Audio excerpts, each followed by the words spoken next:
Yeah.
Good morning, everyone.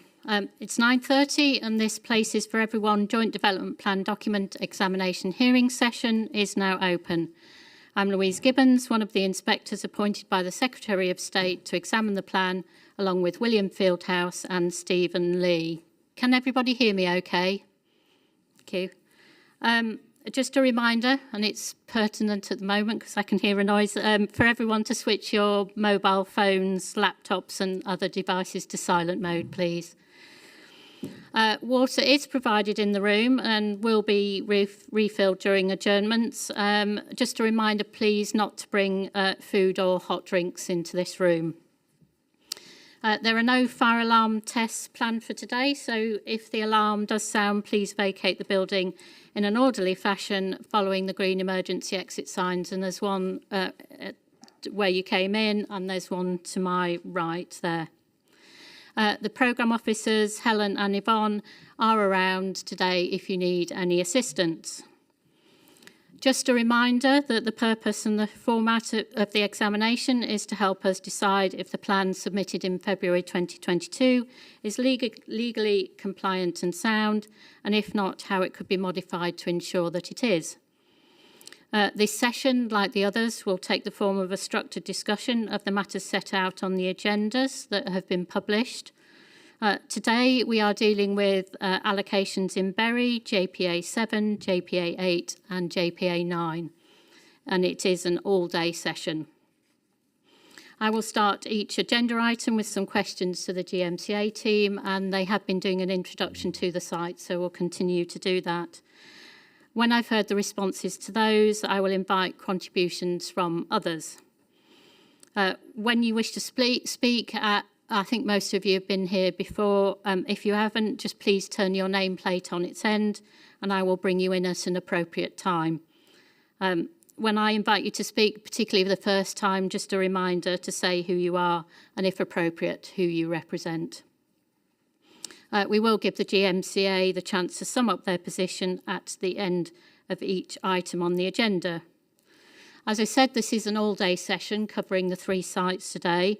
We'll probably have a comfort break for 20 minutes at around 11 o'clock and then as necessary in the afternoon, depending where we are in the schedule.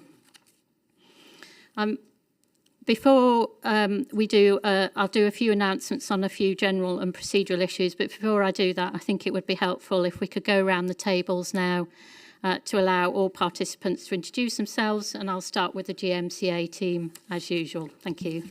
Thank you, ma'am. Good morning. Christopher Katkowski, King's Counsel for the GMCA. Good morning. I'm David Wiggins from Bury Council, representing the GMCA. Good morning. Philippa Brunsden from Bury Council. Teresa Hughes from the Greater Manchester Ecology Unit. Jackie Copley from CPRE. Good morning, Zoe Sherlock for Save Greater Manchester's Greenbelt. Good morning, everyone. Martin Walker, Lancashire Wildlife Trust. David Dunlop, Senior Conservation Officer for Policy and Advocacy at Lancashire Wildlife Trust. Good morning, Councillor Jackie Harris from Bury. Good morning, Christopher Russell from the Friends of Bury Folk. Good morning, I'm Carol Birchmore, Councillor for Radcliffe East and also a member of Bury Folk Keep It Green. Bob Birchmore, member of Bury Folk Keep It Green. Dave Bentley, ecologist today, this morning, Elton Reservoir Basin, Countryside Warden Service Manager. Morning everybody, I'm Stephen Higginbottom, I'm a bird watcher that lives in Bury. Matthew Simmons from Holland Strategic Land. Good morning, Brian O'Connor from Lichfields, representing Taylor Wimpey. Gareth Salthouse, representing Wayne Holmes. Thanks. Good morning, Matthew Dober, representing the Warshaw Consortium. Good morning, Mark Worcester from Turley, representing Peel on planning. Good morning, Christopher Young, King's Council, representing Peel. Okay, thank you. Can I just check, there were a number of people who said they were from Friends of Bury Folk. I just wanted to check whether there is one representative. So that's, yes, okay, that's you. So that's fine, I just wanted to double check, but others are members. Okay, thank you. Okay, thank you. So just a few general and procedural issues first. When we turn to the agenda, I will explain how I intend to deal with the sites and the site allocations, including JP8 Walshaw, so please bear with me, we'll come to that shortly. Hopefully you are all aware there is a revised schedule of all the proposed modifications, which has been published and is numbered PMM3 now. That replaces PMM 2.1. The GMCA have also produced revised versions of the site allocations policies, which are, for this session, are numbered GMCA 34, 35 and 36. I will be referring to these, particularly when we come on to the development requirements of the policies. But on that note, we have also published our Inspector Note number 23, which sets out our interim conclusions on the suggested changes to the site allocations policies from the GMCA that relate to repetition and inconsistency against the thematic policies. I think as we say in the note, we're not persuaded that those types of changes are necessary for soundness and ask the GMCA to take account of our advice in that note. But I'm just wondering whether the GMCA wanted to say anything at this stage. One or two things. First of all, thank you for your note. It's very, very helpful to have it at this stage. We spent, I think, every session last week with me saying there are two different ways you can look at this, and you know you've plumped for one of those. That's absolutely fine. Not an issue at all, of course. The only practical point to bear in mind is that the schedules of proposed changes from the GMCA to the allocations that we are discussing, the proposed allocations that we're discussing this week, starting this morning with GMCA 34, were obviously written and issued before we had your very helpful note IN 23. So as we turn to, for example, GMCA 34 later on I think it's always the penultimate item on your list as you go through the allocations, we would just need to, I'll just need to say, this is where we were, we've got your note, and obviously in due course we would be amending the amendments to catch up with your note. And so that would just have to come out in the wash. For future issues of proposed changes to allocations, so obviously we're not sitting here next week, so the next publication I think would be Friday week for the next round of proposed or possible changes. By that time we would have caught up with your note IN 23. So once we get through this week, hopefully we'll be on your page, so to speak. But this week we're still in that twilight zone where we didn't quite know what view you'd take. Yeah, so last week I kept saying, well, if you follow this approach, this is what happens. This week I'm going to be saying, now that we've got your note, we won't be following this approach. We need to sort of return to where we were. Plus, we probably need to tweak, cross references to other policies in the plan and so on and so forth. Yes, thank you. And I think we appreciate the level of work that's gone into producing all the changes to the policies. So we understand that. But yes. yeah, I think it was appropriate for us to come to a view, given the discussions that we've had over the past week or so. No, I'm very glad you have. So this week, we just have to find our way of dealing with things this week. But after this week, we'll be fine. Okay, and that may extend the sessions to some extent, but hopefully we can work through maybe this morning and then realise where we might be with the other. We'll probably get into a pattern or way of doing it, and like we did last week. Okay, thank you. I did just want to ask if anybody else wanted to say anything, any just brief points that they might have in relation to our note that's been issued. No. CPRE? Well, just to thank you for listening to community concerns, because it was an issue that I was being contacted about by various members of the public. So I think is reassuring having those policy references in the actual site policies. So thank you. Okay, thank you. Any final points from GMCA before? Yes, Mr. Bentley. I beg your pardon, yes. Thank you for that. Bury Council has several times done things, promised things that outline consent, and then they've disappeared at reserve matters, so they've got form. Thank you. Okay, thank you. Okay, thank you. In that case then, we'll turn to the agenda, and you'll see from the agenda, and we raised this last week, before we come to the allocations, the first item relates to the strategic policies, where there are changes within the main modification schedule PMM3.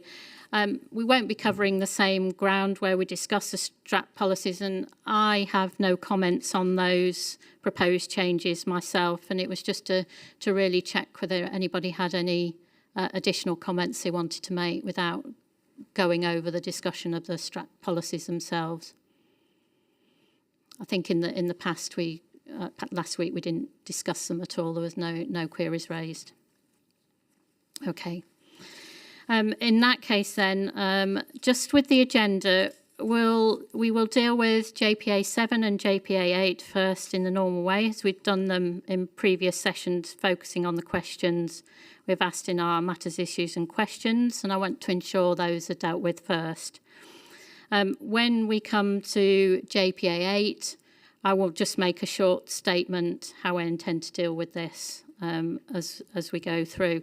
I don't wish anybody to make any comments on that at this stage, and we'll move on to the agenda. So if anybody had any burning questions about JPA 8, I'm afraid you're going to have to wait until we actually come to that particular discussion. Do you mean 8 or 9? Sorry, I mean 9, yes. 9. I do apologise. Ripple going around the room there. Yeah, no, sorry, yes. It's 9. Number 9. Yeah. People have to be even more patient. More patient, yes. Sorry, you will have to wait until we come to that later in the agenda, because we are going through the sites in turn. So I don't know whether you know, for those that may have been watching last week, the GMCA have been introducing each site allocation and setting the context and overview for it. So, Mr. Katkowski, did you want to do that again for JPA 7, please? Thank you very much indeed, ma'am. Just a brief overview for JPA 7 Elton Reservoir. As you know from the plan, it's a large allocation. We see it as delivering circa 3,500 homes, a range of dwellings which we consider would expand the range available in the borough in particular, and also provide affordable housing, much needed. It would achieve, as far as we're concerned, major transport infrastructure improvements. There's a strategic link road proposed, which we see as helping to alleviate existing issues associated with traffic through Bury Town Centre, a new Metrolink stop, obviously very important on the sustainable transport side of things. Site is located in close proximity to some of Greater Manchester's most deprived communities, Allocation itself would achieve, if it all goes through, 2 new local centres, which will have wider functions than simply serving the allocation. Publicly accessible, multifunctional green and blue infrastructure. As you know, we propose a significant amount of the green belt to be retained within this allocation, which we see as an opportunity to achieve enhancements to green infrastructure. I'm going to come to biodiversity in a few moments, but we see biodiversity potential advantages in that as well. Extensive new parkland, land to deliver 2 new primary schools, other infrastructure contributions. On the harm side of the equation, as per consistently last week, we don't shy away from the assessments that we ourselves have carried out of the extent of harm that would be caused to the green belt as we see it by removing land from the green belt and the site being developed in the way in which the plan envisages. And as you'll know, the assessment work which we carried out divided this large site into 6 parcels with a range of harm to the green belt. The lowest end of that was at moderate level. There were then 2 instances of moderate to high and 3 instances of high harm. So we're not in any way seeking to pretend that there won't be across the piece moderate to high degrees of harm to the green belt. We recognise that, and that is fed into the overall equation. On the ecological side, as you'll know from those who have registered an interest to speak and who will be speaking, there are ecological issues at this site. We consider, in consultation with the Greater Manchester Ecology Unit, and having worked with the site promoters, that those impacts and issues can be mitigated and kept to a minimum, but we do recognise the sensitivity of the site, and we'll come on to that all in due course. There are other issues, site-specific issues, which, again, as far as we're concerned, can be satisfactorily mitigated through the policy requirements and the wider thematic policies in the plan. So we come to the overall planning balance. Obviously, as a green belt site, we need to see whether there are exceptional circumstances, and we consider that the strategic benefits of this allocation are so great that they readily outweigh all of the harms, including the up to high harm to the green belt that would be caused here, such that there is, in the greater public interest, a clear case of exceptional circumstances. That's the overview, ma'am. Okay, thank you. And I notice from the map for GMCA 34, the proposed changes to the site, there have been some suggested changes in terms of the green belt boundary. So I think that might be an appropriate time just to raise those now. We'll come to. I was going to say we'll come to those. We'll come to them straight away. We'll come to them directly. And those, I'll turn to my left to just explain the nature of those changes. But the changes are proposed here, as I understand it, to as part of that process of considering the potential impacts on, for example, ecology, which have led to proposed modifications to the extent of the retained green belt to ensure that key areas of ecological value, as we would see them, fall within the green belt in order to provide a greater degree of protection. But I'll just turn to my left for an explanation of the changes that we wish to bring about to the green belt boundary, the changes to the changes, so to speak. Yeah. So so in terms of the green belt boundary, I think the reason behind the amended boundary was twofold, pretty much. I think firstly, there was the issue in terms of the ecology side of things. So, as the master plan that was submitted included a development parcel which covered the southern end of the Elton Goyt SBI. So in response to that, and in consultation with Greater Manchester Ecology Unit, we thought it would be prudent to incorporate that SBI within the green belt in order to sort of avoid any sort of development impacts directly on that SBI.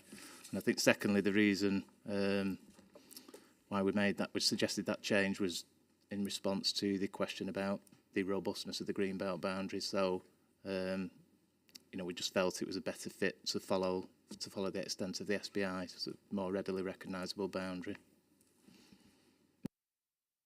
Thank you. And it's not just that straightforward. There has been some additional movement of the boundary as well, hasn't there? Taking some out of the green belt?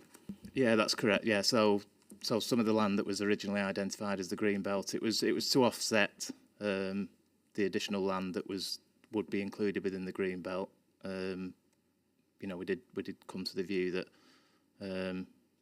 you know, it made sense to remove some of the land from the existing retained green belt as well to offset that addition there. But in overall terms, the extent of the green belt that would be added is quite a bit more than the land that would be taken out.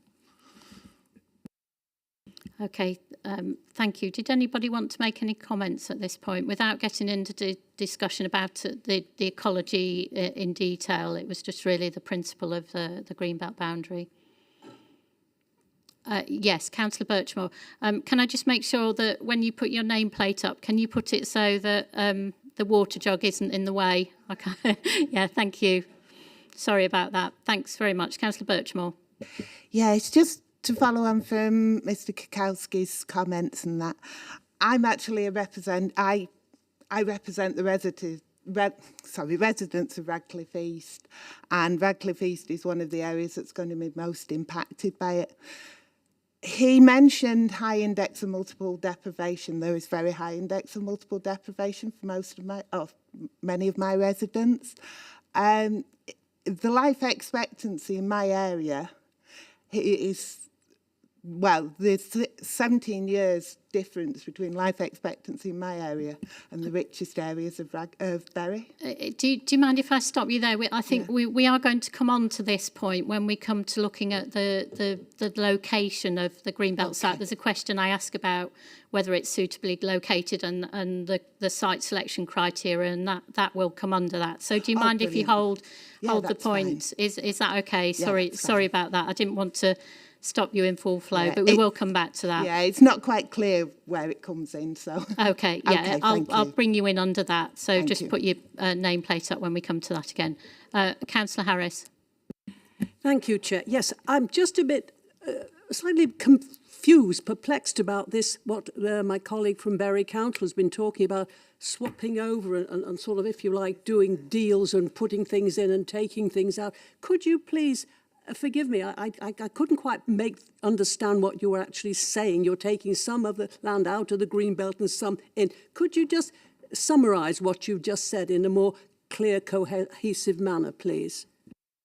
Well, I can ask them to try again. So, so I don't know, is that Mr. Katkowski or Mr. Wiggins? Let's try Mr. Wiggins, and then we'll fall back on Mr. Katkowski if we need to. I mean, I'm just wondering whether it'd be easier to explain with a plan, really, in terms of sort of describing the change that we've made. But basically, the existing green belt, as was submitted, excluded the southern end of the Elton Goyt SBI. So that was effectively looking at the master plan that was submitted. That was effectively would have been developed. Was shown as a development parcel on that master plan that was submitted.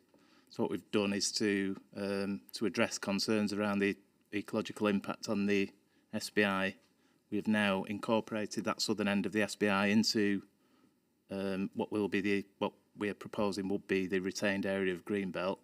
But to offset that, we've come to the view that it would make sense to just take out a smaller part of the green belt adjacent to it. Yeah, so if you can picture where the site of biological importance is, the Elton Goyt site, as was said originally, and it looks as if it was about a good half of that SBI was proposed to be removed from the green belt.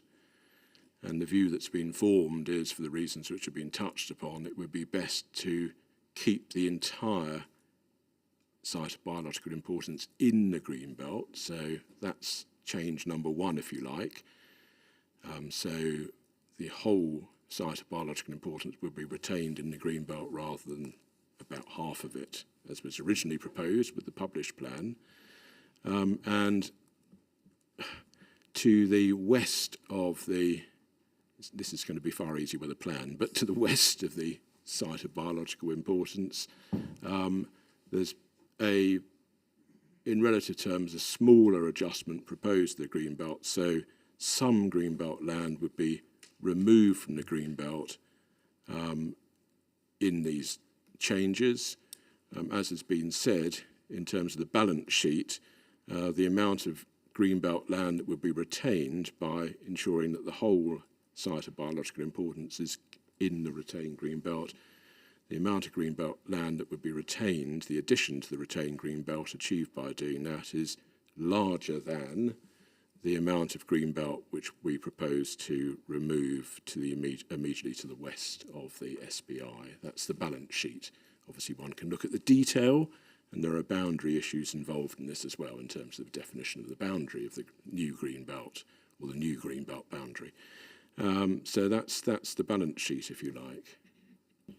Okay, thank you. I do see there are other nameplates up. I think it was CPRE next and the Wildlife Trust. Yeah, thank you.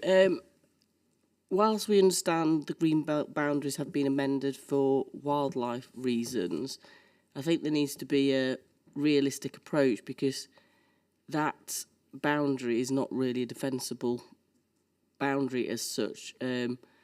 There could be future pressures to infill because of the way there's almost like a thumb that sticks to the south, and that wasn't the case before. So CPRE, you know, in principle, would like there to be more Greenbelt retained as Greenbelt, but it's just the issue of long-term planning management, how it's going to impact Bury when making planning decisions. Okay, thank you. Wildlife Trust. Yes, thank you. Just want to clarify, why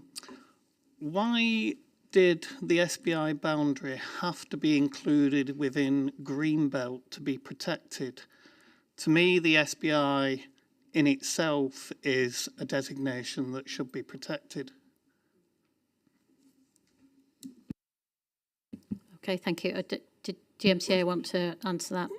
We'll come back. Yes, briefly, if I could take the points in the reverse order. So it's a good point that's been made that the site of biological importance is protected in its own right for ecological issues, and that's a perfectly fair point. There is a greater degree of planning protection which is given to the site in wider terms by retaining it in the site of biological importance, by retaining it in the green belt. It is, with respect to the SBI designation, all that much harder to seek to build on the designation if, in addition, it is in the retained green belt. It's as straightforward as that. But I take the point that there are protections which are around its status as having biological importance. It's just that it has yet further protection if it's retained in the green belt. That's the straightforward answer to that. I must admit I'd thought that the position on the boundaries was, as explained earlier on, that we consider that the new boundary of the green belt in this part of the overall allocation would be clear. It's been suggested that that's not right. I'm not sure whether the point that's being made by the CPRE was that the boundaries themselves would be unclear, whereas we think they would be clear enough on the ground, or whether it was simply being, I say simply, forgive me, whether rather it was being said that because there would be an area, because of the disposition of the green belt, it would be more difficult to protect the retained green belt rather than the boundary itself not being up to scratch. But if I can just turn to my left for the boundary, I mean, obviously, as you know from previous sessions, ma'am, when you look at the detail of these boundaries that we propose across the plan, if you think that any of the boundaries aren't good enough on the ground, then we have a fairly standard form of words which we introduce into these allocation policies to ensure that the boundaries are strengthened as and when development parcels come forward.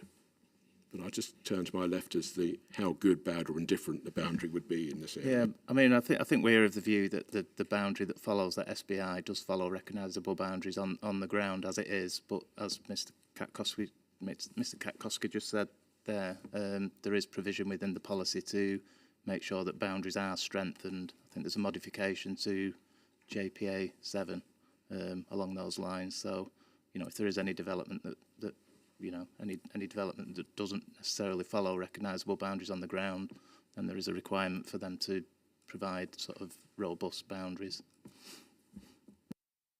Okay, thank you. And that was your suggested amendment to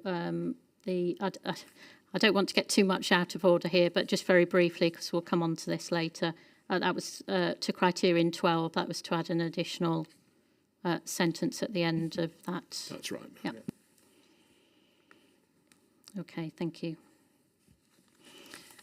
Just returning to the issue of green belts, I think a number of representations made a point about the development of this site potentially merging Radcliffe and Bury, and I just wondered whether the GMCA wanted to say anything on that matter.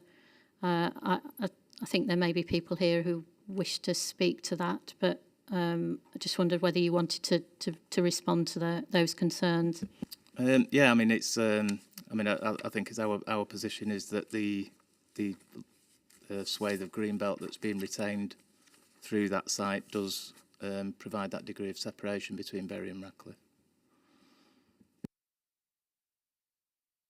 And you'll know, ma'am, from our parcel by parcel assessment in relation to purpose number 2 of the green belt, which is preventing merging of neighbouring towns, as it's written, the range of harm to that purpose ranges from moderate to relatively significant to relatively limited. So for that particular purpose, we don't see the degree of harm as being at the high end. I appreciate views would differ on this, and in due course you'll form your own conclusions, and that would be fed into your overall conclusion as to whether the overall benefits are sufficient here. But yes, that's our position, is that in relation to merger, we're not at the sort of high end of harm for that particular purpose. Okay, thank you. Taylor Wimpey. Thank you, ma'am. Just wanted to come at this from a slightly different perspective, if I may.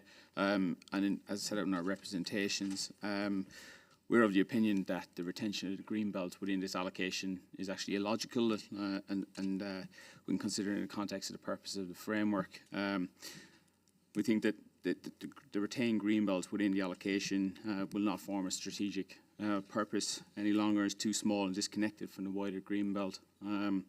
And a better option, we're not advocating for it to be developed or anything like that. The better option would be to allocate it as a green wedge or a similar type of policy with additional environmental designations as required within the site. Not only that, there are currently weak boundaries proposed as part of the retained green belt. We've obviously heard this morning about the boundaries potentially moving already, so there's no clear defined boundaries proposed as part of the allocation, which you would expect, and which is obviously anytime greenbelt sites are proposed to be allocated, we talk about strong defensible boundaries, and when you consider it in the context of paragraph 143F in particular, paragraph 143, the framework when defining greenbelt boundaries, plans should define boundaries clearly using physical features that are readily recognisable and likely to be permanent. And in our opinion, what this proposed retention within the allocation doesn't do that and doesn't meet that purpose. And I suppose the final point I would like to raise on that is the allocation is proposing a link road running north to south through the site. And effectively, it needs to be delivered early in the plan period, and it would run, from what I can see, it would run straight through the proposed retained green belt within the site, so it automatically would conflict with the retained greenbelt elements. So that's why I'm proposing that using the proposed greenbelt here is illogical, and using strong defensible boundaries such as Bury and Bolton, New Road to the north and things like that with an alternative designation within the site would be a better proposal. Okay, thank you. I've got a couple of questions actually, sorry for you. You said that you considered that there was some weak boundaries within which have you got particular examples? I mean, it's recognised in Peel and Bury's own representations on this. Paragraph 16 of Peel's representations talks about boundaries needing to be established through the master planning and planning application process. Again, if there was strong defensible boundaries, we wouldn't have heard this morning about potential elements of the site moving to accommodate different elements as well. Okay, thank you. And referring to the Greenbelt, you said that the link road would be likely to go through there. Are you suggesting then that that a consideration of very special circumstances might need to be had to that, and whether the link road would be justified?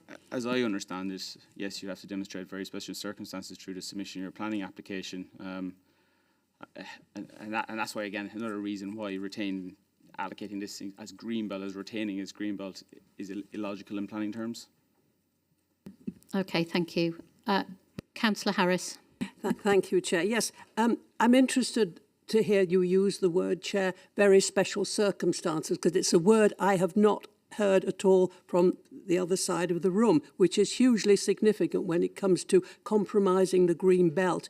I also would like to disagree, because the whole point of a green belt is literally a belt, in this case with the Elton Reservoir, is separating Radcliffe and Bury. These are clearly defined towns. Now, what is proposed is definitely not that.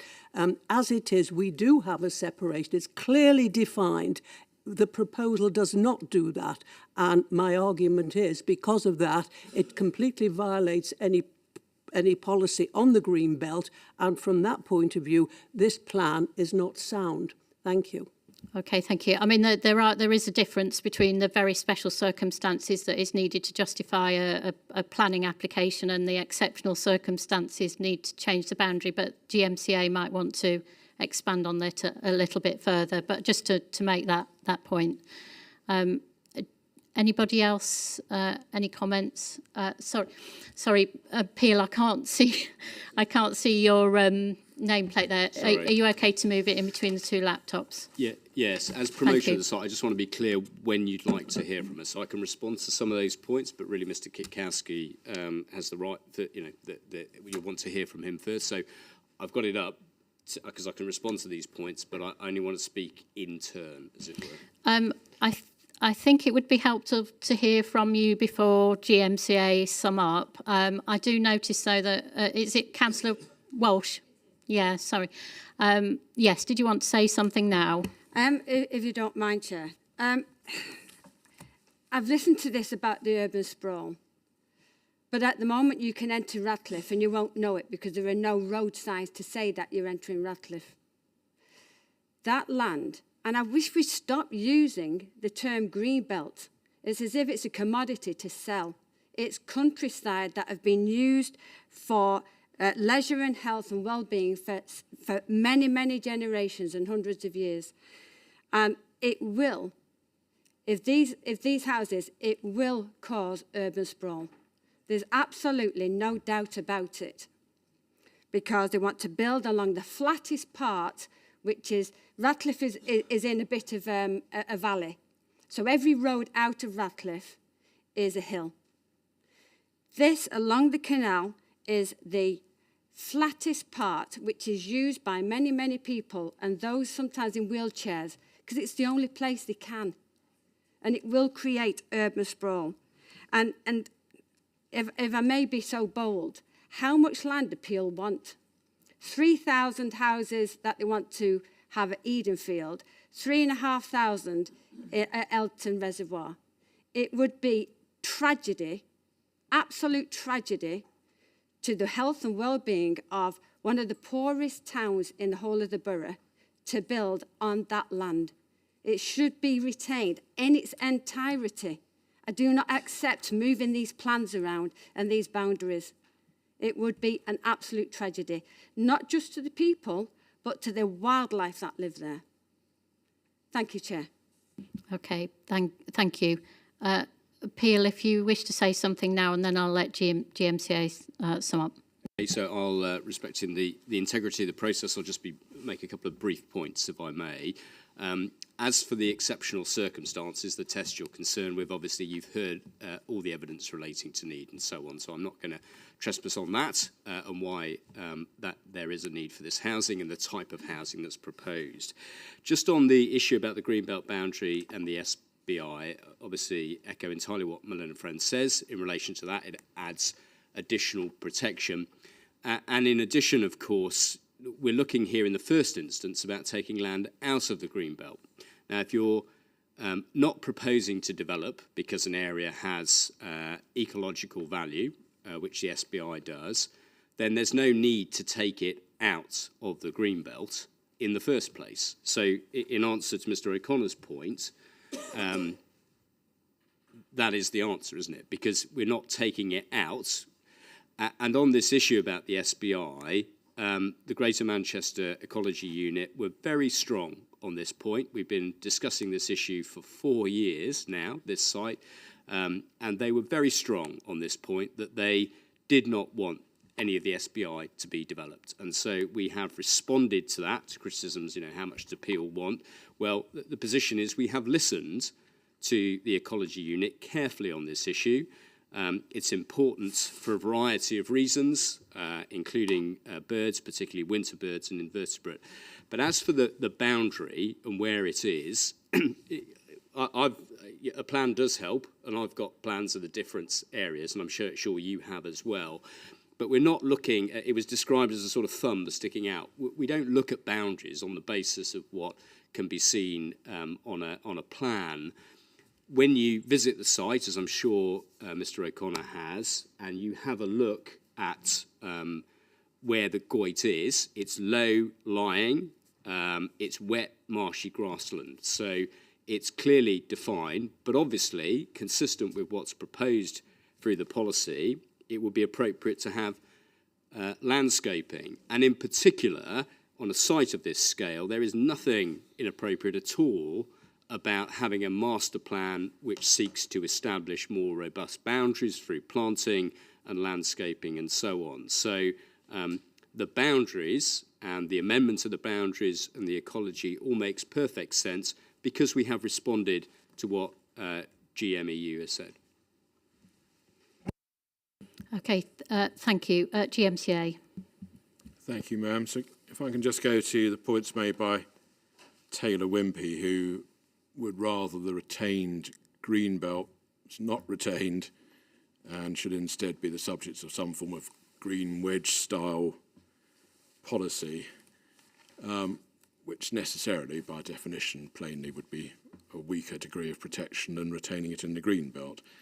I mean, we disagree, and our position is that we need to be very careful with these terms, not because of the points made by Taylor Wimpey, but some of the other points made by others. We need to be very careful about exceptional circumstances on the one hand and very special circumstances on the other. Exceptional circumstances are the circumstances which are required at the plan-making stage if an authority, and here we have a group of authorities, wish to alter the Greenbelt boundary, in this instance by taking land out of the Greenbelt, but yet retaining some of the land within the Greenbelt. And our position, very simply and straightforwardly, is given this spatial and strategic need that has been identified, which has led us to this potential allocation, we do not consider that the exceptional circumstances are clear and strong enough to make a case for the entirety of the Greenbelt to be removed from this proposed allocation. That's why we have this more nuanced or balanced approach of retaining what I think in anyone's book is a significant amount of the overall allocation within the Greenbelt. So to be very short and straightforward about this, the case is not made as far as we're concerned, vis-a-vis exceptional circumstances, to remove the entirety of this overall allocation from the Greenbelt and subject some of it to a green wedge-style designation. And I've made this point before, the framework is clear about the need for there being clearly defined, recognisable boundaries and so on and so forth where you're adjusting the Greenbelt. But as far as we're concerned, that must not be taken to the extent of saying you have to keep looking and looking and looking until you find a particularly strong boundary and remove multiple further hectares of land from the Greenbelt in this quest for the best boundary, if you like, or the clearest boundary, or a clearer boundary.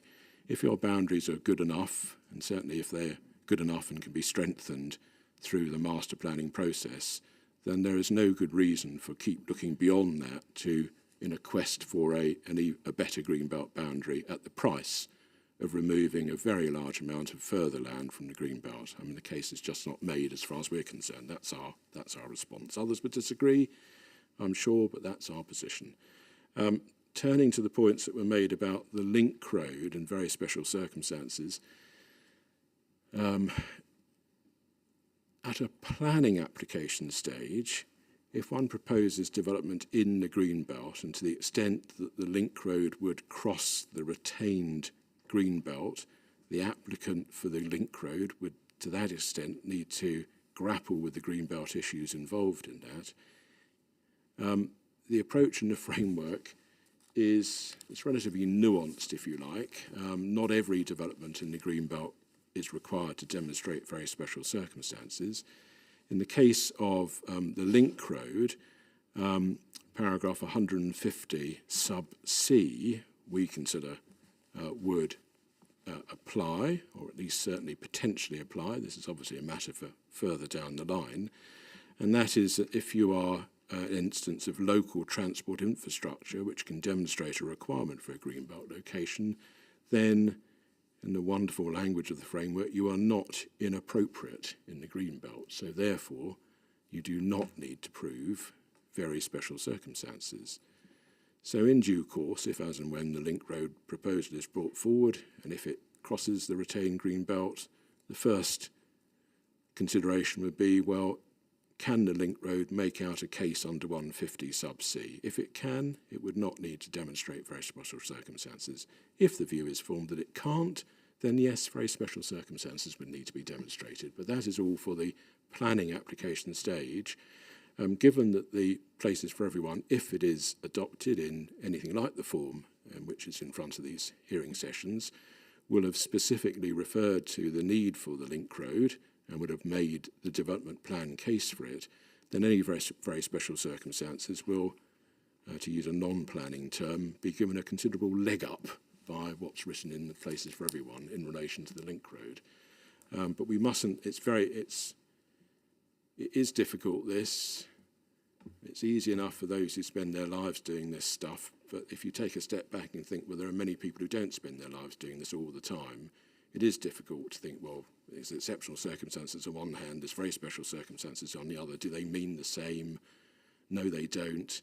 Do they apply at the same stage of the process? No, they don't. You're dealing with exceptional circumstances. Later on, someone might or might not have to deal with very special circumstances. Finally, the point that was made about urban sprawl, our own assessment recognises that there would be a degree of impact. It's purpose number one of the Greenbelt, that's to say restricting or checking the unrestricted sprawl of large built-up areas, and we recognise that there would be a range of harm to that caused by the proposed allocation, ranging through relatively significant, and moderate. So we're not in any way seeking to pretend that there won't be harm to the urban sprawl purpose of the Greenbelt. Patently, if you take land out of the Greenbelt and build on it, you're going to some extent or rather contribute to urban sprawl. So, we do not, run away from that point, if you like. It's in the overall assessment. Our point is that there is a greater public interest case that needs to be considered, and that is all wrapped up in this, are there or are there not exceptional circumstances? That's what it all comes down to. And in carrying out that overall planning judgment, you've got to look at the bad side of the equation, but you've also got to look at the good side of the equation.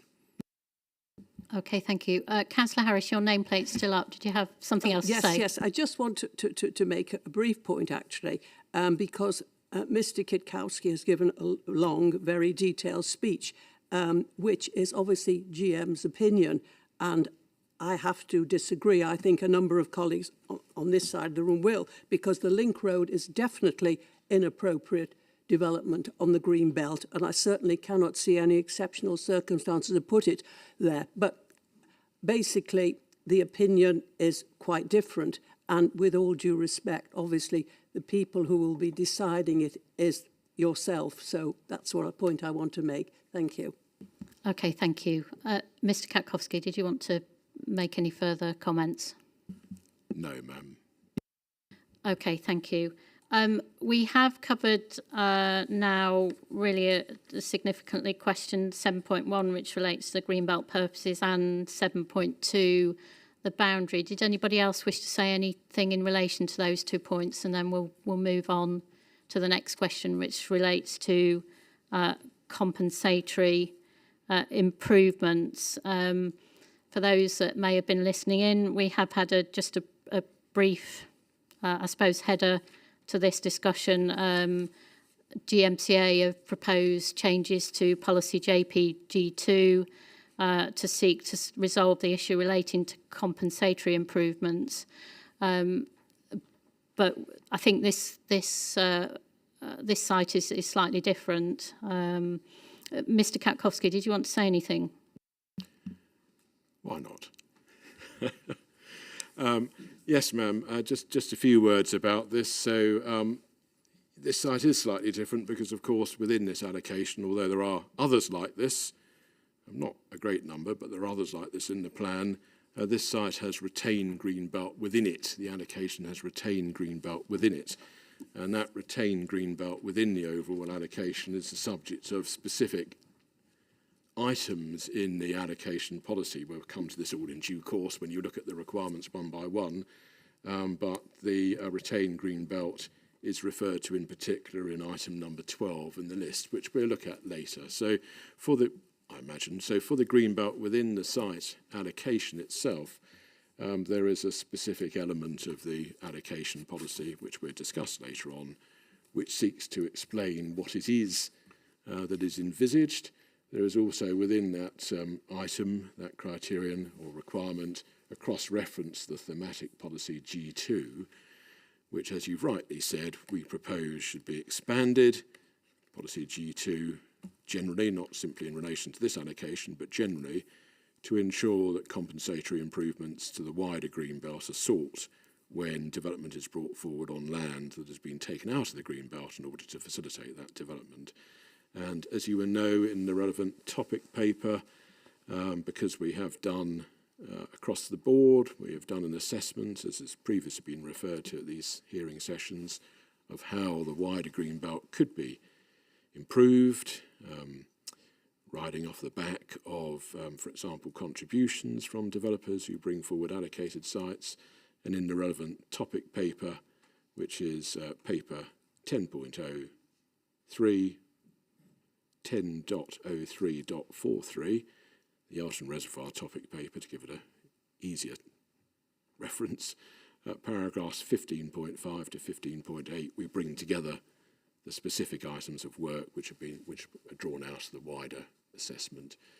And as we've said previously, but for those who either weren't here or, I can fully understand this, haven't watched the tape, haven't watched YouTube, as I've explained before, we see the list of those potential improvements as being a bit of a clunky word, a menu of items which would be considered if, as and when planning applications are brought forward, to see which would make most sense of those, or indeed other ideas to achieve compensatory improvements as required by the National Planning Policy Framework.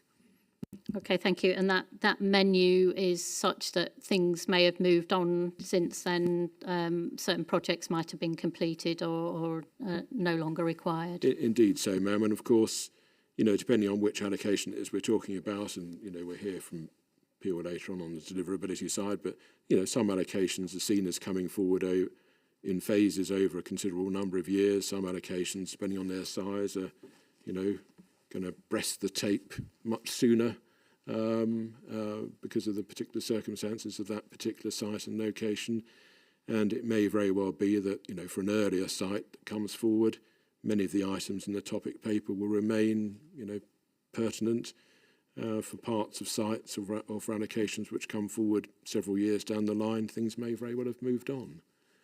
So that's why our view, I mean, you'll tell us about this in due course in your report, but our view is that we should not seek to set in stone the potential improvements to the Greenbelt because circumstances change over time.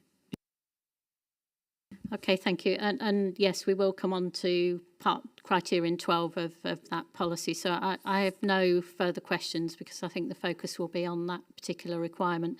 I do see Councillor Walsh.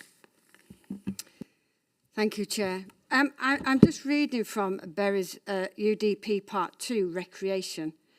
And it says, maintaining and improving access to countryside. Well, if this development at Elton Reservoir goes ahead, that will disappear. It's the only main countryside in the town. Ensuring that recreation developments outside the urban area are compatible with surrounding land use. Improving existing facilities and developing additional countryside, leisure and outdoor recreation facilities. At the moment, that in Bury just seems to be football pitches. That's fine if you're young, but if you're my age, I need the countryside. And if this development is approved, it will disappear. And I like seeing wildlife as I'm a keen photographer. That will disappear. Where are my residents? Because I live actually in Ratcliffe East where Elton Reservoir is. Where are my residents going to go? Where are the people of Radcliffe going to go? It goes against, this plan goes against what Bury is stating. They're saying on one hand, they're saying, well, we've got to maintain it. And on the other hand, they want to build over it.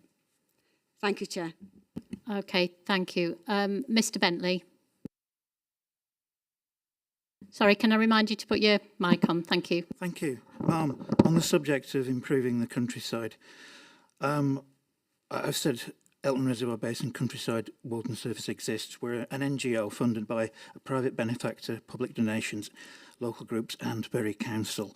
We have fixed 13 stiles. We have brush cut over the past 2 years, a kilometre of path twice. We waymarked every footpath. We clear fly tipping. We service rubbish bags. We litter pick. There already is a scheme underway, and there is nothing the council can do about it. Okay, thank you. So in summary, you're saying that the improvements and possibly funding it's isn't being needed? done, yeah. Okay, thank you. GMCA, did you want to respond to any of those points? Yes, ma'am. Sorry, I'm just checking my notes. So if we just wind back to the UDP and what the Unitary Development Plan says about protecting the countryside, that's a perfectly fair point that's been made, obviously. You'll know, of course, that we are, through Making Places for Everyone, grappling with the overall development needs as we see them for the 9 authorities, how spatially and strategically they should be addressed. We discussed all of that before Christmas. You will in due course report to us as to whether you think, what you think of the case that we've made. Assuming, just for the sake of this argument, that you find that there are various development needs that need to be grappled with and accommodated across the 9 authorities, and that the spatial and strategic strategy is sound in the sense that it's an appropriate strategy moving forwards, then a lot flows from that. Obviously, if you decide in due course that we've got it all completely wrong and round our necks, then we won't get anywhere near these allocations. But if you decide that there are development needs that need to be met and that we have an appropriate spatial and strategic approach in our plan, then that does lead you to having then to deal with the difficult issues that arise when you come to removing land from the greenbelt in order to meet development needs. Now, in relation to the countryside, again, in our assessment of the harms that would be caused by removing land from the greenbelt and allocating it for, by and large, for residential development, we acknowledge that there would be harms to the countryside. How do we seek to go about mitigating those to try to make sure that the raw harm, if you like, the gross harm is less bad in a mitigated sense? Well, we retain a significant amount of green belt within the allocation, and we earmark it for high quality, publicly accessible open space, parkland, and various other items as set out in number 12, which we'll address later, which we'll discuss later on in the allocations policy. So we recognise the negatives, We're seeking to mitigate the negatives in the greater public interest because, as we've discussed before Christmas, there are various development needs that need to be addressed. You'll tell us in due course whether you agree with that or not. As for Mr. Bentley's point, I've nothing to say in particular response to it. I'm not sure I particularly followed it, but we're not seeking to do anything about the wonderful scheme and the wonderful work that he referred to. As you know, we have simply drawn up through a thorough study a list of various other greenbelt improvements in the area that could be achieved. And that's nothing to do with, I don't know, trying to shut down the work that Mr. Bentley does and others do. It's rather a list of greenbelt improvements that we've catalogued in our work. Okay, thank you. Peel. Yeah, again, just very briefly. First of all, obviously, the site is in its private land. The intention is to provide significant public access over large areas of the site. And you will know, you don't need me to tell you, but perhaps it's not something everybody's aware of. That is precisely what government policy in the MPPF advocates. So you have compensatory public access and ecological enhancements, and that's precisely what we'd propose. As far as what precise measures would be provided that were in terms of public access, both on the site and the wider area, that would be the subject of public consultation. We would want local people to tell us what sort of improvements they would like, both within and around and off the site. There's an allocation topic paper, Stage 2 Greenbelt Study, where they talk about compensatory work. So this is all in line with government policy about what should happen in the Greenbelt. And then finally, to this issue about, and I understand this, you know, where this is our bit of countryside, where are people in Bury to go? Well, I'm looking at page 260 of the plan, and I'm looking at Bury, and I'm looking at an urban authority, which is, I would suggest, at least 50% countryside and open and greenbelt. So there are, for an urban area, there are huge areas of greenbelt in Bury. The extent to which they'll be as publicly accessible as our site with the development, I don't know. And that's even before you get beyond the boundaries. And some of that penetrates significantly into the urban area, not just our site, but other areas as well. So it is not right to say where will people be able to go. They will have lots of opportunities still, and there'll be enhancements, and in particular, public access across our site. Okay, thank you. Stephen Higginbottom first, please. I'm just concerned about the recreational use of the countryside greenbelt. Will there be building pathways and cycleways to make it easier access? And also, on that note, if they are doing, when they built the cycleway near Tudor Grange, we lost the curlews which used to breed in that area over the summer months. Okay, thank you. Councillor Walsh. Thank you, Chair. With respect, I did not say Bury, I said Radcliffe. It's Radcliffe residents that will lose out. There is plenty of greenbelt land in other areas of Bury, but Radcliffe is particularly being targeted for an exceptional amount of land for building houses when it's already one of the poorest towns. Paragraph 98 of the National Planning Policy states, access to network of high-quality open spaces and opportunities for sport and physical activity is important for the health and well-being of communities and can deliver wider benefits for nature and support efforts to address climate change. Building these houses on Elton Reservoir will demolish all of that. Paragraph 98 will not stand against what they are trying to do. So please, it was Radcliffe I stated, not Bury. Okay, thank you. Councillor Harris. Thank you. Yes, I've been on a planning committee for a number of years. I obviously don't have the same in-depth knowledge as some of the gentlemen here, but I have to say the NPPF protects green belt, and very special circumstances have to be demonstrated before it is violated. But I do take strong objection what the gentleman says from Peel Holdings. Having a look at the map, Bury's all green, so you can afford to lose a little bit more green belt. I'm sorry, but I do not see that that is relevant at all. And I would also like to add that a lot of this green area that you are looking at on the map is privately owned, and people do not have access to it. It's farmland.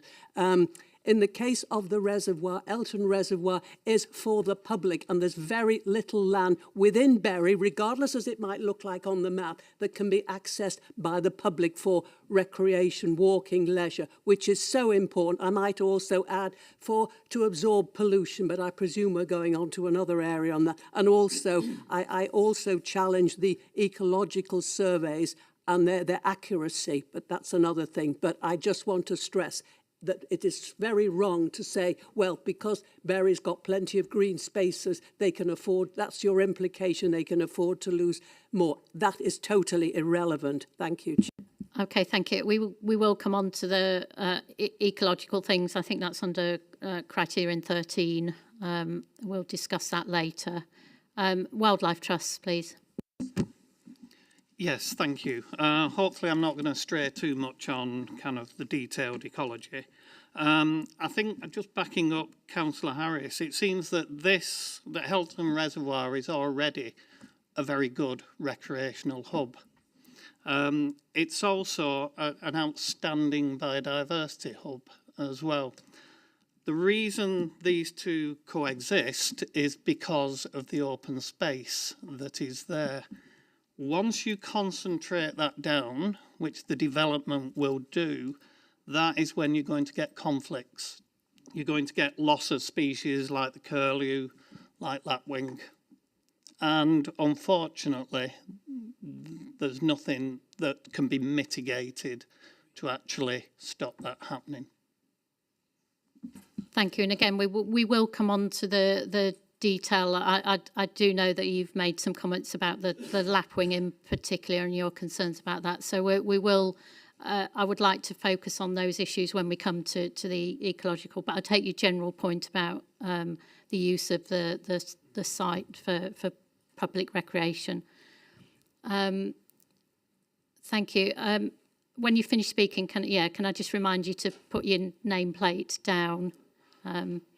GMCA, did you want to respond to a number of points made there?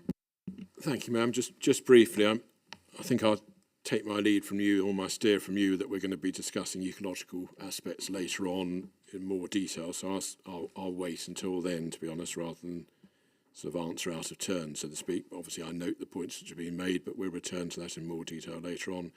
As for the public access recreation side of this, well, when we get to number 12 in the policy, we are seeking to achieve public accessible open space and parkland on the retained green belt.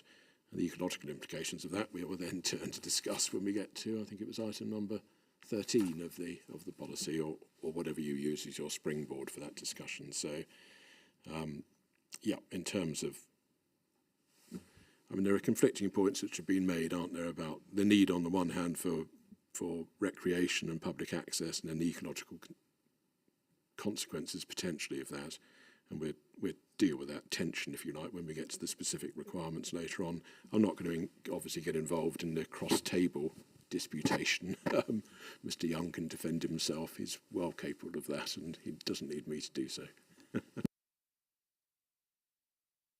Okay, thank you. Any final points on the compensatory side of things? Then we'll move on to question 17.4, which relates to whether the allocation is suitably located.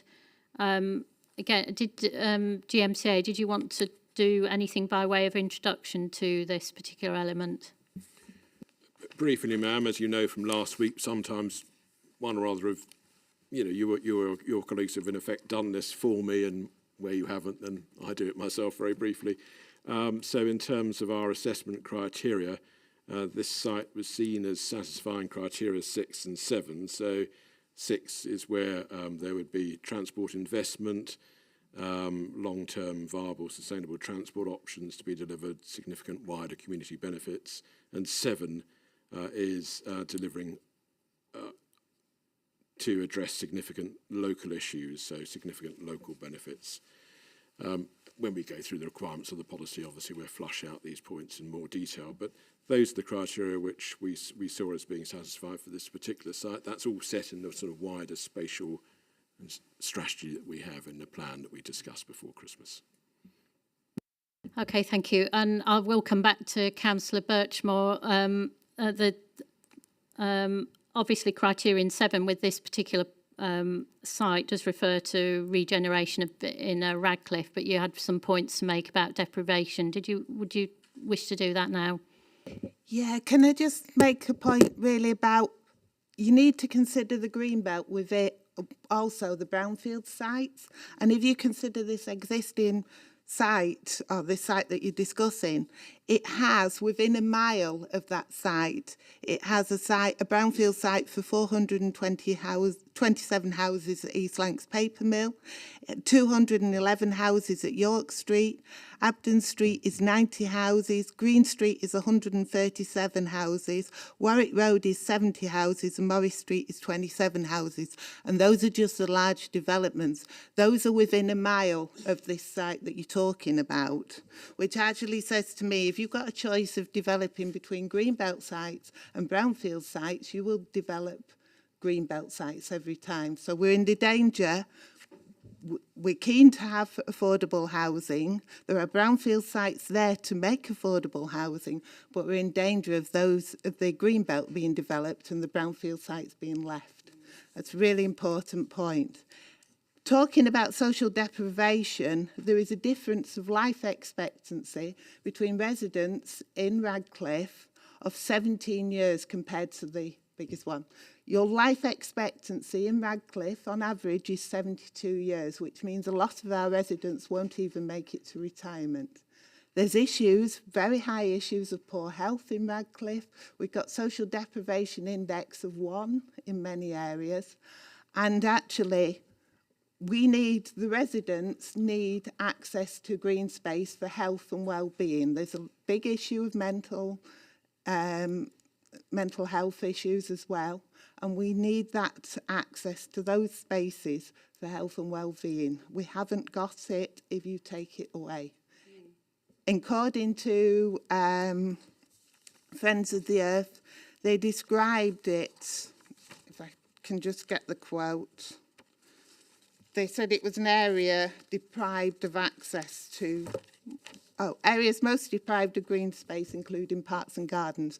Now, in order to understand that, you have to understand that many of the residents in Radcliffe live in terraced houses with backyards. They don't have access to their own green space.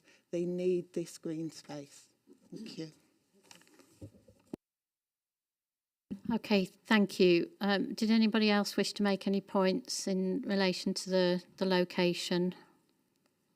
GMCA, did you want to respond to the points made? Thank you, ma'am. So this point about brownfield versus greenfield, stroke in particular here, green belt. Again, we discussed this in overall terms before Christmas as to whether there's a need to go to the green belt in the first place in order to address needs. Obviously, we're not going to go back to that debate. You have our position, you have the position of various other voices, if you like, take a different stance, and you will report on all of that in due course, assuming that you agree with us in due course, because obviously if you don't, then the whole thing collapses. But if you do agree with us, then we have to move forward to find ourselves a set of appropriate sites to remove from the green belt and allocate. Later on, when we get to JPA 9, we will see this tension between brownfield and green belt addressed head on, and I'll leave my further comments until we get to that session. But in relation to this particular allocation, we regard the strength of the case for removing the green belt to remain in full, which is why we stand by the proposal. As for the points made by the councillor concerning deprivation, Indeed, and that's one of the reasons why we've landed on this site. Obviously, our perspectives, that is to say, of the GMT on the one hand, and the council and other councillors and local residents differ hugely on this, and I acknowledge that. But our perspective is that there would be wider public benefits through bringing forward this allocation, which would assist in dealing with these matters of deprivation. And for example, it's just an example, for example, the creation of a large amount of publicly accessible parkland on the site. And that's just an instance. I appreciate that our views, the views of the GMT on the one hand, and those who have spoken against the allocation differ fundamentally on this, but there are those 2 points of view, and that's ours. Okay. Councillor Birchmore, is it to add to what you said? Thank you. Can I come back on that? He didn't really address the fact that the brownfield site was there. If I can just give you some figures, these are from the 2022 SLA, which we didn't actually have before the the application was submitted.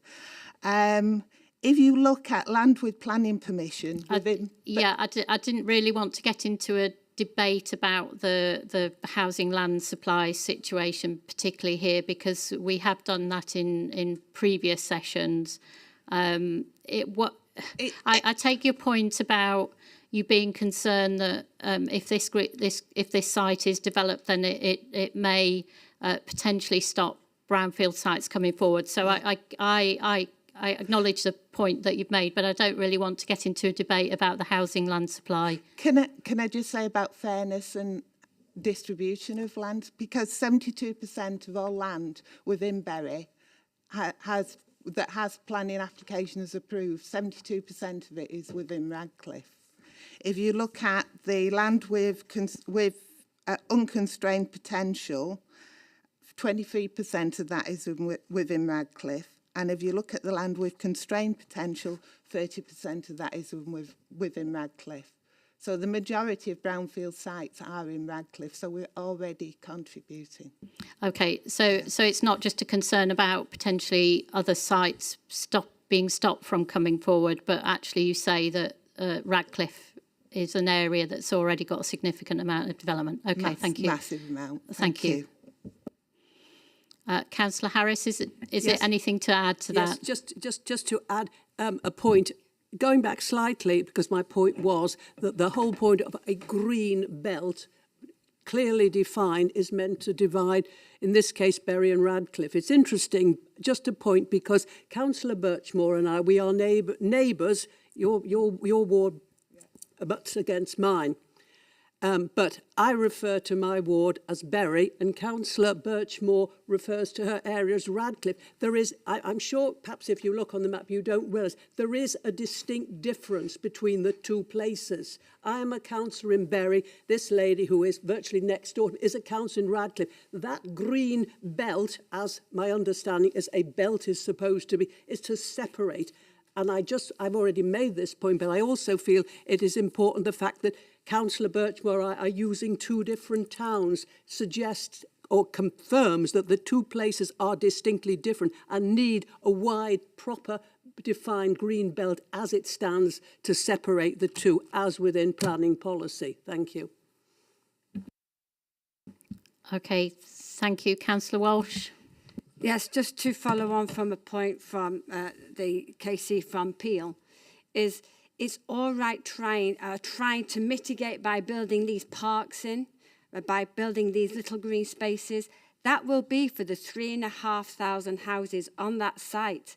It will not be for Radcliffe people itself, who already now have that open access. So it's not a mitigation, it's an actual change of volition, if you like. And I just need to make that point, because it's no good saying, oh, well, we're going to retain this just for mitigation. No, you're not.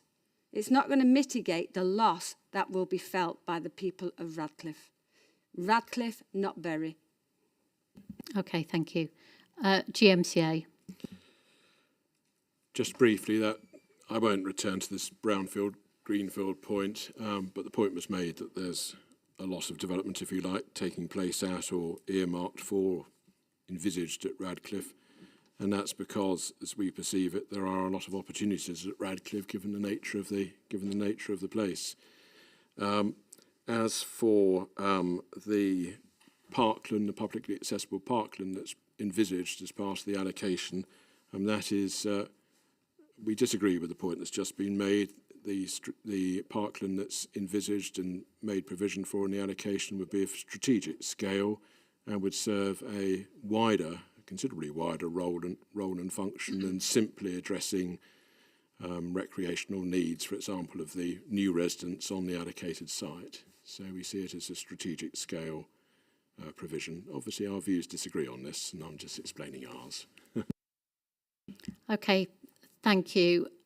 I intend to move on now to look at the development requirements, and because we are coming up to 11 o'clock, I think we'll just take the first paragraph of the policy, and then we'll take a break after that. So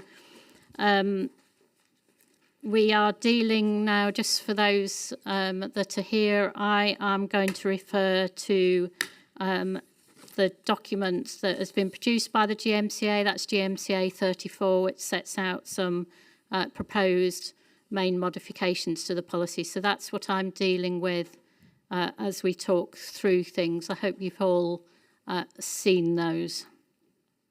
So first, if we just cover the first paragraph, which relates to the master plan, and there have been some suggested changes to that. And GMCA, did you want to explain the changes you're proposing? Indeed, ma'am. So if we just take a step back, I mean, first of all, just thinking about what on earth is this opening paragraph all about, but it's to ensure that there's a comprehensive master plan for what is, after all, a large allocation, considerable number of homes, but all sorts of other social infrastructure as well, as we've briefly touched on already. So the idea of a comprehensive master plan is, I would have thought, any sensible person would say it's a good idea. There's explicit reference to phasing and the integrated approach in terms of delivering infrastructure, cross-reference to the relevant thematic policy. Now, by way of changes, we, in our paper GMCA 34, have taken out references to all sorts of items which are covered by various thematic policies.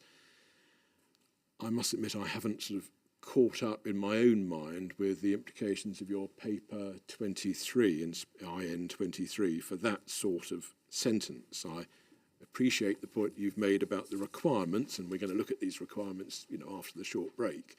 And it may well be that some of the requirements need to be readjusted to fall in line with your helpful suggestions in IN 23.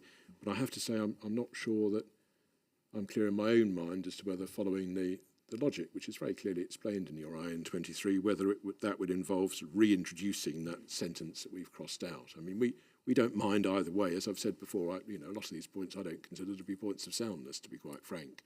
They were points to do with making the plan an easier and clearer read, where you didn't have to keep reading the same thing over and over and over again. So I'm not quite sure where that sentence falls, and I don't much mind where that sentence falls, to be honest. If it's kept, that's fine. If it's removed, that's fine. If it's removed, it's because it's covered elsewhere, in this case in the specific requirements of this individual allocation policy and the thematic policies as well. If it's kept, then fine. So, and otherwise, the other adjustment is a small adjustment, which is that in the opening couple of lines, there was reference originally to the master plan having previously been approved by the LPA, previously is removed. We've had this debate before at these hearing sessions. I mean, patently, if there's to be a master plan, then before a planning application is considered, as for whether the planning application should be granted or refused, one would want to have a master plan that the local planning authority has approved, has signed up to, considers to be acceptable. As I've said previously, we're not seeking to say that this entire master planning process has to take place in a box, if you like, separately, divorced from planning applications coming forward. It could take place, for example, alongside the first phase planning applications, or an overall outline application for the entire allocation, or however the promoters would wish to do it in due course. the key is that by the time one comes to say yes or no to a planning application, one has a master plan that the local planning authority considers to be acceptable, against which the planning application or applications can be assessed. And whether that happens, for example, on the agenda for the same committee meeting, agenda item 1, master plan, agenda item 2, planning application, or whether it's divorced in time by weeks or months, it doesn't matter to the strategic point which is made that there needs to be a master plan that the local authority approves of. So that's why the previous has been removed just to, I don't, again, I'm not sure this is a soundness point, I have to say, but to the extent that there was any implication that previously implied you have to do an entirely separate process, months before you start your planning application, to the extent that there was any such implication, removing previously deals with that. But, I personally don't see this as a soundness issue at all, because if the master plan is to have any role, it needs to have been okayed by the authority before they determine planning applications, Okay, thank you. And just in terms of your comment on the sentence that's been deleted, it may well be that we give this some thought, and that might come through in an action point note, because I think we are at the stage where we're kind of crossing the bridge between what has been done previously and where we're heading to with the. We got ourselves. I have to say, driven by me, because I had a view about this, but others. You yourselves disagree, and that's absolutely fine. That's why we have these sessions. So we were quite rigorously removing things from allocation policies for the logic that we've explained previously. You've taken a different view, which is absolutely fine, not a problem at all. There are one or two sort of instances, and this is a good one, of stragglers, if you like, where it isn't crystal clear what one's to do with the sentence. And I have to say, I really don't mind either way. Okay, thank you. Any points anybody wanted to make? Councillor Harris, you've got your nameplate up still. Thank you. Peel.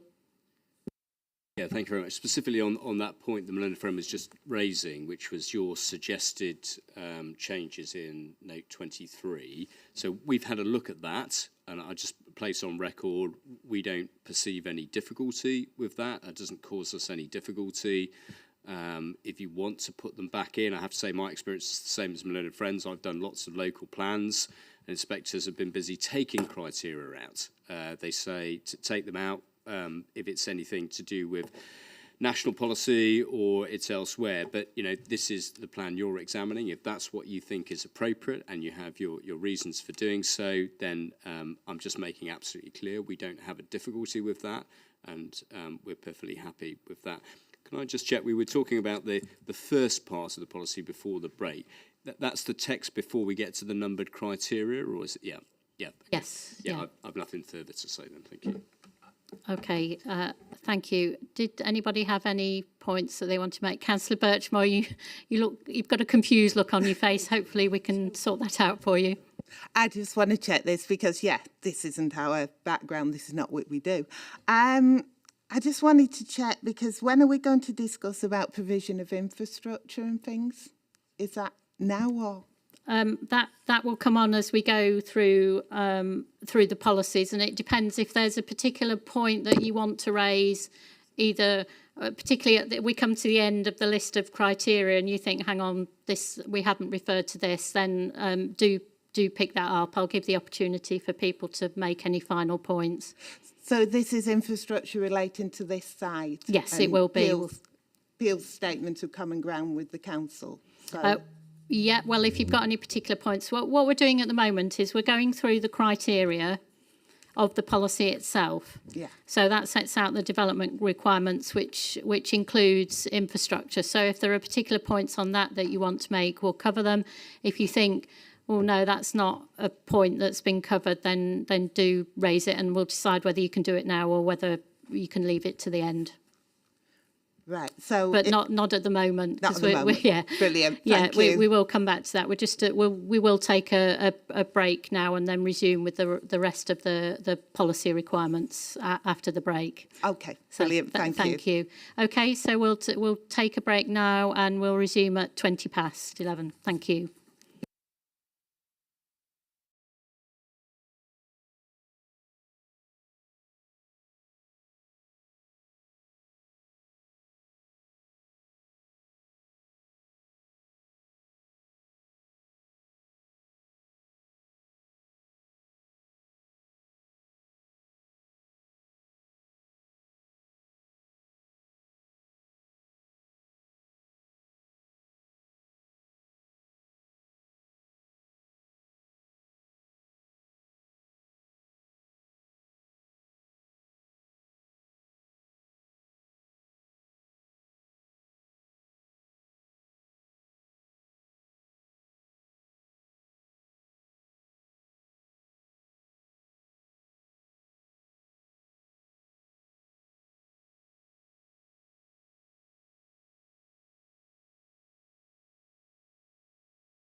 Okay, thank you. We shall now resume and continue going through the development requirements. So just to be clear again, we're going through because there are some changes, I think, to most of the proposed changes to the policy. We're going through every requirement just to make sure that's covered. So before the break, we covered the first paragraph, and now we're going to move on to criteria 1, which refers to delivering the broad mix of 3,500 homes. And there's been a change to the amount of homes expected to be delivered within the plan period. Mr. Katkowski, did you just want to explain what changes you've made and why? To item number 1, thank you, ma'am. Yes, very briefly indeed. The change to the number of homes which are anticipated on this allocated site within the plan period, that being a change from the 1,900 we had in the submitted plan to 2,100 as we record in our paper GMCA 34, is simply to catch up with the likelihood that in due course the plan period dates will be changed, and if they are in accordance with discussions that took place before Christmas, and that has knock-on consequences because the plan period would extend to a later date in that situation, and so therefore you would expect this allocation to deliver more homes during that extended plan period. In other words, a plan period with a later year. So that's why that one's been made. And the other change is a very straightforward change that we've popped into all other allocation policies, I think, and hope, where we refer to self-build to simply say subject to local demand as set out in the Council's self-build register. Okay, thank you. I have no further questions. You've set out the context for the change in the number. Does anybody have any points they wanted to make on criterion 1? Peel.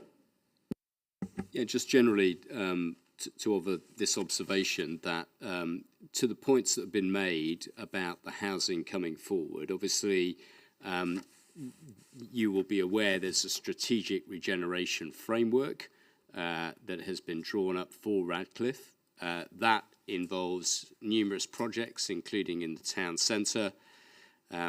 This site is right next to the town centre. It will provide significant additional footfall, in effect, and activity and people and investment, as well as seeking to diversify the housing. There's obviously a clear intention to provide market housing. You'll see some of that already in the area, some of the more recent development that's taken place.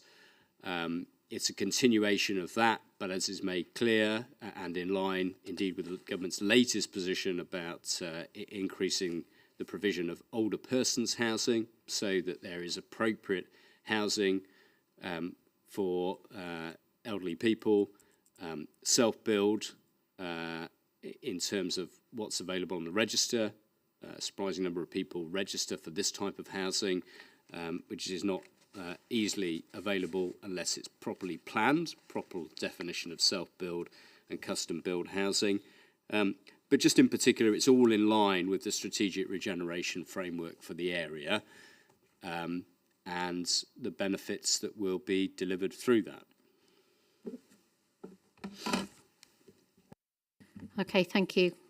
Councillor Birchmore, I could see you itching to put your nameplate up then. Yeah, first thing, a lot of the site is not near the town centre. It's quite away from the town centre. Just to talk, can I talk about infrastructure now? Is that okay? Or We'll make your points and then we'll see if we need to discuss it under any particular policy criteria. Yeah, just looking at Peel's statement of common ground with Bury Council, Peel objects to the retention of Greenbelt in the principal areas. We've been through that. Peel considers requirements of the master plan Peel objects to limiting amounts of housing in advance of strategic highway infrastructure. Peel objects to the required provision of affordable housing. Peel objects to the requirement of secondary school provision. Now, if you look at Radcliffe, we don't have a secondary school. We've got 30,000 people live there. We've got 1,700 pupils go out of Radcliffe to go to school. We have no secondary school. The money that they referred to, the regeneration of the town centre, is government funding. We've just got a levelling up bin. It's £20 million for a hub. We've already got that. We're not asking developers to pay for that. We've got it. This new school, we don't know at the moment. Okay, thank you. We will actually cover some of these specific points as we go through the policy, because obviously the things like affordable housing, the secondary school provision and infrastructure do relate to some of the criteria. So it may be you want to make additional points at those times. Okay, Taylor Wimpey. Thank you, ma'am. It was a point in relation to the ability of the site to deliver the 1,900 homes or 2,100 homes within the planned period. I suppose I would contend the site's ability to be able to deliver at that rate within the timescales envisaged, given the context of this site. If we look at figure 1 of the Elton Reservoir housing topic paper, it's anticipating that 100 units will be delivered from this site in 25-26, which is 2.5 years from now. When you actually think about the ability to achieve that, the plan at best will be adopted late 23, early 24. There's a requirement for a master plan. There's a requirement for planning application, outline planning application, or a hybrid planning application, depending on what the requirements or what Peel's strategy is for bringing the site forward. There's a whole host of infrastructure detail that needs to be drawn up. Details on the link road, for instance, how we deal with all the ecology matters on the site. And then I would draw your attention to analysis undertaken by Litchfields in start to finish, which outlines for sites of more than 2,000 units, it takes on average 8.4 years from validation of the first application to the delivery of the first unit on the site. So that's obviously based on other sites in the area, other sites nationally, in terms of how long it takes them to come forward. And I think that we need to kind of be mindful of that in the context of when this site will actually deliver, given the context of it. We also need to, think about Bury hasn't had a 5-year supply for a long period of time. It's got worsening market signals. It's got it has consecutively failed the HDT. And finally, obviously, there's a significant affordable housing need. The only way that this site will be able to deliver additional homes in the planned period and get anywhere near the 1,900 or 2,100 units is through the introduction of the Starling Road element to the site, which was previously included in the 2016 version immediately to the north of Bury New Road. Obviously, that site was deemed appropriate in the past. It's under the control of a national house builder, and it could contribute towards the upfront infrastructure costs associated with the link road as well. Thank you, ma'am. Okay, thank you. Councillor Walsh. Thank you, ma'am. With respect to Peel, to link the levelling up of a dilapidated town centre with the building of 3,500 homes, or here 2,100 homes, is ridiculous, with respect. It's not next door. The nearest point is at least half a mile away. In fact, there's about 600 homes built within that area, or to be built within that area. At its furthest point, it's going to be, I think it's about 1.5, 2 miles. So to suggest it is next door is ridiculous. To suggest that it's linked with the levelling up, it isn't. To increase footfall, it will not. There's also the issues of, we've heard about the link road, traffic management. Radcliffe is already absolutely choked. And it can back up for at least 3/4 of a mile just on one road. Okay, we will come on to traffic in a moment. Thank That's you, one of the next criteria. Thank you. Okay, Peel, you've still got your nameplate up. Did you want to come back? If I may, just on a couple of those points. So in terms of the distance, about 500 metres, the southern section of the site, to the town centre. Now, I appreciate people might not think that's very close to a town centre, but from a perspective of a professional planner, such as Mr Worcester, that is close to a town centre, very, very close, particularly for a sustainable urban extension, unusually and exceptionally close, actually, for a proposal of this kind. But you know, not everybody is a professional planner, I understand that.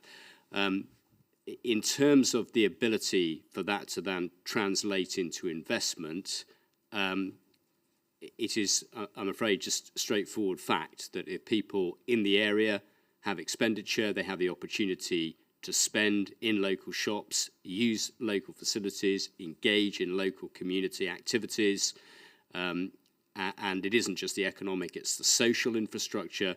So I'm afraid I understand people's perspectives are different, to steal Mullen and Friends' phrase, but you know, it is impossible to suggest that this wouldn't assist in the regeneration of Radcliffe, as with other things set out in that strategic regeneration framework document. As for the timescales raised by Mr O'Connor, I think we're all familiar with Lichfield's work on start to finish. But in terms of that 8-year period, that is taking a position nationally across a whole series of developments. Work on this site has been continuing for 4 years in relation to this. One key ingredient that often delays sites and their delivery, even when an application has been submitted, is the issue of infrastructure, particularly roads and the routes for roads on sites like this. An enormous amount of work has been done on that, to the point where the road has been realigned specifically to deal with some of the constraints that have been raised by objectors here today. So a tremendous amount of work has already been done through the exercise of engaging with the council, because we're dealing here not with a speculative application, we're dealing here with an allocation, and we know about the timescales this process has taken already. So that 8 years would not be applicable here, and the work that's done is culminating in the submission of both a planning application and a master plan this year. That is the intention, and so with a great deal of work already done. Okay, thank you. Councillor Walsh, you still got your name? Okay. It's not a historic one, it's actually a fresh one. Well, a point, I'll put it up again. a point to make. Yeah. Oh, okay. Yeah. Okay. Okay, thank you. Again, with all due respect, you have to know the layout of Radcliffe. I've been a resident in Radcliffe almost 47 and a half years. I was a police officer in Radcliffe. I owned a business in Radcliffe. And I know Radcliffe like the back of my hand. So to suggest that 500 metres is not that much, in terms of where the town centre is and where the nearest point is, which would be near to the Metrolink, is people will go to the Metrolink, they won't go into the town centre. There are very, very few shops in Radcliffe, and the ones that are there are a lot of charity shops. There is no civic centre in Radcliffe. Bury Council saw to that. They took it away. And we've been fighting for a new one ever since. So why would people go into Radcliffe when there's no civic centre? They'd go to Bury. Presently, there's the leisure centre was taken away. The one that is there at the present, which is a substitute and temporary, will go. The new one will be in the town centre. And for that, to say another 3,500 homes will just add to that the value. Well, what about the other 30,000, 40,000 residents? It's just inconceivable that anybody would think about building on this land. I'm just aghast at it. I'm just really aghast. Okay, thank you. I understand your concerns. What we need to do here is focus on the policy, and I understand the concerns that local residents are raising. Local residents are raising, and the points that Peel are making. What I don't want to get into is a back and forth between parties. So on both sides actually. So I don't want to spend time with the hearing session doing that. But I understand the points you've made about Radcliffe and the town centre. So there's no need to repeat that. If it crops up again, I've understood the point that you've made. Was there another point, a separate point you wanted to say? I was just going to say that we took our children, we use it, our children, our grandchildren use this area where they want to build, and that will go. Okay, thank you. Councillor Harris, is it again a separate point? Yes. Can I talk about the transport links? We're just about to come on to that. Okay? Do you mind holding fire for just a second? We will be. That's next up. GMCA, did you want to say anything in relation to that first point? Just very briefly. I mean, I won't get involved in this across the room scrapping that's taking place. You know, I'm just the poor plan maker, if you like. So in relation to the points made on behalf of Taylor Wimpey about ability or otherwise to deliver the number of homes envisaged within the plan period, it's really, from our perspective, in a very few words, if the allocation is made and the plan is adopted, planning applications come in, the site promoters will not be starting from a standing start with this. They've been working, with us for years, as has been pointed out, and so an awful lot of work has already been done. So one needs to bear that firmly in mind. In any event, the point that was made was all building up to promote an emission site. That further land should be removed from the green belt. I appreciate it was a site that previously was proposed to be removed from the green belt in 2016, but it isn't proposed to be removed from the green belt in 2023. And so obviously as an emission site, well, we await your report as to whether what we got in the plan is good enough to deal with the needs that we've sought to identify. And if you think what we've got in the plan is good enough, then that's that. And if you think it isn't, then we'll have to pick up the implications of that later on, but that's not for now. And then as for the points about the town centre, I'm not going to enter into debate about its proximity or otherwise. I would just point out when we get to it, we've got an item in the policy to seek to improve links between the allocated site and local facilities, but we'll come to that later on in one of the later requirements. Okay, thank you. Councillor Birchmore, your nameplate did go up. Councillor Harris, do you want to take yours down until we come to the discussion about transport? Yeah, just about deliverability. The leader of the council himself admitted this wasn't deliverable within the timescales that they're quoting. So you can check that if you want on the meetings. He admitted it's not deliverable.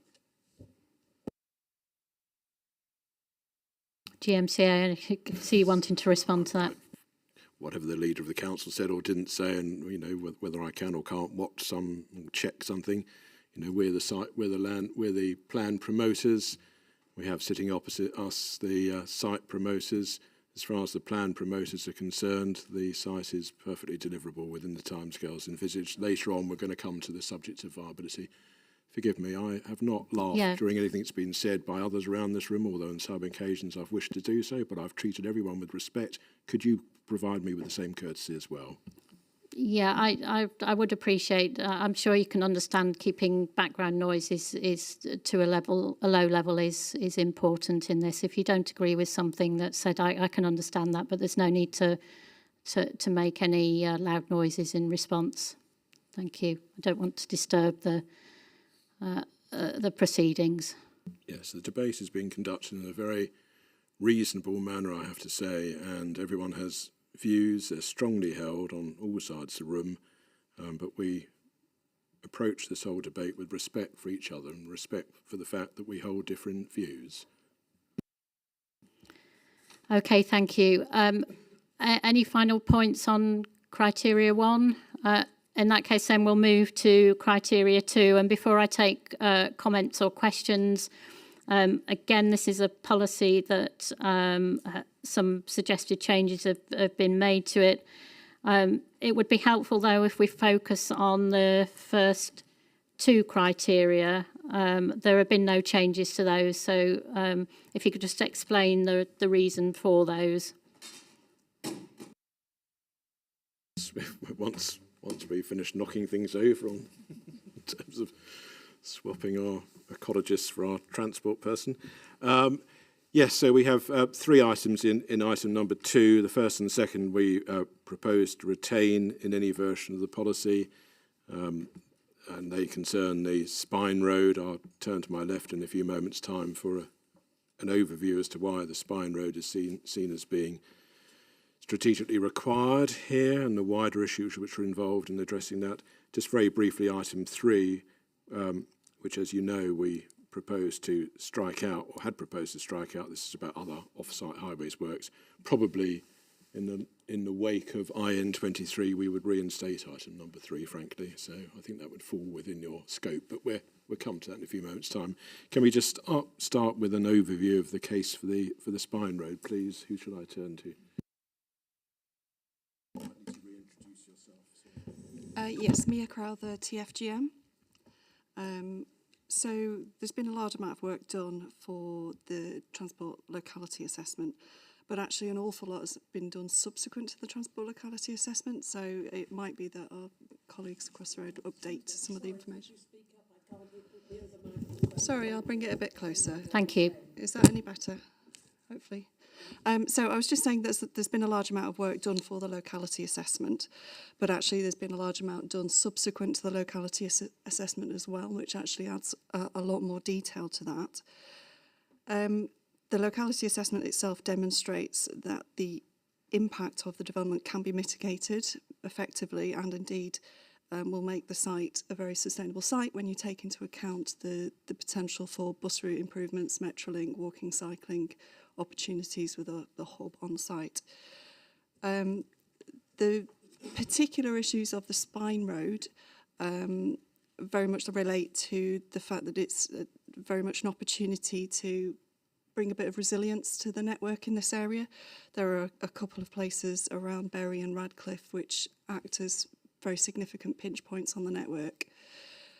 So the Spine Road has been demonstrated to support a bit more resilience in the area and give a bit more flexibility and enable improvements in a much wider area than just for the development site. Okay, thank you. And for point 2 as well, is there anything else you want to add in respect of that? So criteria 2, I mean, it's a strategic connection from the Spine Road, but was there anything further you wanted to say? I think I might leave that for our colleagues to update on the situation with that one. But Yes, I mean, sorry, but just while people are changing seats and so on, I mean, item number 2, just so we can all follow this debate, is relatively straightforwardly worded, isn't it? That there should be a strategic connection from the Spine Road to various locations that then then set out in the item, designed to be suitable for buses, provision for active travel and so on. So it's just strategic connections from the Spine Road. When you say defer to others, do you mean across the room or along the table?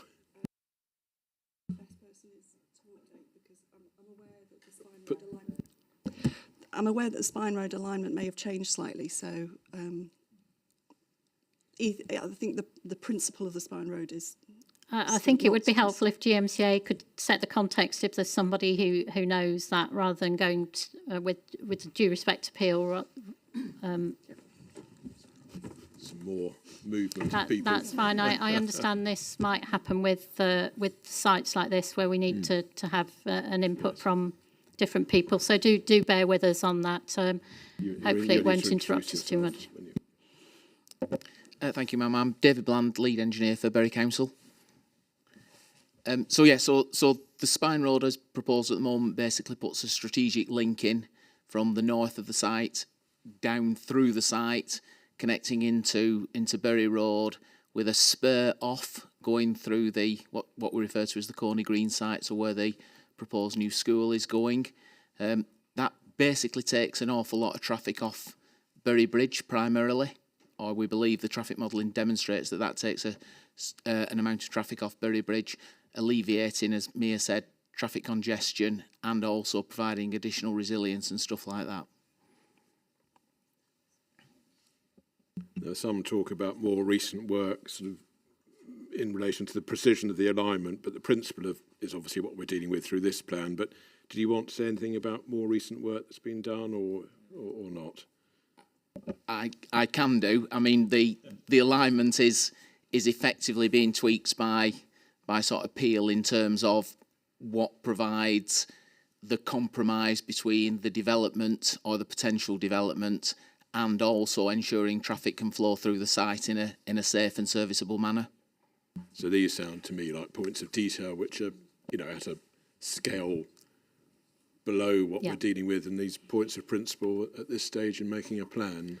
Yeah, so I'd be a bit wary myself of precise alignments. Yeah, I don't want to get into detail of it. It's really the principle, and obviously, if things are moving on, then I'm assuming that at some stage they would be taken into account in the master planning process. So, exactly. I don't want to get into a detailed debate about the exact line of the roads. Exactly. So the principle is clear. It's the spine road to relieve existing traffic congestion and to provide wider benefits by doing so. The detail of exactly where on the map it is, where on the ground it is, and exactly where the links are is for the planning application, the master plan and the planning application process.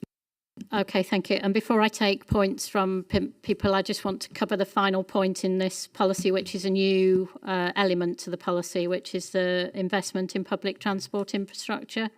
So I'm assuming it's to replace 3, or it would become new criteria 3. Let me just catch up with myself on this one. So this is what. It's just to replace 3. Yeah. Exactly. Yes. Yes. You're right, ma'am. It's just been brought up from what was a later place. So, as originally in the published plan, I'm just trying to catch up. As in the published plan, this was item number 3 in the list, and it's just been thought sensible. Not a soundness point. It's just been thought sensible to bring it up to be an item in number 2 where we're discussing highways and similar matters. It's not really a soundness point. It's just it looks a bit better in terms of the presentation of the plan.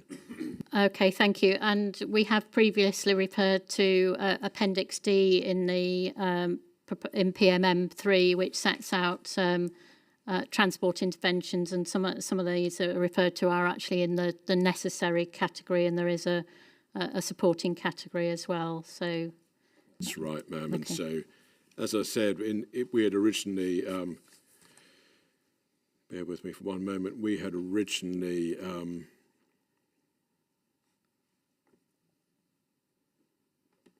we'd originally proposed that item number 3 in requirement number 2, which referred to other off-site highways works, would be struck through because they'd be caught by it.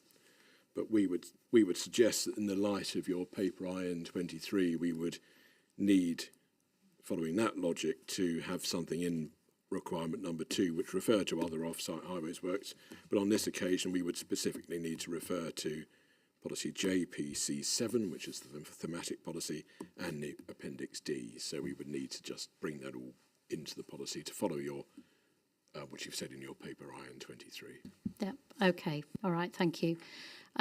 So now I will take points from people. I think I did see that Friends of Bury Folk, your nameplate went up.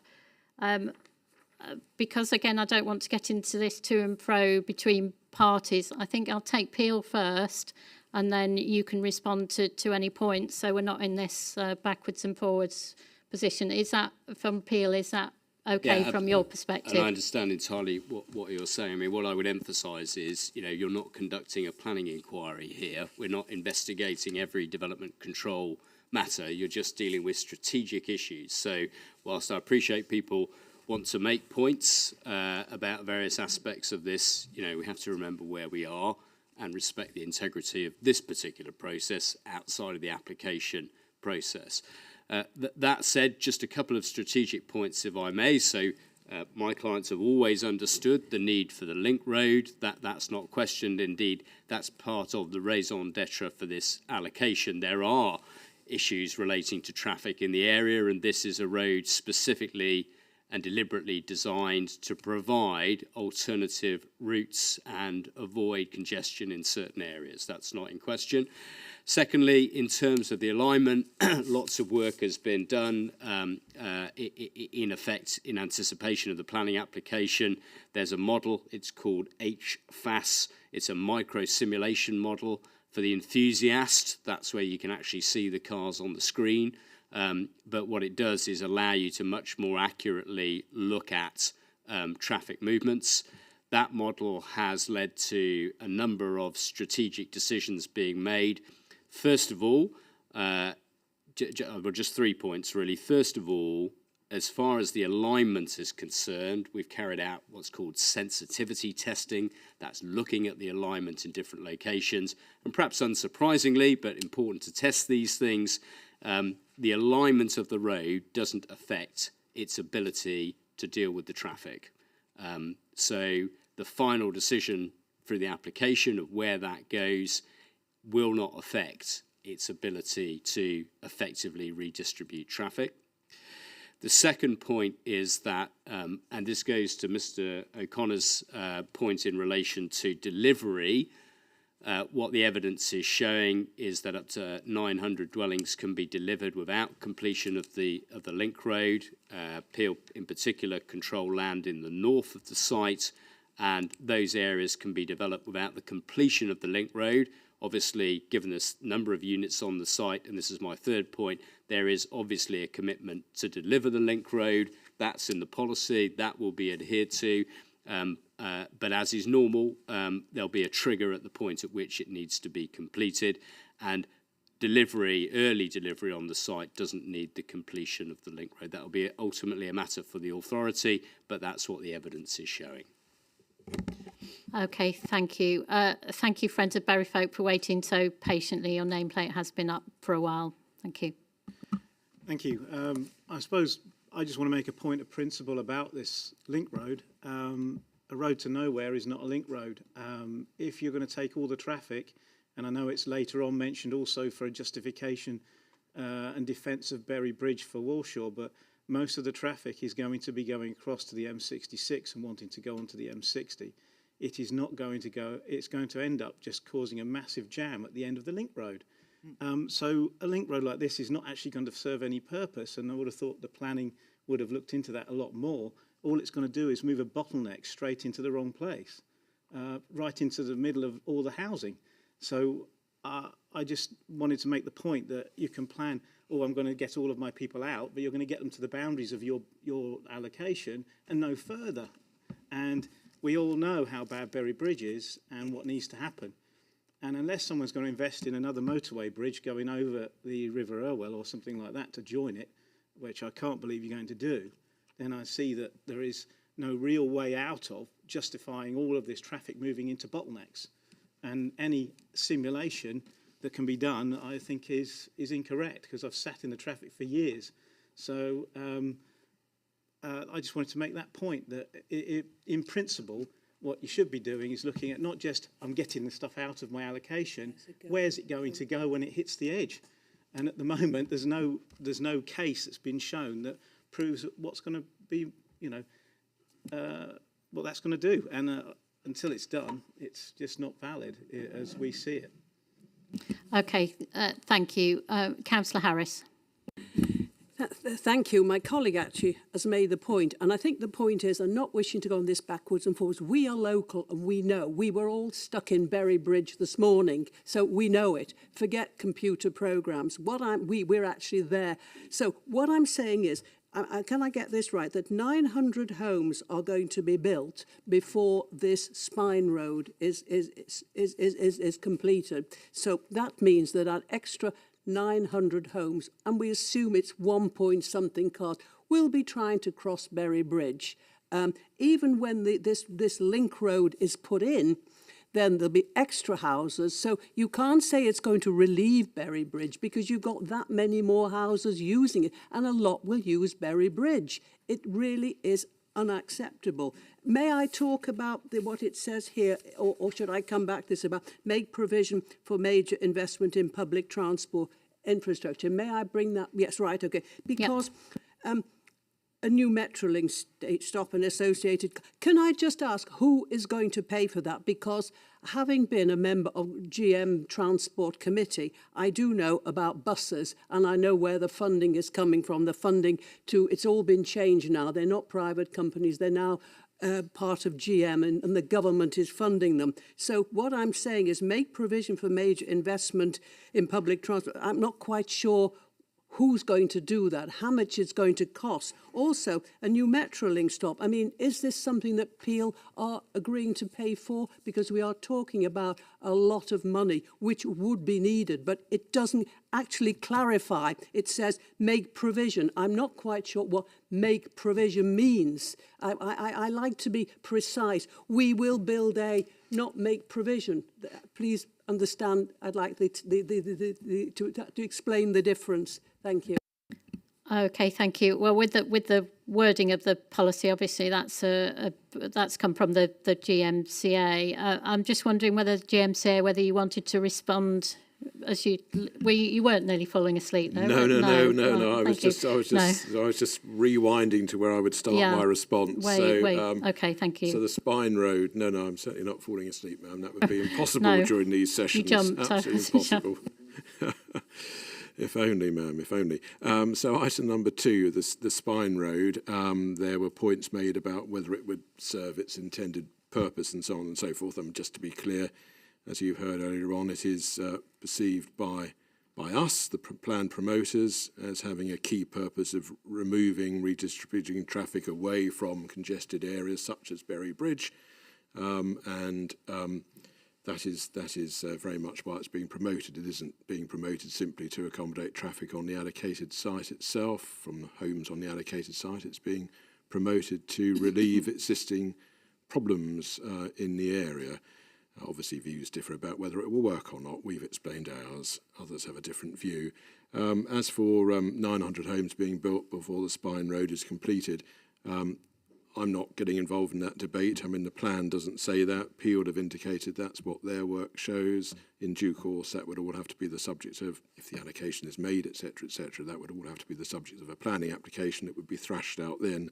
But the plan is in no way saying that you can build 900 homes before you have a completed Spine Road or Link Road. And in any event, as you know, through the master planning process, there is to be alongside that a delivery of infrastructure programme, and that's when one would thrash out details such as that. So one just needs to be careful here, and I totally appreciate we have site promoters entirely entitled to explain their perspective of matters. That's entirely for them, but one mustn't conflate points which are made on the behalf of the site promoters with something being in the plan itself, because the plan says what it says, and if it doesn't say something, it doesn't say it. Yeah, that's right. I mean, I was going to clarify that the plan doesn't set out that type of detail at this stage, and there has been some changes, so there is a final sentence in criteria 2. I did skip 4, but criteria 4, but point 4 in that. I'll come back to it. But there is some wording that refers to housing delivery being coordinated with the implementation of the infrastructure. Did you want to say anything about that? This is to do with, I've just slightly lost where you are now, ma'am. Obviously, we've had points made by Councillor Harris about item number 4 in the list, which is the make provision item. Is that the one that you were just asking me to comment about, or? No. You were somewhere else in this. Sorry, I followed on from your question, but Yes. deal with Councillor Harris's first, and then we'll Yes. come on to that final point in in criterion 2. Thank you. So item number 4, make provision for major investment in public transport infrastructure. Well, I personally would have thought make provision is perfectly clear language. You'll tell us in due course whether in order to make it sound it needs to be changed. Make provision, it's pretty obvious what it means. You ought to make provision for, and the things that you ought to make provision for are set out, and they include a requirement for a new Metrolink stop. And in the appendix, which we have as Appendix D, then the Metrolink stop is seen as being one of the necessary items. As you'll know, I don't know whether TFGM want to say anything more about the Metrolink stop. I'll come then afterwards to your point, ma'am. Only to say that those items in the list are assumed to be paid for by the developer. Thank you. Okay, thank And you. obviously, as you know, through policy JP C7, if as and when a planning application is made, we have this process of then micro-analysing exactly what's necessary at that stage when you have all the up-to-date evidence and so on and so forth. And as you know, that's all explained in our policy C7. Your point, ma'am, concerned the final aspect or part of item number 2 in the policy, which is the additional text to control the release, if you like, of residential development or the building out of residential development to ensure that that housing delivery is coordinated with the implementation of the infrastructure which the policy refers to. So there's a, just it's belt and braces, just trying to make the point crystal clear, as one would have expected anyway, that for a strategic allocation like this, that housing delivery should be in step with infrastructure delivery. I say it's belt and braces because one would have anticipated all of that being captured by the introductory text at the beginning of the policy about the delivery of infrastructure and the master plan. But it's there to make it crystal clear. Okay, thank you. Before I forget, I did just want to cover criterion 2 has point 4, which relates to structural upgrades to do with Elton Reservoir. There are no proposed changes to that. It would be helpful just to explain the background to that, though.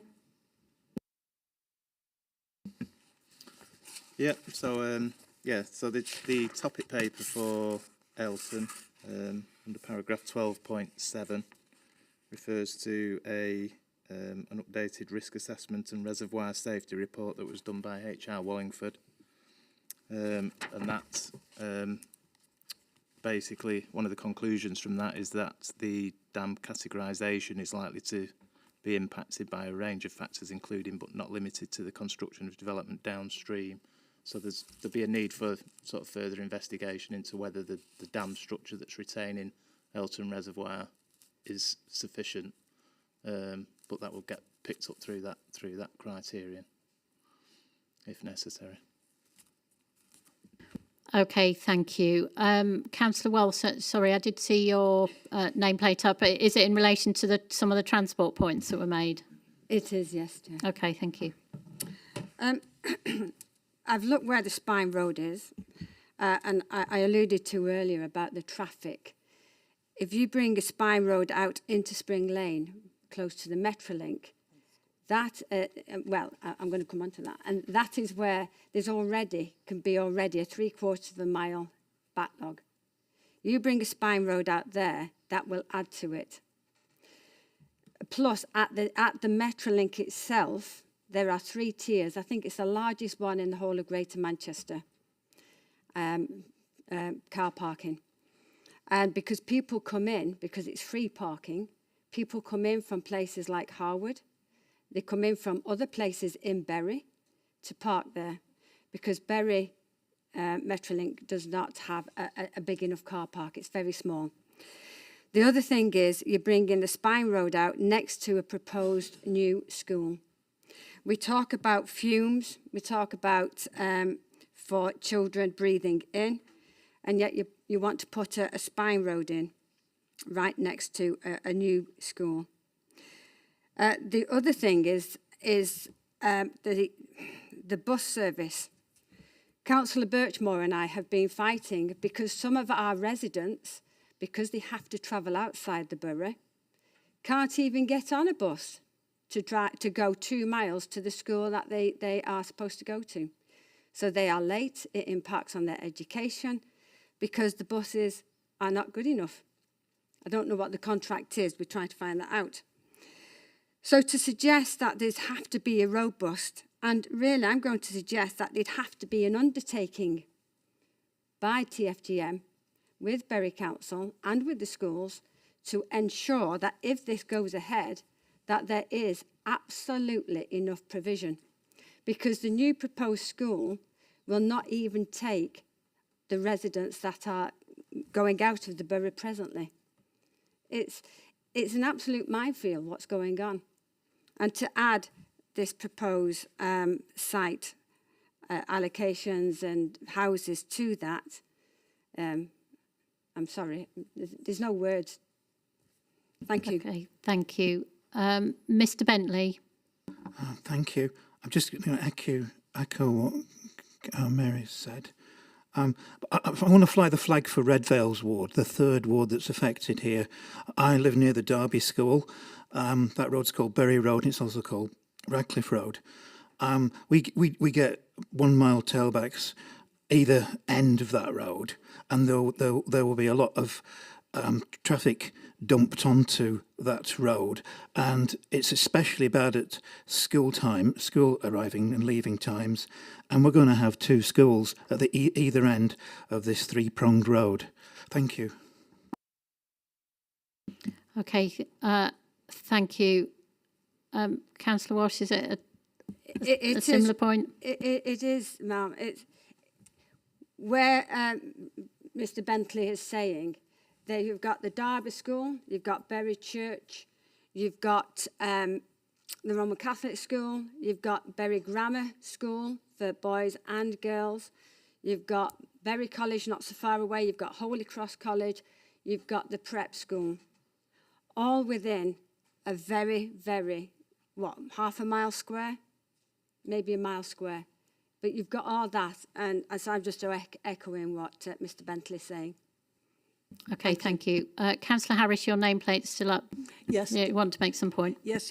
Can I just move forward to residential development will, within the allocation, will be controlled to ensure that the rate of housing delivery is coordinated with the implementation of the above infrastructure or key elements of it. Again, like the word provision, the whole thing is very vague.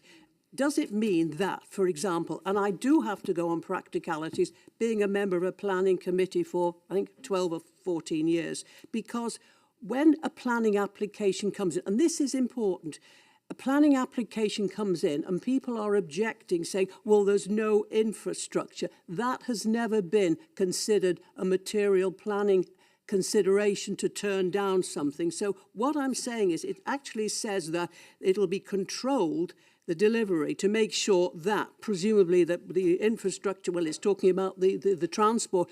Can you assure me that in fact it will be actually controlled so that the houses just cannot be built until the infrastructure is there? It's terribly important that we must have clarity on this. Thank you. Okay, thank you. GMCA, did you want to respond to the points that were made then? I don't think, ma'am, there's anything we can really add about the purpose of the Spine Road. We've explained its purpose as we perceive it. Obviously, there are, others doubt whether it would do what it's intended to do, but we're convinced it would work, as we've explained. I think we moved on to various points about educational provision, which we're going to come to later on in the list, so I won't say anything about those. As for the item that the Councillor Walsh has just referred to about controlling the rate of residential development, so it's coordinated with the implementation of infrastructure, I would say it couldn't be any clearer, really. I mean, control is a powerful word to use in my book, and it means what it says. That's to say that residential completions are to be tied in, or the rate of residential completions is to be tied in with the delivery of whatever infrastructure is necessary to support that scale of development. So it's straightforward. I mean, I appreciate points which are made about experience over the years, sitting on a planning committee or even not sitting on a planning committee, all sorts of debates had about infrastructure, and I think along with traffic, it's probably the next most often made point by local residents, perfectly understandably, is that when new housing development comes, you get the houses without the infrastructure. Well, that's what this item is seeking to address. Okay, thank you. We will then move on. Anybody got any final points they wanted to say in relation to transport? Okay, thank you. There are a couple of more policies that criteria relate to this, but criterion 3 you propose to delete, but that is replaced earlier on anyway. Moving around rather than Get a rid of it. deletion. Exactly. And criterion 4 relates to the network of safe cycling and walking routes. Yes. Now, in your IN23 universe, if you like, then one would have thought that one would reinstate the idea of referring to safe cycling and walking routes, etc., etc. I suspect, though, that one would need to tie it in with the thematic policy earlier on in the plan to make it crystal clear. I think that would follow from your logic. I'm obviously just catching up. And again, I think this is probably one that it depends. If you have key destinations in mind, then maybe the criteria should state that. But if it is just very general, then it's maybe one that you don't need to refer to because the thematic policy would deal with it. Fine. But it's like with all of these policies, Yes. if there is something specific within the allocation that you're seeking to achieve, Yes. like it links a key neighbourhood A, then it might be helpful to refer to key neighbourhood A. But if that's not the more. case, Indeed. So later on, when we come to it, you'll see that we have exactly one of those about linkages to key neighbourhood A, etc., etc. So forgive me, this is a large part. This is me catching up with, as I'm not the author of IN23, just trying to sort of read between the lines, and it's very helpful to have your clarification. So on that basis, then the item here about cycle and walking routes would be captured by the generic and thematic policy. There's a later item which talks about linkages to specific places. Yeah. Thank you. Got it. Thank you, ma'am. Okay, so we'll move on to criterion 5, which talks about provision for affordable housing, equivalent to at least 25% of the dwellings on site, and then there's also a split between the tenure. There are no proposed changes to this policy. Did anybody want to make any points in relation to this?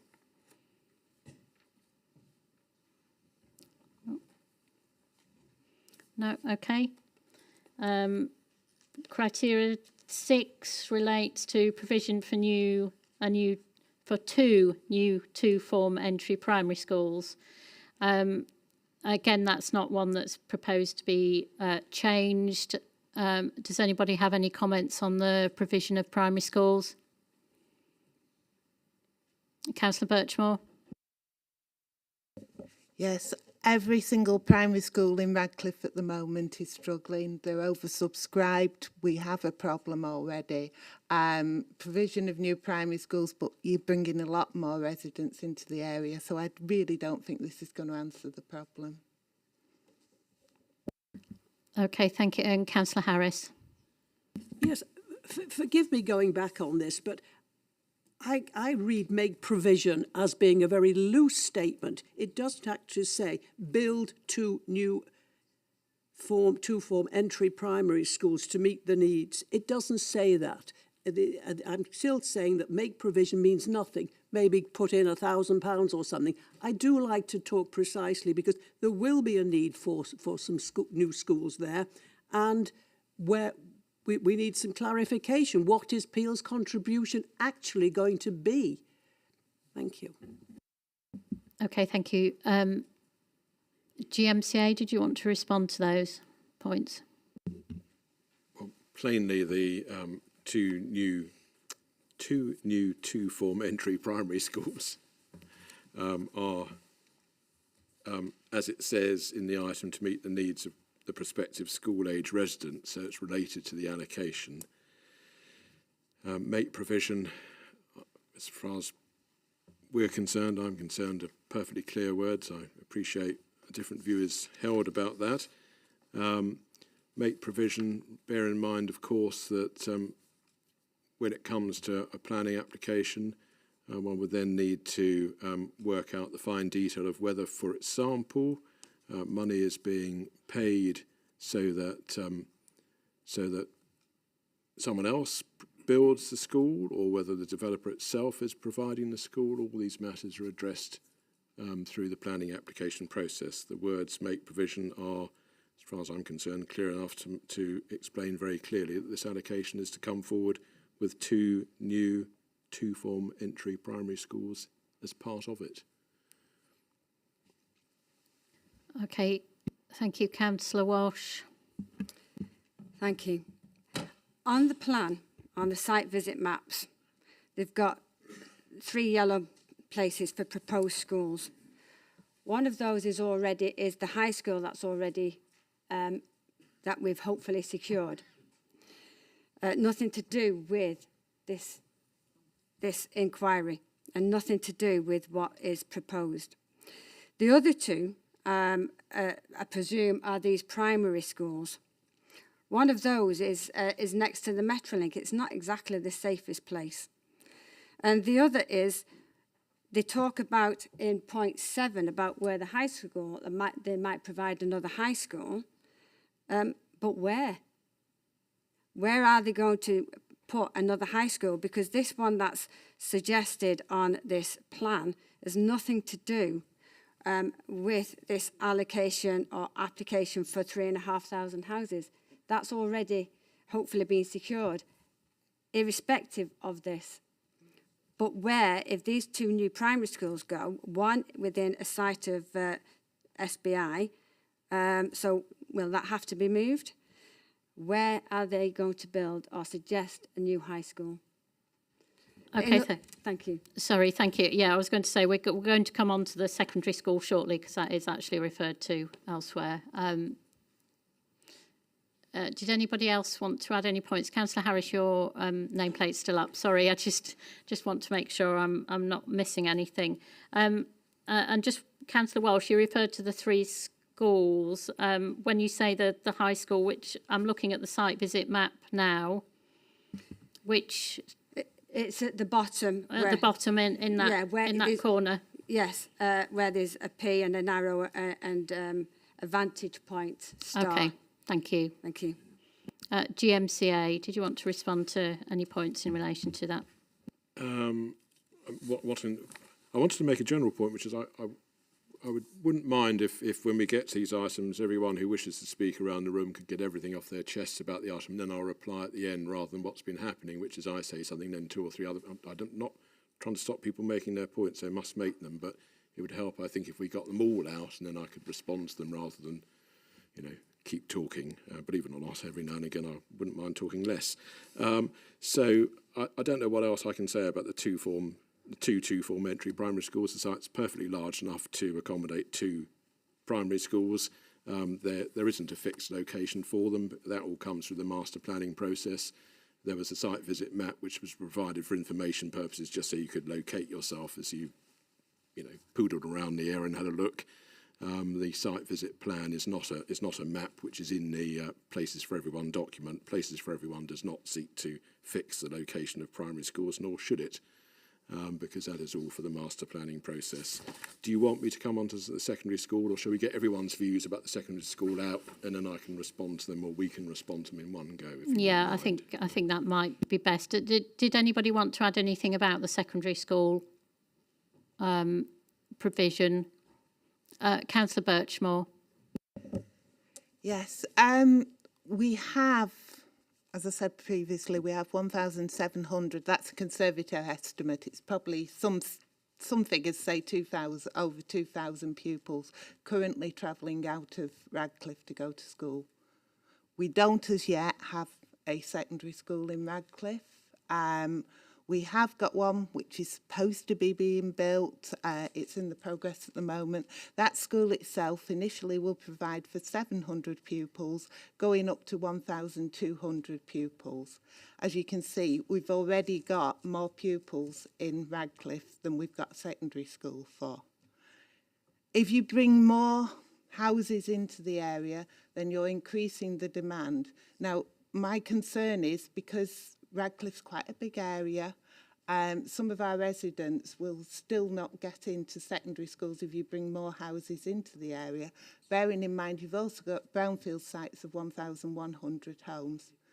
So at least 1,100 homes. So we've already got massive pressure, and to bring any more people in without proper provision, and, it goes back to how are we going to provide these facilities, because I honestly don't think the plans say how they're going to do it.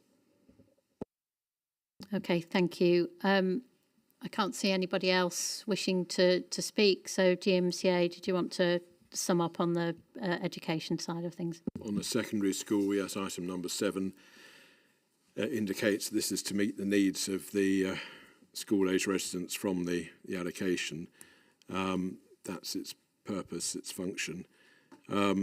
It's in the requirement policy. I mean, it's a matter which would have to be addressed in any event bringing forward residential developments of this scale, but it's in here so that it's crystal clear that this provision is to be made. As you know, ma'am, we in our changes proposed just expanding this, so it expanded so that it says make provision for a new secondary school, or in the event that secondary school provision is delivered in an alternative way, make a financial contribution towards secondary school provision. And I'm just going to look to my left just for a little bit of an update as to what the current state of play is vis-a-vis the secondary school, but the principle is clear from item number 7, school-age residents, kids from the homes, new homes on the site who need a secondary school place are to have a secondary school place provided as a result of item number 7. But I just have a little update about the latest state of play. Okay, so I've not really much to add to that, to be honest, but I think the current situation in terms of Ratcliffe, I mean, it was mentioned before that Ratcliffe hasn't got a high school at the moment. There are discussions ongoing with DFE with regard to the provision of a new secondary school in Ratcliffe, and the idea behind the amendments to, or the proposed modifications to that policy is to sort of reflect that current situation. So if it gets delivered through the DFE process, then the requirement, I suppose, would switch to maybe a financial contribution to extend that school. But if it didn't come forward, or other schools necessarily sort of within the area, but if it didn't come forward through that process, then the requirement would fall back to the actual delivery of that secondary school. Okay, thank you. We'll now move on. We've still got a number of criteria to get through. So we'll cover point 8, which relates to the local centres, and there's been some proposed changes to this. So again, could GMCA just outline why the changes are suggested? Thank you, ma'am. Yes, so item number 8, new local centres, range of retail, health, community facilities, ensure they're integrated with existing communities. So the changes that we propose that are to make clear how many of these local centres we're talking about. Seems a sensible thing to do. Probably is a soundness point actually to spell this one out. So it's 2 new local centres. That's what we propose through item 8 and our sheet of changes, GMCA 34. And the other change that's made is to just drive home. Perhaps this is probably clarity rather than soundness, but to just drive home that when we say local centres, we mean local centres, so required to serve purely local needs. In other words, not some greater scale provision. You'll know that perhaps from your experience, it's certainly in the past, reference to local centres in local plans has been sometimes taken as a sort of as a stepping stone, if you like, for much larger provision than was ever envisaged in the plan making process. So we've just sought to, clarify that. So these are, local means local. Okay, thank you. Does anybody have any points to raise on the provision of local centres? Councillor Walsh. Yes, again, there's a lack of detail of what he means by centres, because earlier we had the point about the footfall into Ratcliffe Town Centre.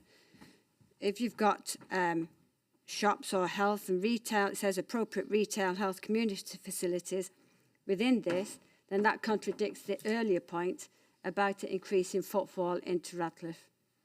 Thank you. Okay, thank you. Anybody else have any comments on that item? Mr. Kapkowski, do you want to add anything? I won't come back on that because it's an across-the-table point. I mean, so I'm not going to engage in, the point was made by Peel earlier on. They've made it, they've explained it. Different view is held by the councillor. I'm the plan maker, and my position is we're talking about item number 8, and we consider there should be 2 new local centres. So there you go. Yeah, I mean, the policy, the criteria itself does provide a little bit of description about appropriate retail and health and community facilities, and that when read together, that provides a little bit more detail, I think. Okay, thank you. So criterion, moving on then, criterion 9, this is one of the policies actually, the criterion actually I think is proposed to be deleted. And I think our initial view is this is probably one of the thematic ones that it doesn't refer to anything specific unless it's meant to. So, you know, from our perspective, it is repeating what is elsewhere in the plan. I'm getting into the swing of this now. So if it's purely thematic, then you rely on the thematic. If there's some local place, I think when we come to heritage, for example, you know, so you mentioned particular heritage assets in the area, then you would, in your IN23, you would keep the reference to that, for example. But here, where we were just talking about utilities, broadband, and electric vehicle charging points, generally, we've got a whole series of thematic policies that cover those subjects. Far, to be honest, far better than this reference that we had in item number 9. Yep. Okay. If nobody has any comments, I'll just move on. So if I'm moving on too quickly, just put your nameplate up. So I'll just take it as read. If the nameplates don't go up, I can move on to the next policy. So number 10 relates to the design and layout and integration with surrounding communities, which was the point that was made earlier on. I have no comments on that particular element unless GMCA wanted to say anything. It's self-explanatory, ma'am, so no. Okay, criterion 11, you've again suggested some wording change for this. This is an example where if there are particular facilities that you wish to replace, then it should probably say that. If there is something specific. So just thinking along the lines that we were talking about. Did you want to say anything in response to that? Yes, ma'am. Again, just catching up on my part. So item number 11, we'd sought to add the words replace existing recreational facilities to the beginning of item number 11. Did we have something specific in mind? I understand that we do, and I understand your point, which is if that's the case, then it should be spelt out in an amended version of this item, which is, you know, point taken and noted. And then otherwise, it's to make provision for new recreational facilities to meet the needs of the new residents. So that's all fine and dandy. What was the specific thing that you had in mind with that, just for a clarification? I'll look to my left. Yeah, so there's it's on the eastern side of the site where the proposal for the new spine road is to come out onto Ratcliffe Road. That will go through an area to the south of Newbank Garden Centre, which is known as Wharf Playing Fields. So if when the precise alignment is all sorted out that happens, then that would need to be replaced.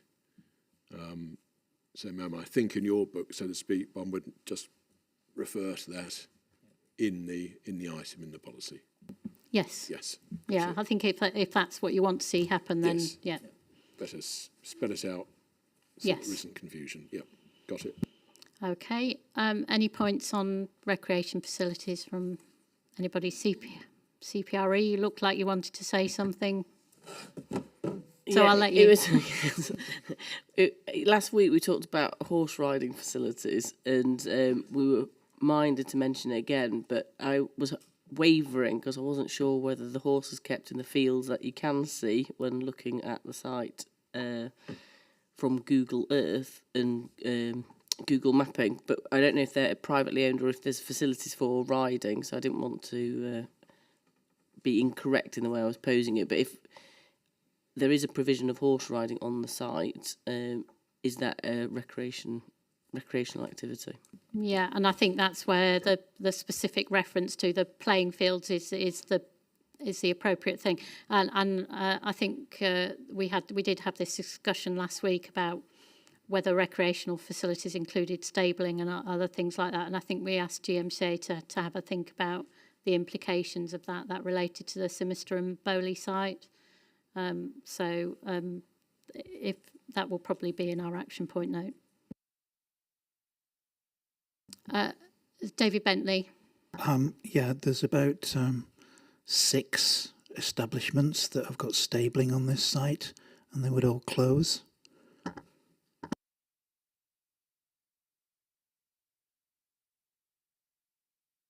Thank you.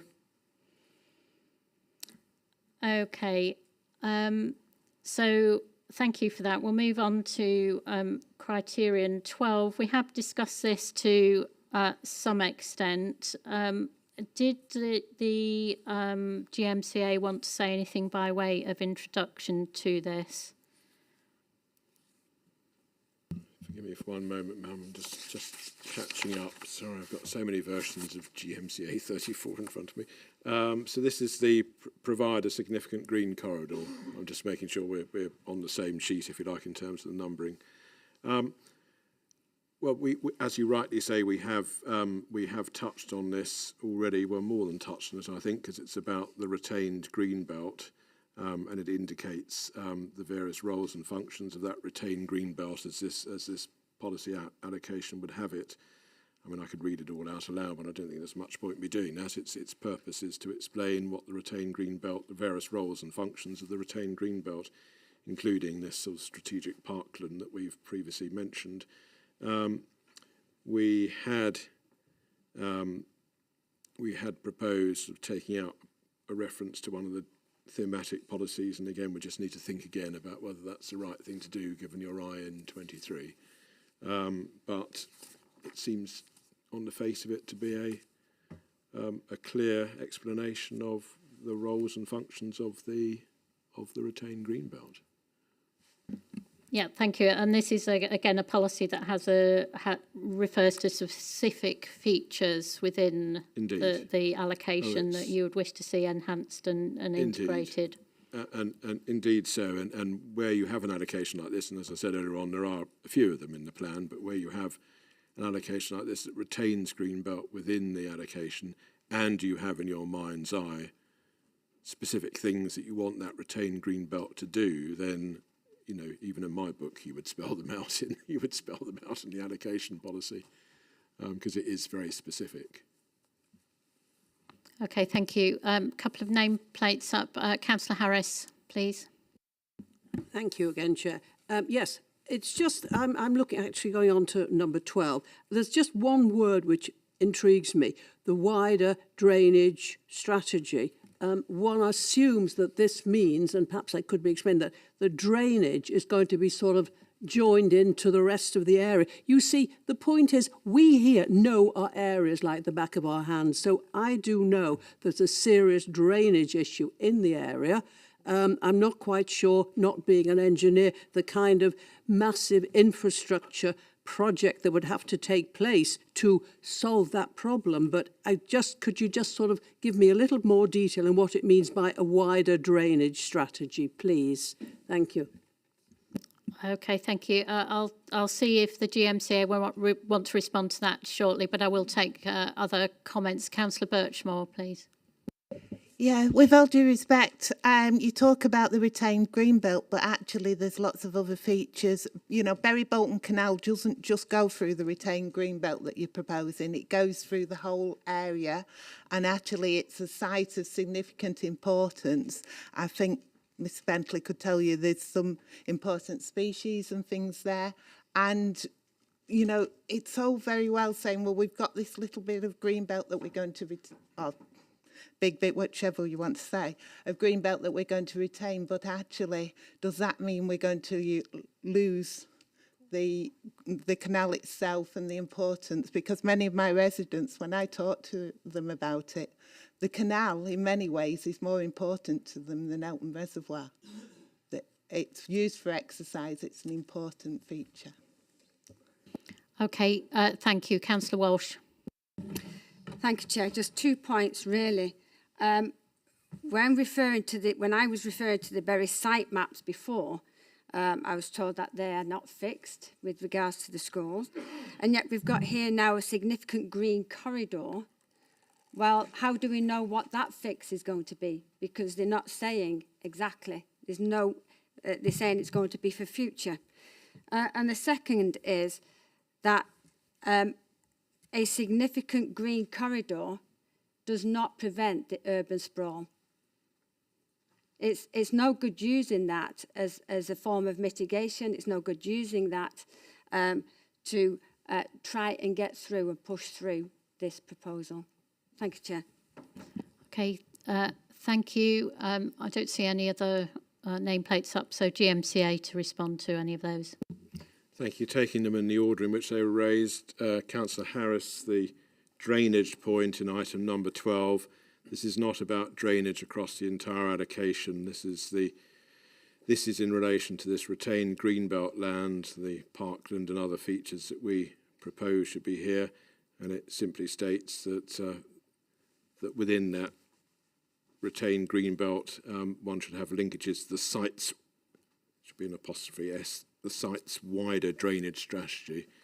So it's just making sure that the drainage of the retained greenbelt and the facilities that we envisage within the retained greenbelt should fit in with the wider drainage strategy across the entire allocation. It's not talking about, you know, where the homes were drained to, for example. So that's the first point. The second point about Councillor Birchmore, there are various features that are not just within the retained greenbelt and the wider area. Yeah, absolutely, I'm sure that's right.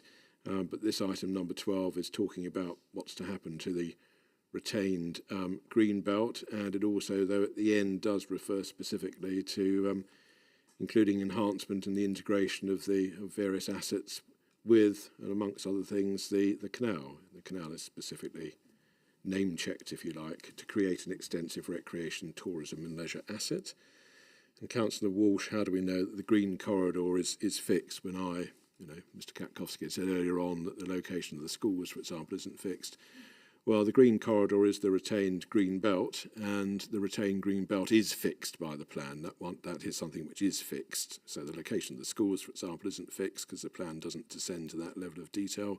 But where the green belt would be is fixed, and that's the purpose of the plan. The plan takes some land out the green belt, it retains some land in the green belt, it sets new boundaries. So there is a fix, if you like. One of the things that the plan definitively does do is to say where the green belt would be. So that's my answer to the point about the green corridor. Okay, thank you. I intend to move on to criteria 13, unless anybody else has anything to say. Now, I understand that feelings in relation to ecology do run quite high in relation to this site. As I have said before, what is not going to be helpful to the running of this hearing session is to get into a position of backwards and forwards between the parties. I think we made it clear in our guidance notes and other communications that this it's not a public inquiry, there's not the cross-examination, but I also want to make sure that people get their points across, and I do realise that people have invested quite a lot in this, but I just want to make it clear that if it looks like we're getting into the to and fro between parties, then I will halt the discussion and we'll take a break and get people to focus. We're focusing on the wording of the policy. So I'll start with the GMCA. This is a criteria that you propose to delete. We had proposed to delete it, but ma'am, there are specific, again, catching up with your IN23, there are specific ecological areas of interest and importance on the site, and reflecting on your note IN23, my reflection on it would be that we would reinstate item number 13 so as to refer to the provision for biodiversity net gain, which is in any event required by our thematic policy, the one that's name checked in item number 13 JPG9, but that we would add to this specific references to specific specific ecological stroke biological interest on the site, you know, to catch up with your point. And if it's purely thematic, leave it to the thematic policy. But if there are specific elements of the site which should be mentioned, then fine, mention them. So our position on this is that, you know, having reflected on your note IN23, it would seem to follow the logic of your note to ensure that there is an item which refers to biodiversity net gain, which does cross-refer to the biodiversity net gain thematic policy, and which also then mentions specific features on the site in that context. So that's what I wanted to say first of all. Secondly, ma'am, can I just seek some guidance from you, because we're all aware, or many of us are aware, that there are a number of speakers who object to the allocation. That's their right, of course, and object to it on the basis of various ecological issues, and they're, fairly soon going to summarise their points. Would you like us to give an overview of our position in relation to ecology first of all, then listen to those points and then respond to those points, or shall we just have the points and then our response? Entirely what you prefer. I think it would be helpful to have an overview, Yes, just because with your Matter 17 statement, there was the additional note produced by the Greater Manchester Ecology Unit, so it would be helpful to understand the background on the nature conservation interests within the site from your perspective. Indeed, and thank you, that's helpful. So I'll just move 3 to my left. If you could just, I can't remember whether you were sitting in the front row earlier on, but if you could just, you were, weren't you? That's right. So you're from the GM Ecological Unit, and so if you could just give an overview, please. We're then after that going to have very specific points made by objectors, and you'll get the opportunity to respond to those very specific points once they've been made. So if you could just give an overview first of all, please. So I'm Teresa Hughes. I'm a senior ecologist at Greater Manchester Ecology Unit. I'm the lead case officer on this particular site. You will have met my boss, Derek Richardson, at other hearings. He's unavailable today. So GMEU has been involved with this site for a considerable length of time, I think over 4 years. I've been the lead officer for over a year, and we know that this is a very high, I think the LWT said it was a biodiversity hub. There are a large number of sites of biological importance within the allocation area that hold significant biodiversity resources. We do, as part of our remit, review regularly all our sites of biological importance. It's one of the few councils that does do that. And we do take into account information that's provided by third parties, by developer surveys, by our own survey work as well. We've had 3 case officers working on this site for this length of time. One who lives in Bury knows the site very well. I've known the site since 1996, and my boss has been in the area for nearly 18 years. And we've all contributed to this site survey work. As a result of information that came forward from the various parties and also our advice to Bury, we have, I think the word from the other side was advocated quite hard for adjustments to the scheme, and I think that's reflected in the, to an extent, the Greenbelt argument, and also references to alignments of the Link Road, which we have advocated and advised Bury on. In addition, we have provided an SBI paper, which is document M17.1.2, in support of some of the information that came in after the close. And that gives you, hopefully, the background that you need in weighing up where we are. We're in a bit of a time warp because of COVID-19 in terms of field work, but suffice it to say that information from third parties has been included in that assessment, and it shows two levels of adoption of or recommendations to Bury on changes of boundaries. And I think there's a map in there that should be self-explanatory. We have also subsequently also dealt with the lapwing issue as well, which we consider is of regional importance. We've asked the Greater Manchester Bird Recording Group to verify the figures on that. There is a paper, if necessary, that we've given Bury if you require to have that detail. And we've also looked at the OD15 that has been presented very recently, I think on 19th of January, which was the priority habitat map. And we have considered that. We do consider that the highest value habitats are already within SBI boundaries. But we fully acknowledge that there are other areas that are out with those boundaries that do have some biodiversity value. I have a paper here about Natural England's involvement within this, if you so wish to go into more depth about that, or we can respond when necessary. I think that probably gives a sufficient overview of where we're at. Yeah, I mean, so just generally that paper that you submitted just refers to some upgradings of SBIs, minor and maybe a bit more major boundary changes. And in relation to the lapwings, was that picking up on the work of the Wildlife Trust in relation to the breeding, the 18 breeding pairs, I think it was, that was referred to in their paper? Is that what that picks up on?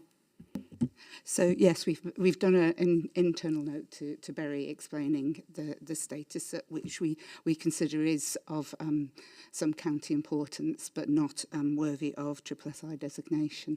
And the facts and figures are in that paper if you so desire to see it. So yes, that paper's in response to the LWT M17.14. Okay, and then I suppose my follow-up question is how this affects the allocation, whether it has any impact on the development area or whether things need to be taken into account of in a more specific biodiversity policy. Yes, well, ma'am, it's because of those sorts of points that I made that I said what I said, a little while ago, which is item number 13, which originally just had this cross-reference to our thematic policy about biodiversity net gain that we're confident can be achieved here, should be expanded to refer to some of these specific elements, habitats and species that you've had reference to just now by the ecological unit. That's what I had in mind when I said what I said, so that the policy would ensure that those interests were fully taken into account when, if as and when the allocation's made, the master plan is drawn up, what goes where is looked at carefully through that process, and then obviously if as and when planning applications come forward, those ecological interests have been flagged up in the policy, for proper consideration. So that's why I said earlier on, catching up your item 23, one would reinstate this, but one would expand item 13 to specifically refer to habitats and species of interest which are to be properly taken into account through the master planning and planning application process. Okay. That's how we see it. Yeah, thank you. I'm just wondering. I'm conscious. Peel, did you want to say things at this point? Yeah. Well, just on this biodiversity net gain. Obviously, as you know, there isn't a requirement for any particular percentage at the moment. But obviously, by the time the application is submitted and determined, we're highly likely to have the 10% that's provided for under the legislation. As with all sites coming forward, there is no requirement that it all be on site. So this is a site which can achieve a degree of biodiversity net gain, but whether it can achieve 10% would be a matter for detailed master planning. But it would be wrong to have a policy that expressly required it on site. That wouldn't be consistent with legislation. There's a hierarchy to be followed.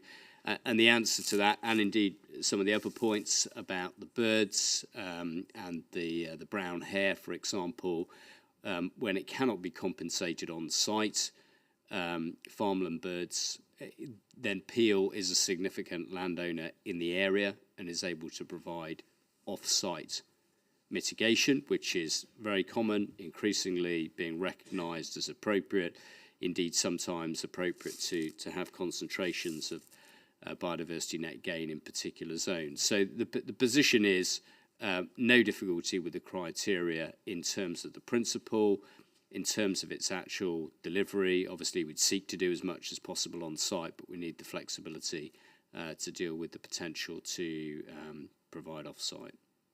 Can I just, before you go around the table, ma'am, just on that 10% point, just to clarify, ma'am, and we discussed this at whichever week it was, but before Christmas, that's you know, as chronological as I can get here. We did look at policy G9, you'll recall, I'm sure, and in the schedule of proposed amendments, which is PMM3, we have a specific item in policy G9.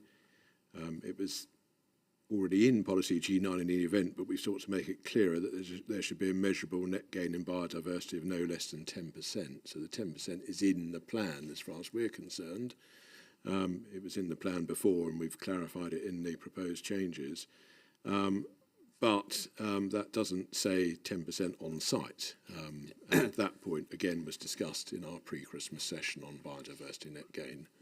So yeah. just to make that point of clarification, sorry to interrupt the flow of the points, but I didn't want lots of other people to sort of say, we want 10%, as if the plan doesn't, because the plan does. Yeah, that's very helpful. Yeah, I mean, we're not in any way moving away from the 10%. The point is, when you look at that properly, as we have done, you need to look at whether you're likely to deliver on site.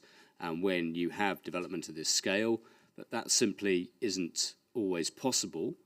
But that's why there is a hierarchy which includes off-site provision. So yeah, we're completely signed up to the 10%, no difficulty with that, part of the the approach taken to these sites. Okay, thank you. I will start to take points. It may be that I break for lunch. I do want to stick to the lunch breaks, and because we're a group of people that are here for the whole day, it's not split, then that should be okay. It should still work in terms of timing. But also, I will start to take people's points. So Wildlife Trust first. You had your sign up first. I was just seeking some clarification, ma'am. Are we discussing the wording of this particular policy, or are we now addressing the whole gamut of the ecological value of the allocation site? We're focusing on the wording of the policy. That's what we're here to discuss. But I understand there are some wider ecological points that people will want to make. So please make them. Try and avoid repetition if you can between the parties. I am listening and taking in what you're saying. So, but if you've got some general points, then please make them now. Right. In the specific wording of the policy. In the specific wording of the policy, we presume, based on your previous interim ruling, that the actual sites of biological importance would need to be identified in the policy, probably with the phrase including Elton Goyt and Elton Reservoir, because at least in theory it's possible other sites might be identified. In terms of the wider site, and going back to the Greater Manchester Ecology Unit's point about the site not being of national importance, we do accept that now because we've got more detailed feedback on the figures, but it is of Greater Manchester importance. So is important at the level of this spatial plan. In terms of the wider points, if I just turn to my notes here. First, the development of the type proposed around Elton Reservoir would, we think, reduce the allocation sites and the city region's resilience, as in MPPF paragraph 174D. As the pressures from the increased level of development and leisure activities and resultant increased disturbance by humans and dogs is incompatible with the survival of the current city region value of the site. Lapwing in particular, our ground nesting species is very easily disturbed by predators or perceived predators, which humans and dogs will be, will usually fail to nest or abandon nests. Secondly, the location and scale of the allocation and the types of development proposed would fail to promote the protection and recovery of priority species, as in NPPF 179A and B, notably lapwing and brown hare, and does not identify and pursue opportunities for securing measurable net gains for these priority species populations. The open farmland around Elton Reservoir is a biodiversity hotspot in the context of Burley and Greater Manchester City region. In fact, the Greater Manchester Ecology Unit has recently upgraded Elton Goyt SBI to a city region level and expanded the boundary of the Elton Reservoir SBI. TEP Ecology Consultancy, that's document OD 6.4, in paragraph 11.28, has identified, sorry, I'm reading my writing backwards, the possibility of financial contributions to offset losses to these key species, habitats and populations, but it doesn't offer any kind of specific location or detail on where those would be. And given the city region significance, we would argue that it really ought to identify that up front rather than leave it as a hostage to fortune for a planning application. As to where exactly it is in with Greater Manchester's Nature Recovery Network. And of course, with the mitigation hierarchy that has been explained opposite from Peel, it would need to be either on site, as near as possible to the site, or at least within Greater Manchester. So where is the question that's begged? And also, by whom will this be delivered, and for how long? In our view, the area around Belton Reservoir should be where population enhancement is delivered as off-site compensation for development elsewhere. This proposal will result in it being depleted, and the aim should rather be to enhance and expand the lapwing population of Greater Manchester from these core areas where it is most plentiful by providing connections for the spread of the species, not to reduce the population within its core areas as this allocation proposal would surely do. So in summary, this allocation as proposed is incompatible with the recovery of nature in Greater Manchester, particularly as it relates to the maintenance and recovery of the breeding lapwing population of the city region. Thank you. Okay, thank you. Mr. Bentley. Thanks, Ma'am. I'm going to look at some soundness tests, if that's okay. And I'd ask you to look at the priority habitats map in your own time, and the amphibian map that I provided in October, and the revised habitat survey, just to look at the distribution of brown hare and lapwing. But here we go. The tests I've got NPPF 140, NPPF 179, and number 3, policy JPG 9, and I'm going to ask you not to forget NPPF 180.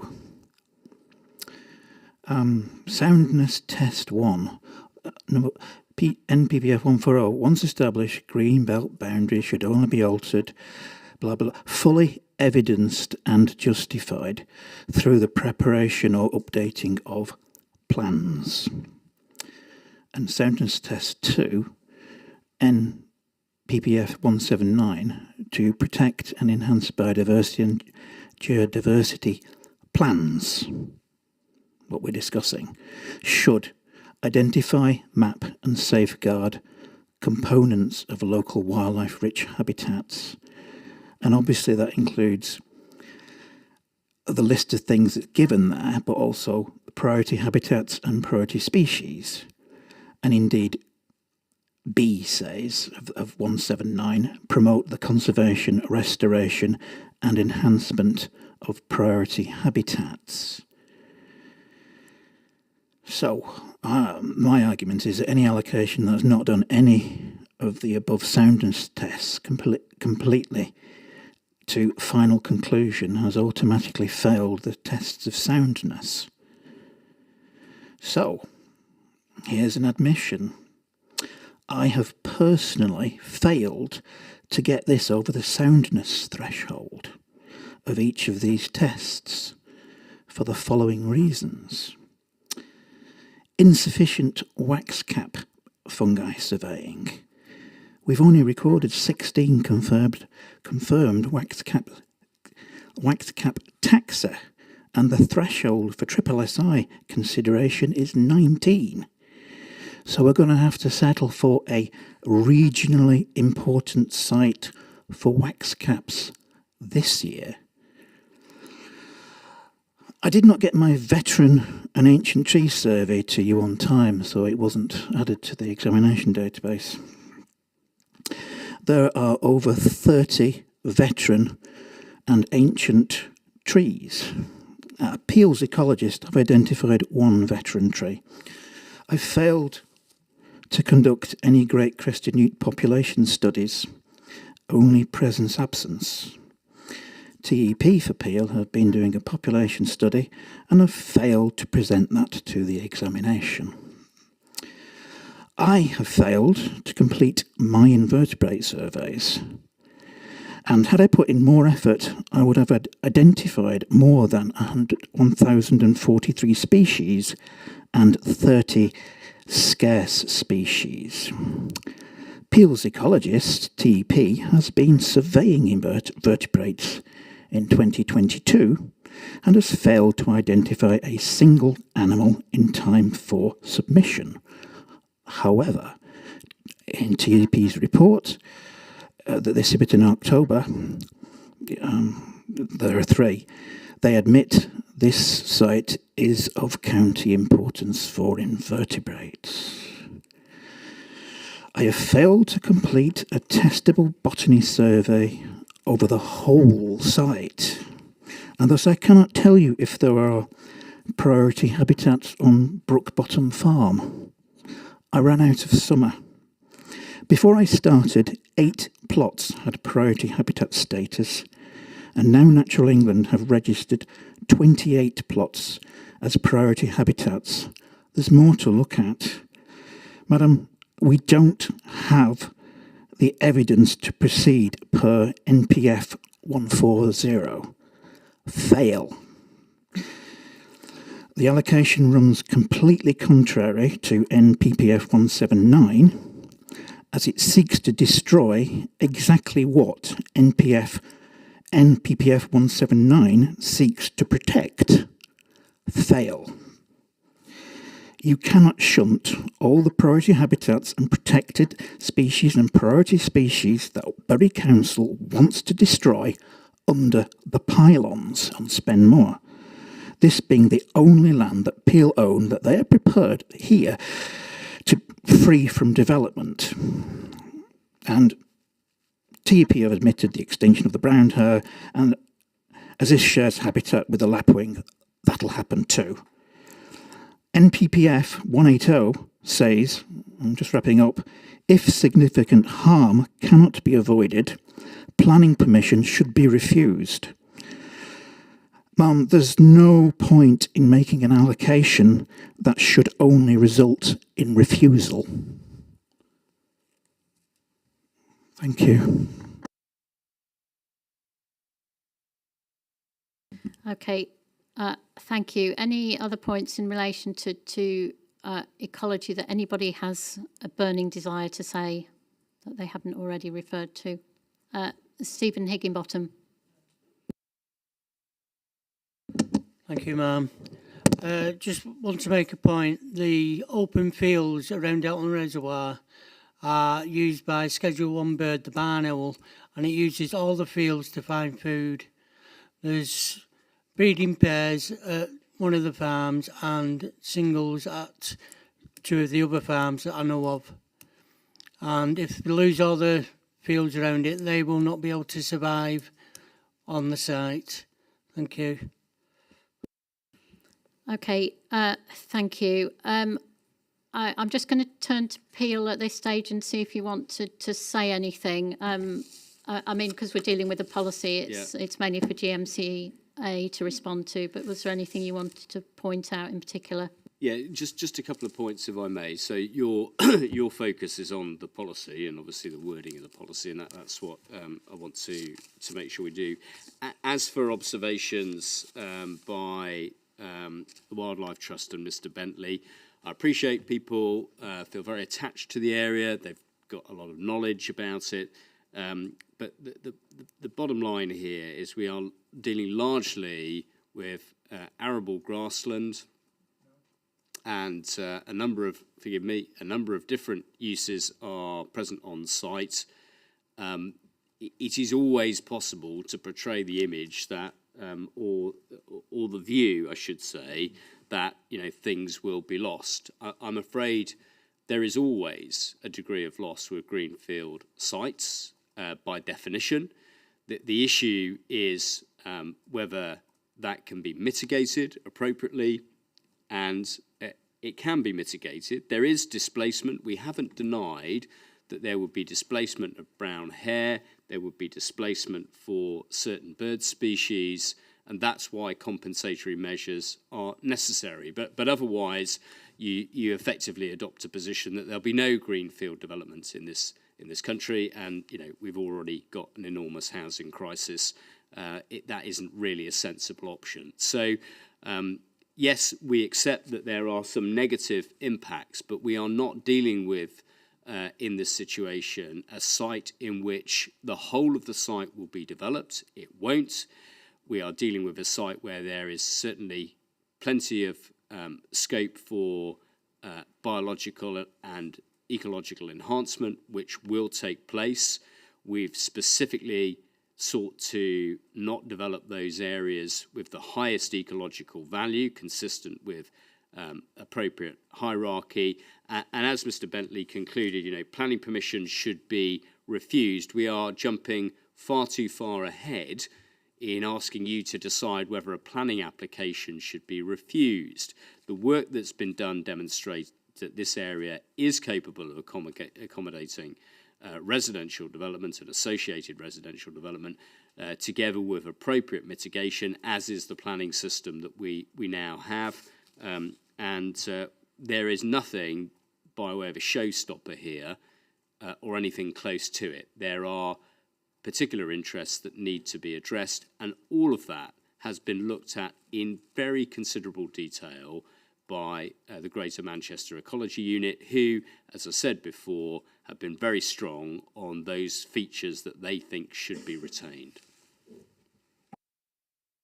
Okay, thank you. Now turn to the GMCA to make any points that they wish to in response to the comments that were made. Thank you, ma'am. No problem at all. So if I can just act as a sort of conductor here for a few moments, I'll respond to the points about the framework 140, 179, 180 myself a little bit later down the line, but there are particular points made about ecological interests that obviously I will defer to my left to the GMEU for. So I wonder whether we can just, if I can just sort of take some of the key points and just ask you to comment on them. So there was reference made to the Wildlife Trust, this site being of Greater Manchester importance in terms of its interest. So if you make that point number one, there are a number of references by a number of speakers to the importance of the site and the potential implications of development on it for lapwing. So if you make that your point number two, and there were a number of references in a similar vein to the importance of the site and the implications of developing on the site vis-a-vis brown hare. So if you could make that your point number three, please.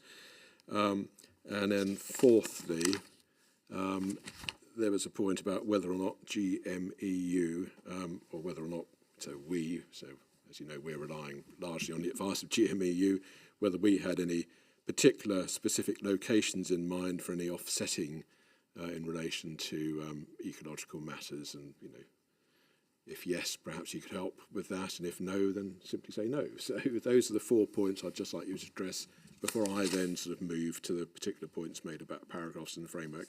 And forgive me, when I turn the page of my notes, fifthly and finally, barn owl were mentioned, and as it came after Mr. Bentley, I just lost my place in my notes. So if you just put that as the last point. So off you go if you want to just give us a little response on those points, please.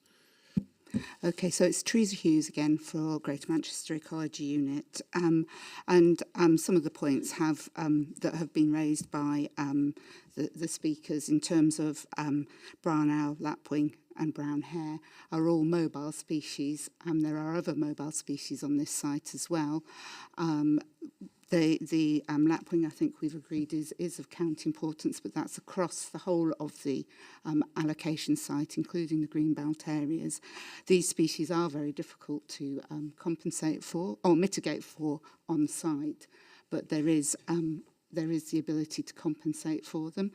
In terms of my council's comment about whether we have any idea where offset might occur, we haven't got to that level of detail in discussion, but it would be something that would need to be taken up at the application stage. I'd like to raise a few comments of clarity, if that's okay. In terms of the wax cap surveys, in my paper 17.1.2, it's actually stated by Natural England in SSI selection guidelines that you shouldn't rely on just 1 year's survey because they're a very variable species. I believe that the TEP have undertaken surveys this year as well, and that I would assume that additional surveys would be undertaken to fully assess that resource moving forward. In terms of the priority habitat map that has been submitted at OD15, I believe that that's Mr. Bentley's map that has been submitted to Natural England. We have been in correspondence with Natural England about this matter, and some of those sites will be added to the priority list, but layer on the map. It is a baseline assessment. It's a desk-based assessment. Natural England do not undertake their own site survey verification. And the paper that we put together for Bury actually has some questions about the categorisations on that particular map. So I don't know if you would like to receive that as an additional point. So well, obviously, this is where, forgive me for a moment, sorry for interrupting, this is where we run in some sort of procedural points because information was provided at a certain point of time, so we've had to consider that. So you've had the information that's been provided by Mr. Bentley, I think it is, on this occasion. You haven't had any sort of detailed response in writing from us. That we have one, but we need your guidance as to whether you're content, if you like, to have the point made in the way in which it's been made orally. If that's enough for your notes and your consideration, that's fine by me. If you wanted something in writing, then that's also fine. However you want to play it, ma'am. Okay. Is the point. Okay, I'd give some thought to that. So just if I were to ask, it would probably be through an action point note. Yeah. Sorry, I didn't mean to overstep procedural. No, don't worry. No, that's fine. I think I dealt with all the council's points that he wanted me to address. Thank you. So then very briefly, so we'll await your guidance on that, ma'am. Whatever you ask us to do, we'll do, obviously. Then moving on to Mr. Bentley's points about the framework. So paragraph 140 of the framework, we've had this one before the other day for one of the other sites. That's to say that where you're seeking to change through a plan like this, you're seeking to alter greenbelt boundaries, you're to do that only where exceptional circumstances, only where exceptional circumstances are fully evidenced and justified.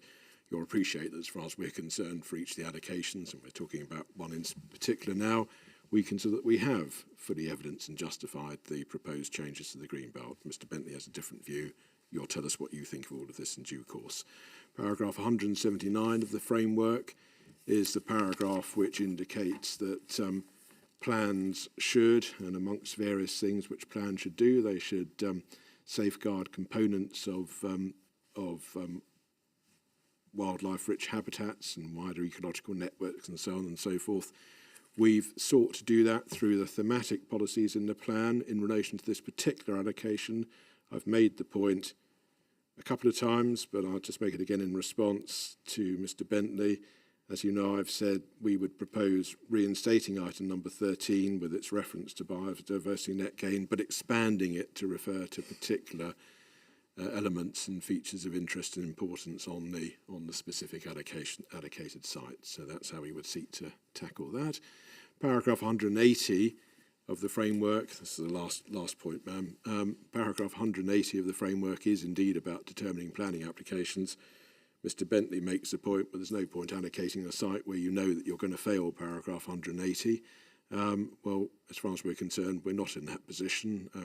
We are not in a position where it can be said this allocation, if you like, is hopeless and on ecological grounds it's bound to fail. You'll appreciate the 180A is posited on there being at planning application stage if there is significant harm to biodiversity, if there is, and that can't be avoided. That's the first step in the hierarchy, or adequately mitigated, or as a last resort compensated for, then planning permission should be refused. And all of our work in relation to this plan is to ensure that the allocation can come forward such that one wouldn't end up in that last resort position. So we do not share the pessimism of Mr. Bentley, but that's one of several points where he and we disagree. So there you are. Okay, thank you. I do intend to stop now and take a lunch break. Before I do want to thank people. I know that feelings have run high with the issues of ecology, but I'd like to thank you for summarising your comments succinctly. Thank you. That's been helpful to the examination, but hopefully you've still been able to get your points across. And just on the main modifications, for those that aren't familiar with the process, there will be an opportunity to comment on those during the formal consultation period. So, there will be an opportunity to comment on the detailed wording once that formal consultation takes place. Right. Okay. Right. Okay. I've just heard about the lunch trolley. It's the same. It's the same. Turning the most to important other item matters. of the day. Yes. Yeah, so I understand there. I don't know how many people help themselves. Well, not help themselves, but pay for their lunch. The trolley isn't coming today, so that does mean we might need to take a little longer, I think, because then people have to go and find their lunch. So I think we'll take an hour and a quarter. Would that be acceptable? Well, an hour? I don't know. It depends. He is tough. He is tough. I think an hour. I like returning at 2:30. I'm making that a theme of my session. So I think we'll return at 2:30. It allows us time to do that. And of course, we haven't finished with this policy yet, so we'll be coming back Although to we're, it. no pun intended, on the home straight, because the remaining items are nowhere near as, I hope, nowhere near as controversial as the ones we've discussed. Okay, thank you, and we'll resume at 2:30. Thank you.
Okay, thank you, everybody. We are now resuming. Thank you for bearing with us while we took a slightly longer lunch break. Hopefully you're all feeling refreshed. Just a note that we are still working through the criteria for the Elton Reservoir site, so we will continue with that. And we were on criteria 14. We'll take 14 and 15 together, and these are two that have been proposed to be deleted at this stage. Exactly, those last three words at this stage being the important ones. So number 14 was about flood risk, and in the sheet that we issued on Friday, we'd shown 14 being struck through. Having taken into account IN 23, your note, then sensibly one would reinstate item number 14 because it refers to specific locations and aspects of in relation to the site. So we would suggest keeping number 14. Number 15, though, is totally generic about SUDs, and it still seems to us is adequately covered by our thematic policy, but obviously if a different view is formed in due course, you'll tell us. But so we would retain 14 because it's very specific, and 15 is adequately covered by our thematic policy and therefore isn't required here. That's how we see it. Okay, thank you. On the basis of that explanation, I don't have any specific questions in relation to those. Do any of the participants want to raise any comments or queries about flood risk and drainage? There was something, I think, Councillor Harris, you did refer to something earlier on. Did you want to reiterate the point or say anything else? Yes, I would like to. Thank you, Chair, because it is a concern about drainage. General drainage, because the area, having walked over it a number of times, it's very swampy, and obviously if you're talking about building 3,000 houses, all those homes will obviously have to have toilets and drainage and facilities, and I am concerned that along with the swampy land, and it has to lead into the existing drains on the main road, which are at capacity, because when another estate higher up the road was built, and this was also one of my concerns, oh no, everything's fine, the Environment Agency are happy with it, and then they had to do some major work 6 months down the line. So what I'm saying is the existing drainage infrastructure is really at capacity, and I am concerned that adding 3,000 more houses plus coping with the natural, because the reservoir is basically a natural floodplain. If you walk on it, it's very muddy. So you've got to remove that, sort that problem out, as well as all the new homes. So my point is, it's a major infrastructure project to cope with this. And I'm just wondering who's going to be responsible and where the resources are coming from, and whether the final, I don't want to use the word nail in the coffin, for the unsoundness of the plan, because this is a major issue which I don't personally think has been addressed in any proper shape or form. Thank you, Chair. Okay, thank you. Did anybody want to make any comments? Mr. Bentley. Thanks. Just regarding drainage, I've made some comments in my objection relating to drainage, but I've learnt a lot more about drainage whilst I've been looking for wax caps in the wet, and there is so many different drainage patterns missing from whatever Peel you'll find on Peel's zip file on the GMSF Places for Everyone website. It's very complicated, and they've not put in any work, and all of these drains go somewhere, and it's into a stream, which is a wildlife habitat maybe for otters, or and a lot of them are culverted. So you on a cursory glance, you may not know. You have to really wind the clock back to 1844 to find out where the streams actually were. If you examine the Environment Agency's flood risk website, you will actually find a lot of indications of drains. And I think it would do you well, if you don't mind me suggesting that you do take a look at that, please. At the Environment Agency's flood risk website. Thank you. Okay, thank you. Peel. Yeah, thank you very, very much. Obviously, really important that we have these sessions that people are able to say what they want to say. But I put myself in your shoes and think, well, what do I do with a statement like that? And the fact is that unless you have an independent, verified report that suggests there's some fundamental problem with drainage, then there's nothing you can do. You can't just say, well, somebody told me they were walking around and as a consequence of which you think the drainage is such a problem that this site is the final nail in the coffin. This site shouldn't be allocated. You just can't work on that basis. So important it is for people to have their say unless there are independently verified reports. I'll just give you an example. Mr. Bentley says that there's 30 veteran trees. Well, we've used independent experts to look at that. I'm not saying he can't say, but the evidence is showing one veteran tree, and as a consequence of which, how do you resolve that? Well, you have to look for independent reports. You have to look for expert evidence. I know the Secretary of State has said perhaps sometimes we listen too much to experts, but the fact is, you do need independent verified data before you can effectively follow through on an observation like that, which is to say, well, this site should be deallocated or shouldn't be allocated because of drainage issues. You just do not have anything close to what you need to substantiate that as some kind of knockout blow. Obviously, drainage will be looked at as part of the application. The work that we've been done has been looking at drainage. There are no insurmountable problems. Okay, yeah, thank you. I understand the point that you're making, but I also do appreciate that people do want to say things, and this is the format that they have to make those points. I understand the context in which both of you have said that. I just wondered whether, sorry, I can't see whose sign it is. Councillor Harris. Yeah, sorry.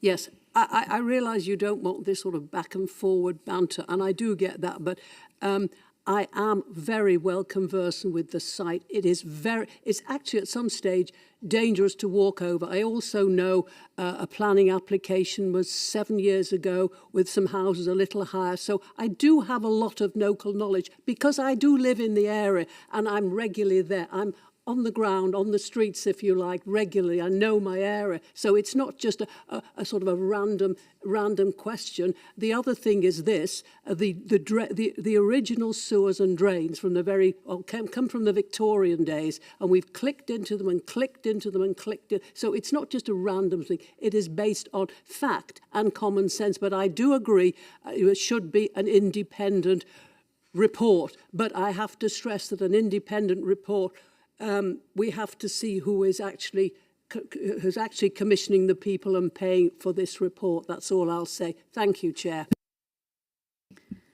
Okay, thank you. Did GMCA want to respond to any of the points? Very briefly indeed. So we have a thematic policy on drainage, as you know, and sustainable drainage systems.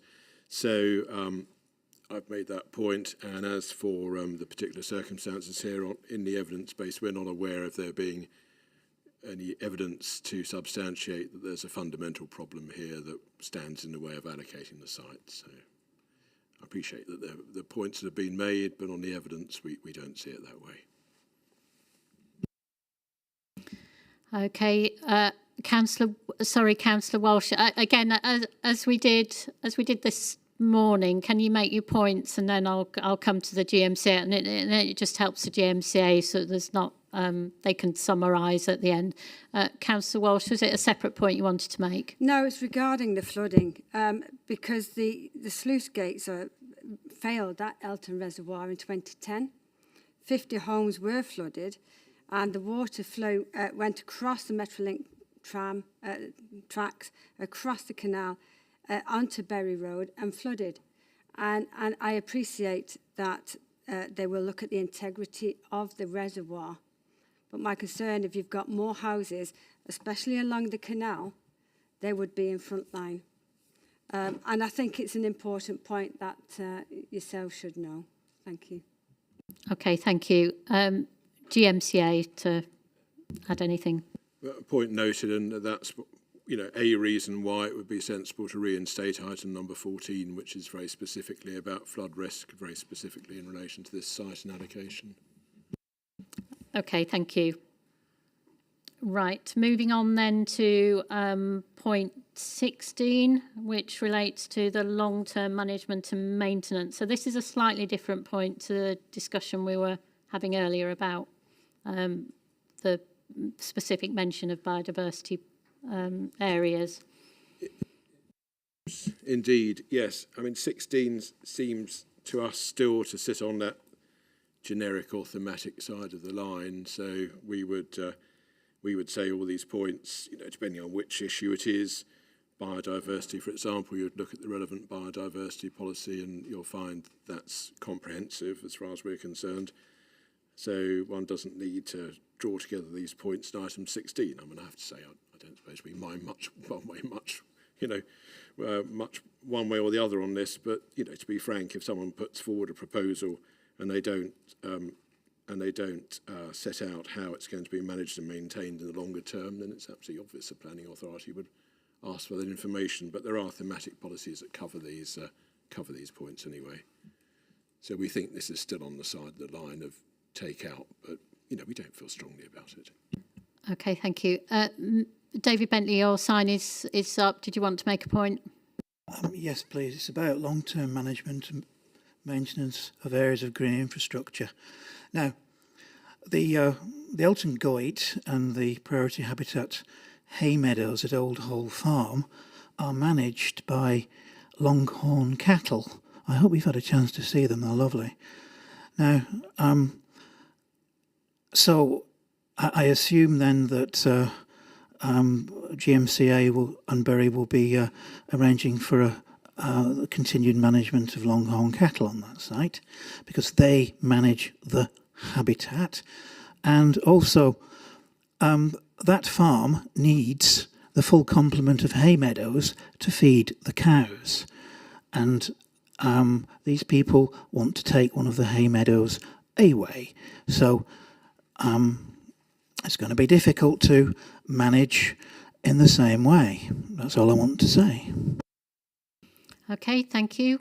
Right, any other points on this particular one before GMCA respond, if you wish to? I don't wish to on that. Thank you, ma'am. Okay, thank you. We'll move on then to part 17, which related to the heritage. When I say related to, this is one again that has, I think, is the heritage one. It has some specific references within that. So its chronology is in with publication, out with our sheet, and back in now that we've got your eye in 23. In, out, in, out. In, out, in, I think, yes. in this case. So number 17, because it specifically relates to a named heritage asset, sensibly would be retained.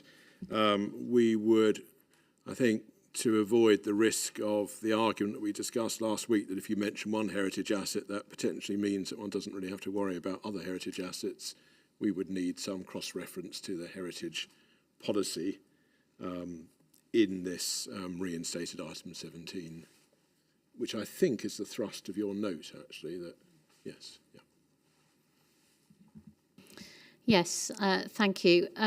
Did anybody have any comments to make in terms of heritage? Mr. Bentley, I thought you might have noted your representations and statement on that. Did you want to make your points then?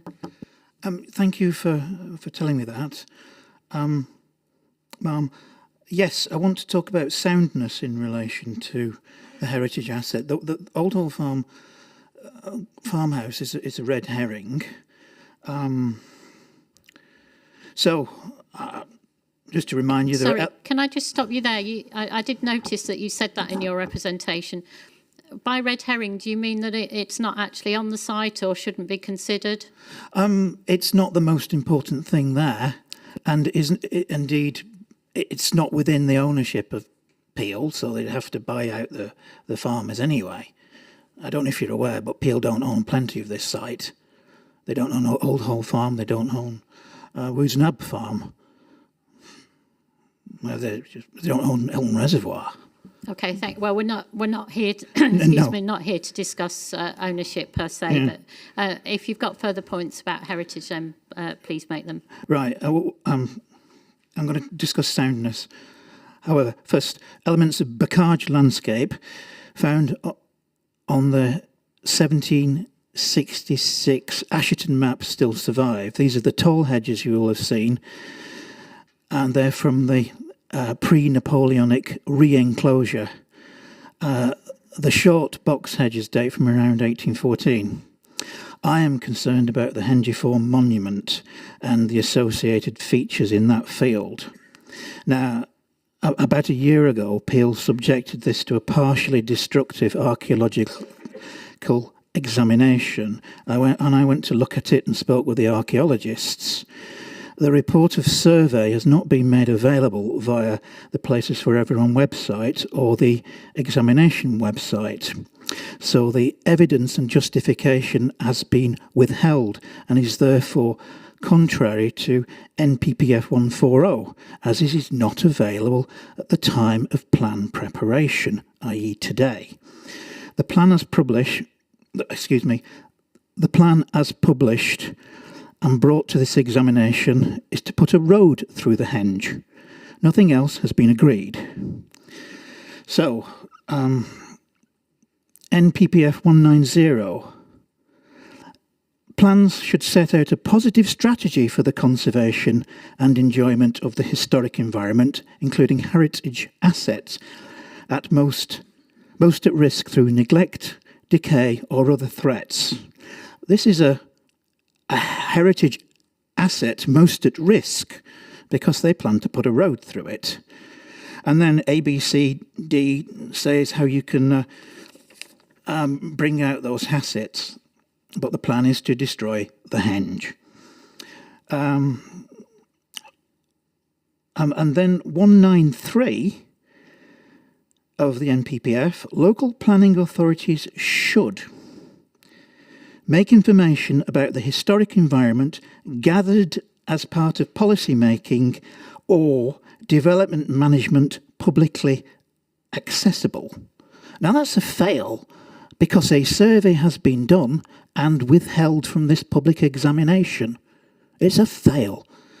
And I just want to remind you that the local sites list held by all local authorities, including Bury, is lists buildings of history or character that the council have agreed to protect or conserve in some way.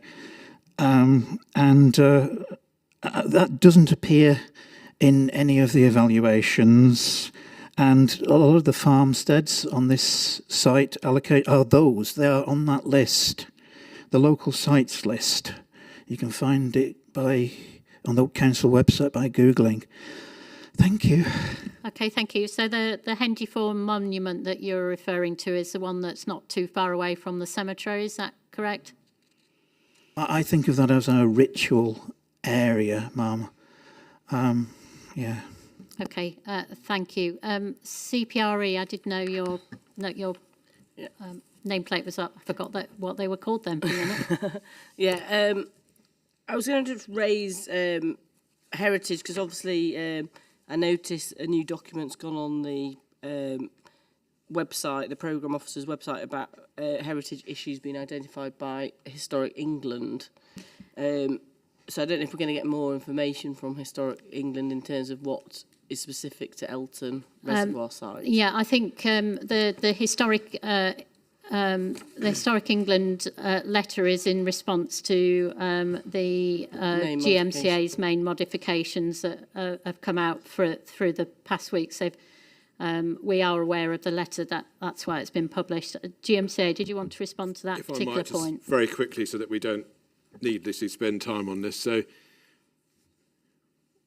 the position that we had adopted until we saw paper IN 23 was that, as you know, because we had this debate last week when you were here, that where we considered that for example, heritage was adequately covered by our thematic policies, there wasn't a need to mention it in the allocations. The inspectors have issued IN 23, which in effect, in summary form, is saying if there's some particular heritage feature in or in the vicinity of the site that could usefully be mentioned in the allocation policy, then do that. That's fine, we would do that. And we will have cross-references as well to the relevant thematic heritage policies to make sure, you know, one doesn't use a reference to a specific asset as an excuse for not thinking about all the other assets as well. Historic England, when they saw our proposed changes as of last week to various allocations where we were taking out these references to heritage and the allocations, in effect have protested and said, well, no, they don't agree and they think that affects the soundness of the plan. And to be honest, really this is a moment in time point because it's now been overtaken by the issue of paper IN 23 and our response to IN 23, which is that the inspectors have given guidance and we're, well, obviously more than happy to follow that guidance. So as far as I'm concerned, the Historic England point, you know, would have had a shelf life of however many days it was since their note was issued. I understand them issuing their note. It's not a fight we need to have because we've decided to follow the guidance given by the inspectors. So all the heritage references that Historic England were concerned about being removed are all going to be put back in. Okay, thank you. Were there any other points you wanted to make? Yeah, it was CPRE's CPRE objects to this site being included, and I think when you go through the number, in terms of the scale of the harm arising, when you kind of do the balancing of basket of harms, harm to Greenbelt and all the other harms that would arise that have been, I've not had to speak much today because the points have been very well articulated by local councillors and the Wildlife Trust and the ecologist, David Bentley. But there's an awful lot of harms arising, and it's just understanding whether the benefits arising would balance out, given the point that was made by Taylor Wimpey, insofar as, you know, will all the houses be developed? So just understanding if the site could do what it suggests it's going to do, because I think there's a cumulative harms from other developments that are in the pipeline, and the existing the existing problems that the area has in terms of school capacity, local road infrastructure. The Spine Road is suggested to be something that would alleviate, but in actual fact, if you're having the traffic arising from 3,500 homes, is that really going to be addressing its own issues as well as the existing ones? And whilst there may be a Metrolink station, that's only really going to facilitate travel for a small percentage of the site, not all of the parcels. So, you know, it's that's CPRE's commentary about looking at everything in together. Okay, I'm glad you said it. I wish you'd said it earlier when we were having the discussion. I mean, GMCA did raise the issue of the overall balance of harms from their perspective. So that would have been a good point, because I don't want to go over some things. I'll leave it up to the GMCA to decide whether they want to respond to that. Appeal, I'm just wondering whether you wanted to make any comments in relation to the heritage side of things. Yes, so if we respond and then Fran has the last say. So just a couple of things to note, really. First of all, this on a site of this scale, all capable of being dealt with at the application stage. Secondly, just so you understand about this hengiform, it is a very low-lying infilled ditch. So put from your mind any idea that it's got parallels with Stonehenge. Okay, it's a ditch. And there is no evidence that it is either Roman or prehistoric, because the shape, which is sub-rectangular, doesn't achieve that. And as a consequence of which, there's no evidence to suggest that it is anything of particular or special note beyond being a henge, a hengiform. What I would say is, even allowing for all that, we've carried out some investigation work. The investigation work hasn't been withheld.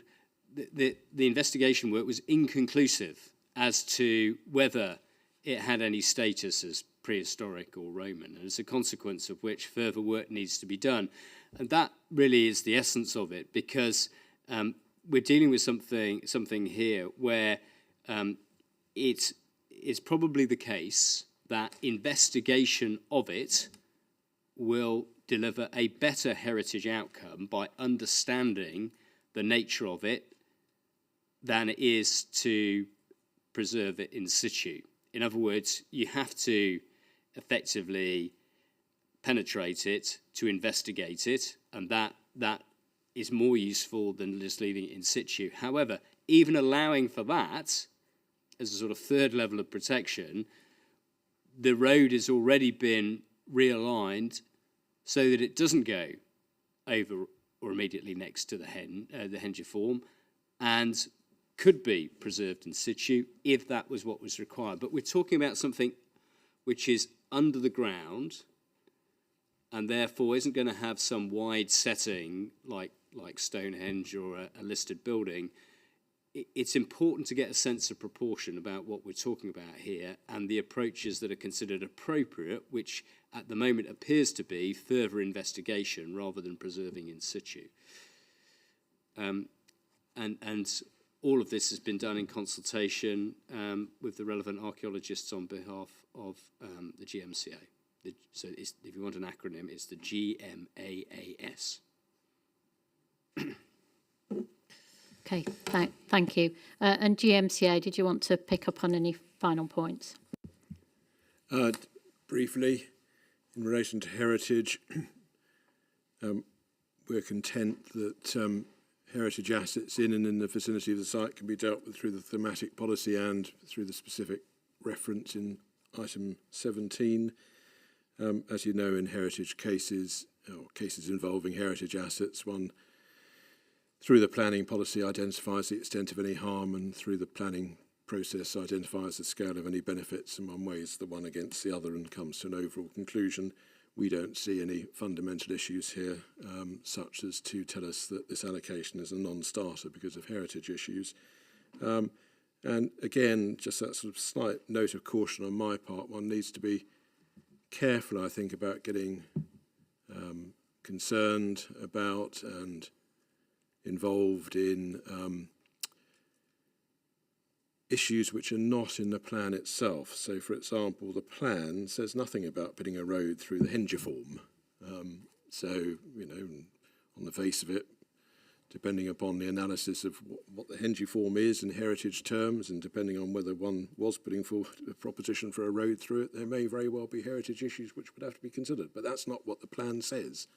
So we need to be a little bit careful, I think, if I might sound this note of caution, to focus on what the plan's actually seeking to achieve. So I'll say no more about that. As for the points made about the balance between the disbenefits and the benefits, the CPRE has sort of tacked on to a discussion of Old Hall Farmhouse and heritage. I've said it all earlier on, but just to reiterate, as far as we're concerned, there is a compelling case in the greater public interest for the allocation of this site. And that's what I want to say. Okay, thank you. Then just finally, it doesn't have a number at the moment, but there's the additional proposed criteria on the basis of our action points in relation to the mineral safeguarding area. I don't need to say anything about that specifically unless anybody has any comments that they want to add. No. And then some of the changes to the policies have subsequent consequential changes in the reason justification.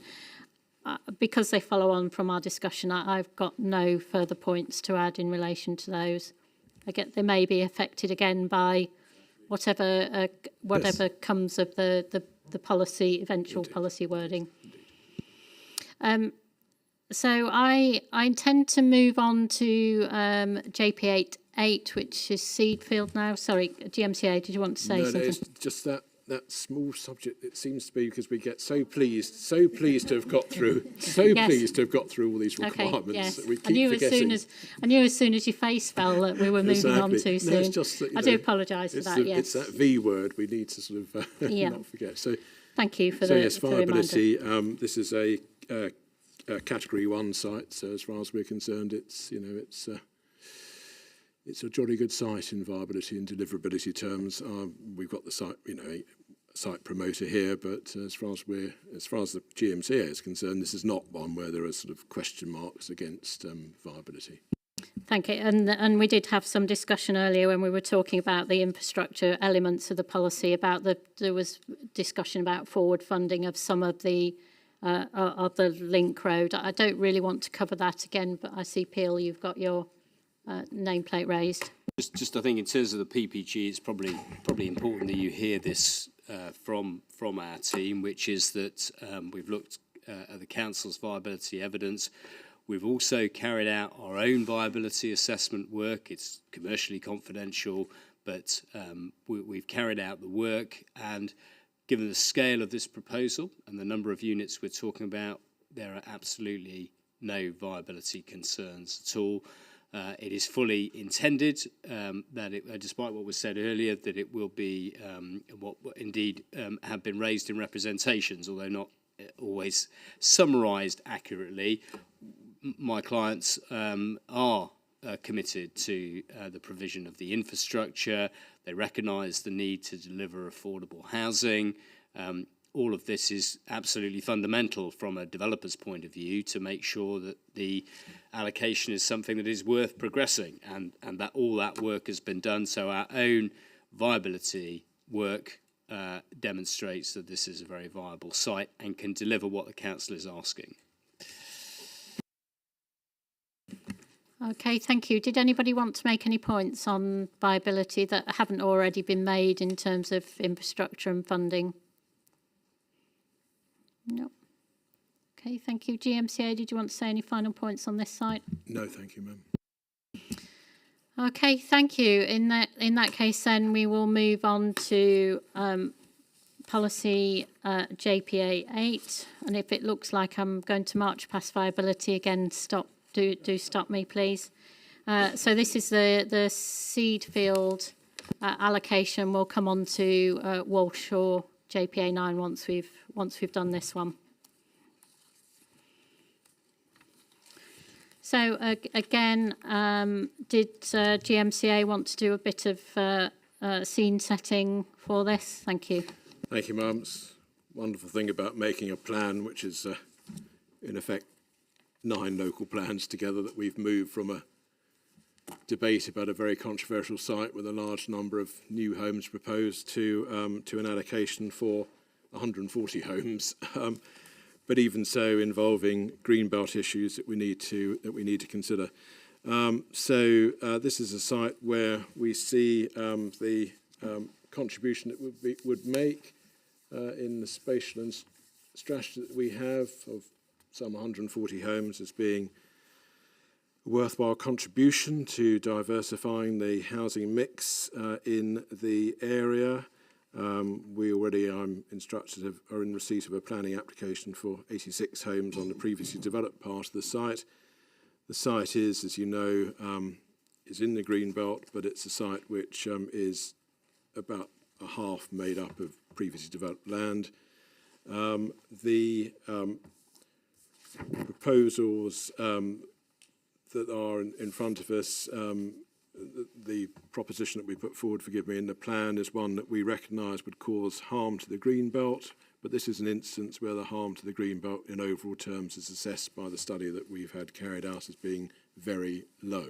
So this is an allocation where, although there are far fewer homes proposed than we've been discussing on some of these sort of mega allocations, if you like, the other side of the coin here is that the harm to the Greenbelt is considered to be very low in this particular instance. It is, in viability terms, a Cat 1 site, Category 1 sites, and we see that there is a balance of advantages here which is clear enough to constitute exceptional circumstances for the removal of the site from the Greenbelt and its allocation as we propose. And that's it in a nutshell. Okay, thank you. I have no queries about the Greenbelt purposes. Did anybody want to raise anything in relation to this site? I do know that there were Hollins, yes, you made representations on this point, didn't you? Yeah, sorry. I don't mean any discourtesy at all, but our session is finished, and may we leave the room? Would that be right? Yes, thank you. As Yeah. long as you do so without throwing things, Yeah, things off. Keep him here, Bottles of man. water going over. Yeah. Okay. And maybe if you could all go at once, I think, rather than in dribs and drabs. We'll go. Thank We'll you. go. Thank you very much. Sorry, Hollins. Yeah, please go ahead. Do you want me to wait until they've gone? I might. Depends how long they're going to take to get ready. I notice there's a lot of bag packing to do, maybe because it's going to be noisy, I think, given the number of people that are packing up. So do you mind just waiting a couple that's of fine. seconds, whilst, well, minutes, Fine, of course. if everybody else is okay with that?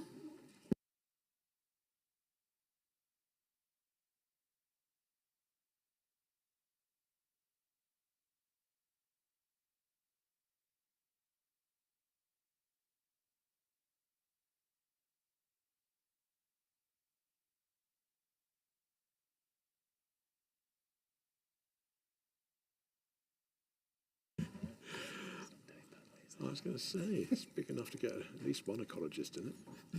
I think Mr. Young needs a train just for his luggage there. I think he must have at least one ecologist in his bag. But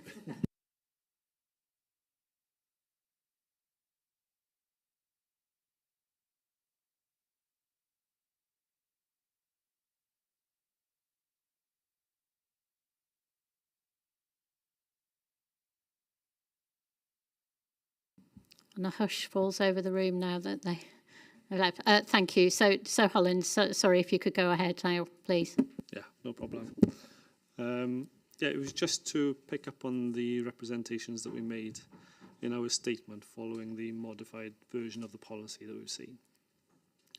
So the modified criterion 6 is the one we're looking at, where it now says that it gives an either-or option. It says the developer will retain and enhance the existing recreation facilities. That's seems to be the first option. But if that's done, the council can't get to the 140 units if it retains all the playing fields and just goes off the 86 units that have been applied for by the pending application. And then the second option in that criterion seems to be that is to provide replacement facilities, but we don't know how. I've met Seedfield FC, and they say they've been given an option to relocate to a Berry Park, but that it doesn't achieve the equivalent better standards that would be required. The last examination I did was Cheshire East one, where the authority was relying on housing delivery at a sports club, and they were made to do a sports mitigation strategy to demonstrate how this sports club could be delivered, and we were wondering if that might be applicable to this site as well, given the council's relying on it for 140 units during the plan period. Appreciating that they have got a number of years to do this, and that it does relate to 50 odd units on the playing field, not the entirety of the site. But they are relying on it. And then it's just the final query is just in relation to the same criterion where the final part's been removed and make provision for new recreation facilities to meet the needs of prospective residents. I'm only asking that because I overheard earlier the chat about the Elton site, and that it was retained for that site. Okay. All right. I'm sorry. We are actually coming on to the criteria in a moment. Sorry, I wasn't sure where your point was going, because I'm asking a question about this is related to the Greenbelt purposes, and I know your specific concern is about the replacement of the facilities. Sorry, I thought we were jumping straight in. No. I'll I better not jump there.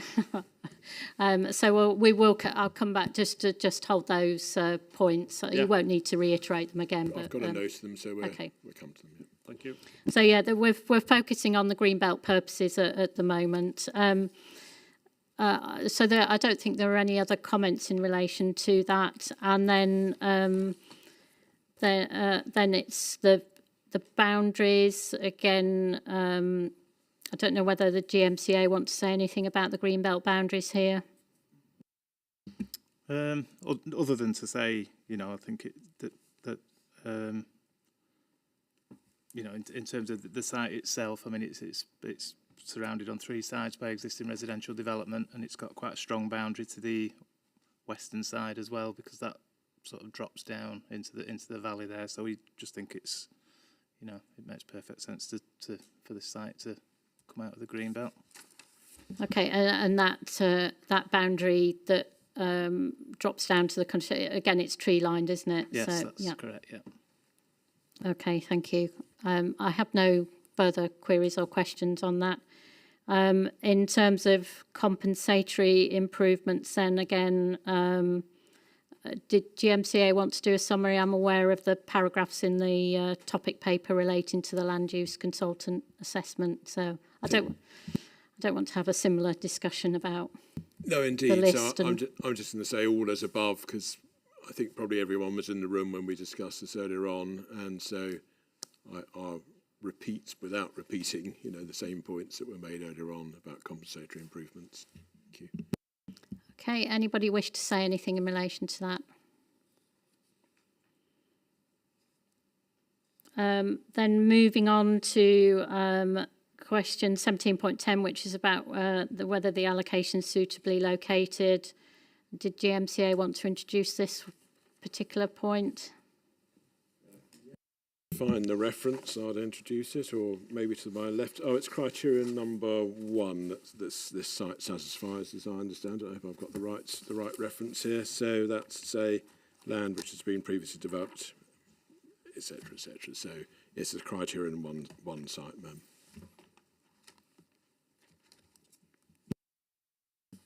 Okay, thank you. Wayne Holmes. Thank you. I've got points kind of related to 10, 11 and 12 all at the same time. They kind of interrelate with each other. I don't know if it's easier to take those points all in one go. Yeah, that's fine. 12 is Viability. viability. We'll come on to that. Right. So if you've got Yeah, okay.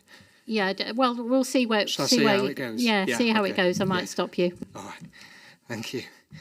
Through our submissions we raised two concerns, one being about 50% of the site, which comprises football pitches. So there's 4 junior football pitches, 2 adult football pitches and 9 football teams for Seedfield Junior Football Club. And as Mr Simmons was saying, those football pitches would be lost for the 140 houses quantum identified through the site allocation policy. And Sport England have objected to the wording of the submission policy on the basis that it doesn't reflect paragraph 99 of the framework, and that's part 6 about the playing fields replacement. I can see the GMCA have issued main modifications, and it would now be explicit that the playing pitches would need to be replaced equivalent or better in terms of quality, quantity, and in a suitable location for the football club. And the supporting text makes it clear, the supporting text of the policy makes it clear that those pitches would need to be laid out and made usable prior to development commencing for housing on the playing pitches on this site allocation. And there's nothing that we've seen in the evidence as to if and how the GMCA could make this happen in terms of quality, quantity and a suitable location for the football club. And so we've raised concerns about deliverability and also whether this site is developable in the first instance. The second point is about viability, which is related to the pitches, but I'll come back to that, if that's okay. We are aware of the planning application that's been validated and is being considered by Bury Council for 86 houses. And that application is confined to the PDL, the 50% part of the site allocation. And the submission documents for that application make it very clear that that site is separate and disaggregated from the greenfield element. And it can be delivered notwithstanding the greenfield element. So the PDL part stands on its own 2 feet, and it's not reliant on the playing pitches to be a deliverable site. And the case put forward is that that is not inappropriate development because it's redevelopment of a brownfield site in the green belt, and there's no need for very special circumstances. So essentially what is left on this site allocation is at Seedfield is a site allocation for around 60 houses on football pitches. and it remains unclear how the pitches will be dealt with. And just returning to the site selection methodology, this site was selected on the basis of criterion 1 only, so no other criterion. That criterion 1 is that the site is previously developed land and it's good accessibility to public transport. The way that the land has been disaggregated, the PDL issue is no longer relevant to us, and that was the reason why it was preferred over our client site, which is at 600. We've put forward an emission site which is 600 metres away from this site. Both score the same in terms of public transport accessibility, but the GMCA has preferred this site over our site on the basis that it's brownfield land. But the site allocation essentially with that planning application is a greenfield site with football pitches. Yeah, I appreciate the reference to the planning application. I mean, obviously, I'm dealing with the policy as it is in front of me at the moment. I do know. I'll know just what cut you're to the saying. chase on that. Our view is that site allocation should be reduced to reflect the brownfield element of the site allocation, because there's viability and policy requirement concerns about the playing pitches, and also there are other greenfield sites nearby that are not constrained by the football pitches. Thank you. Okay, thank you. Again, we've strayed a little bit onto the site-specific criterion, but we'll come back to that. Were there any points that GMCA wanted to respond to at this stage? I think we best wait. Well, there's a broad point about disaggregation in inverted commas, so I think you've really picked it up, ma'am. Obviously, we're promoting a plan which has got an allocation which has the brownfield and the greenfield, so to speak. That's the allocation that we're proposing, and that's what we're meant to be discussing. There's a planning application which has come forward on the previously developed site. That's very, very interesting indeed, but nothing much to the point. I mentioned it earlier myself because it just supports the proposition that there is someone in the wings who's interested in bringing the site forward. I appreciate they put an application in on the PDL part of the site. But in terms of the allocation itself, I mean, the allocation is not disaggregating brown from green or PDL from non-PDL. The allocation is of the entire area covered by it. So I'll just respond to that point in that way now. But we're coming to the criteria, and I'll hold back in relation to item 6 and so on until we get to item 6. Okay, thank you. And that's probably an appropriate point, unless anybody's got any general points to say on this site, to move on to the site criteria, and when we can have a bit more of a discussion about the recreation aspect. So with this, there are, I think for this purpose, I don't have any queries about the mix of homes other than the discussion that we're about to have about the recreation provision. Then 2 is removing a general themed policy. But there again, there is a specific criteria relating to integration with other parts of the area. So, and that's not being proposed to be deleted. I have no queries about the affordable housing.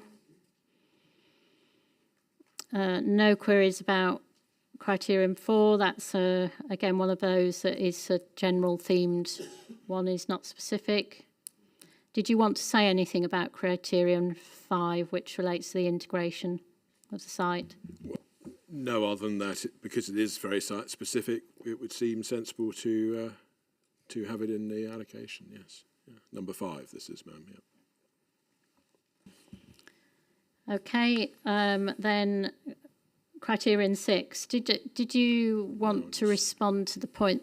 Actually, before I ask you to respond, I just wondered whether whether you said everything you wanted to say in relation to criterion 6. Yeah, thanks. And Wayne, you have as well. Okay. Any other points anybody wanted to make? No, then GMCA, if you want to respond to the points that were made earlier. Thank you, ma'am. So this is the retain and enhance existing recreation facilities, or where necessary make provision for replacement facilities that are equivalent or better in terms of quantity and quality and in a suitable location. So as you'll know, the changed text that we've put forward, which has that where necessary provision for appropriate replacement facilities, etc., is put forward in order to respond to satisfy Sport England's objection, which was raised on the basis of inconsistency with the framework. And so by introducing these words, we are, as far as I can see, we're sort of four square in line with the framework. And as I understand it correctly, that satisfied Sport England's point. So that's why we have the or, the new wording, the reference to replacement facilities, because that brings this item in line with the framework. So that's that. And I think we just need to be careful not to, when we have a site which is used by an existing football club, for example, or any other recreation body or club, we're looking here at the facilities. That does not necessarily mean, I'm not saying that this is definitely the case, but that doesn't necessarily mean it would be the same club that would play on the new facilities. It might or it might not be. One just needs to be careful that policy is aimed, national policy is aimed, and now that we've brought our local policy in line with national policy is aimed at the facilities. It isn't aimed at saying, XYZ football club must have all their requirements satisfied, etc., etc. It's the facilities themselves which are protected by national policy. I don't make that point to say that we want to, close down a football club or whatever it might be. I'm just making the point that's the way the policy works, and that's what we have to reflect. So I don't know whether there's anything wanted to be added to that from my left about no. I can see a shake of the head. So that's our response, ma'am. So we've changed it to bring it in line with national policy to satisfy Sport England. Okay. Any points anybody else wanted to make in relation to that? No. Okay. Thank you. Sorry, it was just a query about the removal of the final part. Where it's retained in the Elton one, but it's been removed from this one. I think it's and make provision for new recreation facilities to meet the needs of prospective residents. That seems to have been deleted here, but retained for Elton. I only spotted that this morning.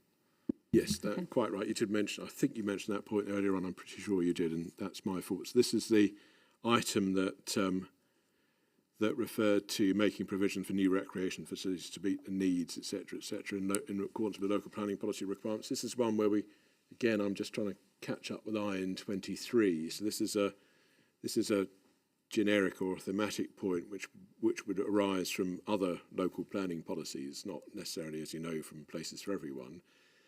And sorry to have just lost the plot a bit, quite literally here. But in relation to IN23, I'm just losing the thread a bit as to whether you would want us to reinstate items like that. No problem if you do. Or whether it's on the other side of the line, because it's something which arises from reading another planning policy elsewhere. To my mind, that last element of that policy is generic. Yes. There aren't specific requirements for the residents of that site potentially to use. I think so. It's certainly the first part is very specific to the playing fields. Exactly. Yes. That's my thought at the moment. Okay. It may be that we need further discussion that's about that. Well, we'll wait for Okay. the results of the further discussions. But on all of these, to be honest, whatever fits in with the theme of your note is not a problem from our point of view. It certainly reads as if it's a more generic requirement Yeah, that isn't specific to the site, and that's the point, I think, with Yes. with all of these. It Yes. it needs to be Yes. specific. But in answer to the gentleman's point, that doesn't mean it falls off the table. It's just that it's in another planning policy document, which would apply anyway. Yes. Okay, so part 7 refers to the wildlife corridor and green infrastructure elements to the west and the south of the allocation. Again, that is specific. You're proposing to remove the following criteria in relation to net gains, but again, if there's a specific reference here, I'm not sure you need to duplicate that, but it may be something that you need to give consideration to. It's on the basis that if there is some particular biodiversity feature, if you like, that there isn't. So in that case, it would be entirely thematic.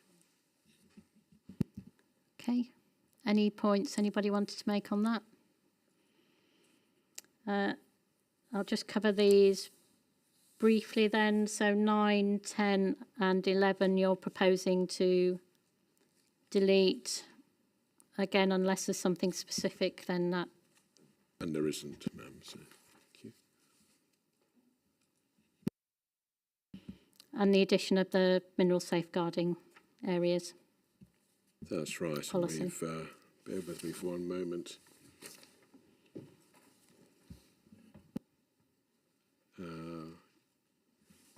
Yes, that's right. Sorry, indeed, ma'am. Yes, sorry. I was just losing the thread on the numbering there, but that's right, ma'am. Yes. Okay. Any more points on the development requirements? You did refer to viability. You summarised it as being a Category 1 site. That's right. Was there anything else you wanted to add in relation to that? No, ma'am. So it's one of the better ones as far as we're concerned. I know a gentleman across the table wanted to say something about viability, so here it comes. Thank you. Wayne Holmes, then. Thank you. It's just a question on the viability assessment that was carried out, the Stage 2 viability appraisal for the site allocation. And the Three Dragons have £250,000 in the appraisal for the replacement of all 6 football pitches. Presumably that includes the changing rooms and the car park as well. Just a question as to where that figure came from, because I can't find anything in the evidence base as to any explanation about that £250,000 figure, and whether Sport England have been engaged with that process for coming up with that figure. I mean, we've used the Sport England plain pitch calculator online, which suggests over £500,000, excluding changing rooms and a car park, which I think probably would tip the site into being unviable. So it's a question whether we've missed anything, or whether there are that figure, where that figure's basically come from. Okay, thank you. I think that's a question for DMCA to answer, should you wish to. 2 to my left. Yep, that £250,000 figure was sort of, drawn up internally by the council, but we've reviewed it in the light of Wayne Holmes' comments. In our view, our assessment of it is that there's 1 adult, 2 mini and 2 youth pitches on the site. And based on the Sport England calculator, that would be a cost of £335,000 to replace, rather than the 250 that we've included in the appraisal. However, there is sufficient headroom within the Three Dragons viability evidence to still accommodate that figure and stay within that Category 1 viable site.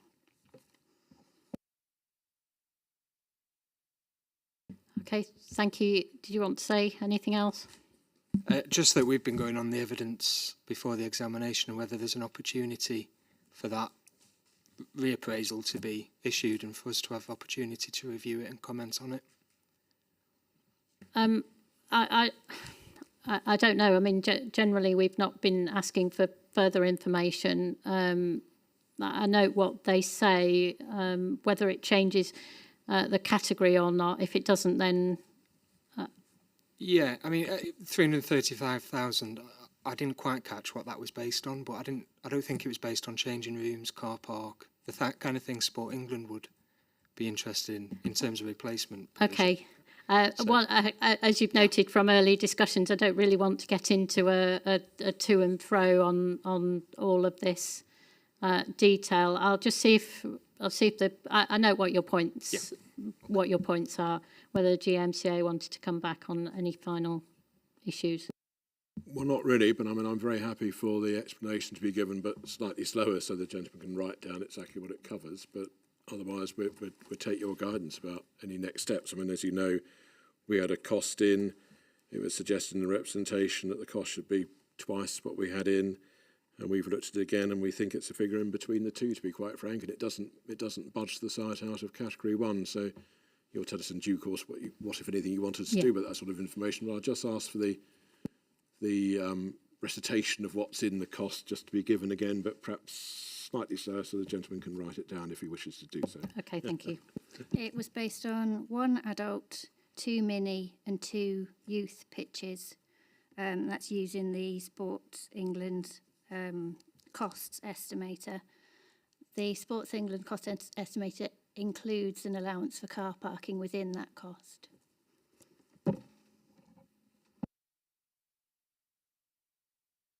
Okay, thank you. We just have to leave it there, I think, ma'am. Yeah, I mean, certainly guidance. if we feel that's an action point, then we'll pick up on that. Yeah, thank you. Any final points anybody wanted to say in relation to this site before we move on to JPA 9? No. Okay. Right. I did state at the beginning of the agenda that I would just set out the context for this site. And I will ask GMCA to say something if they wish to in a moment. So, I mean, obviously we are aware of the GMCA Matters 17.1 statement, which identifies that the 2022 update of the Bury housing land supply does show a significant increase in supply as a result of previously developed land. As a result, it's been considered by Bury Council whether exceptional circumstances still exist to support any or all of the Greenbelt releases and have proposed withdrawing the site. I also note that the statement does confirm at paragraph 17.18 that the allocations I've submitted are sound. So, I mean, I just want to make it clear, as we have on several occasions throughout these hearing sessions, that we are assessing the submitted plan and our ultimate conclusions on whether each of the allocations in the plan is justified. That will depend on our consideration of a range of matters, including those relating to the amount of development needed, the spatial strategy, greenbelt issues, as well as site-specific issues. So if we conclude that allocations need to be changed, deleted, or even added, then we would need to think about what process we would go through for that. So that's just to set the context for our thoughts on that. GMCA, did you want to say anything by way of introduction or context to this? Yes, ma'am, and I mean, obviously, take and follow your guidance as always. So, I mean, although this seems tremendously complicated, it's actually pretty straightforward. We submitted a plan which has allocation JPA 9 in it, and removes land from the greenbelt, etc.,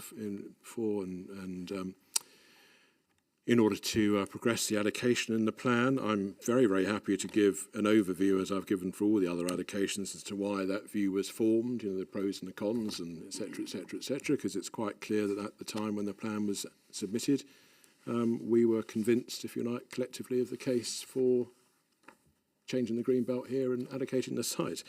As you know, because of more recent circumstances, it is our view that in relation to exceptional circumstances, that because of there being more sustainably located and as it happens previously developed land which has become available, a good deal of which is actually in the council's control,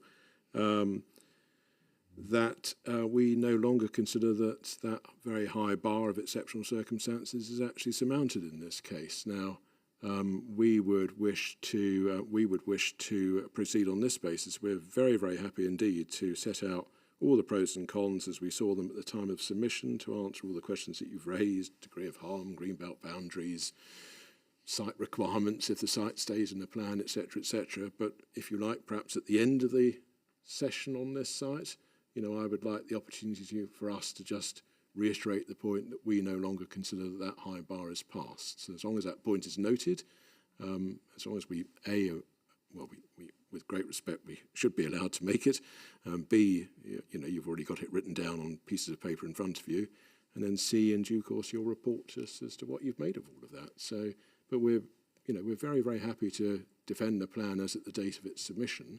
It's just that circumstances, as far as we are concerned, have changed since then. Yeah, thank you. Yeah, that is very helpful, and it's also helpful that you'll set out the context and respond to questions should I have them. And I note that what you say about the high bar test. If you wish to state that again at the end of the discussion, I think. I will allow other people to make comments. Again, I don't want to get into a great debate about it, but there are concerns from other parties, so I will allow comments on that. But ma'am, what I would, if I may, I mean, obviously, you please tell us what to do and we'll do it. But if I may, I mean, my suggestion is that we should begin by treating the plan as submitted, which has the allocation in it. We'll go through all the pros and cons. I'm not going to budge 1 inch from, all the pros as we saw them and outweighing the cons as we saw them at the time of submission. We go through all of that. We can include all of the site requirements. So discuss the plan as submitted. That will lead to various people saying, well, we think this is a bad thing, it shouldn't be in there. And it will lead to others saying it's a jolly good thing and it should be in there. And then at the end of that discussion, I would just like there to be a mini session where we just have the opportunity to say, as far as we're concerned, things have moved on since then. I mean, you've already got it all written down anyway. And so therefore, the position that we have at this moment in time is X. That would be music to some ears and it would be disharmony to others. But I think otherwise we're going to get ourselves into a terrible pickle. So I think if we start with the plan as submitted, and let's do all of that. And then let's just tack on at the end what we see as a change of circumstances. Others would disagree, obviously, with that. I think that would be my preference, actually, because it does mean that we get through the detail of the site. And as I said, we need to understand all the sites before and other issues before we make any decision about the way forward. So it's not a point that you're going to, from the Walshaw Consortium, it's not a point you're going to miss out on making, should you wish to.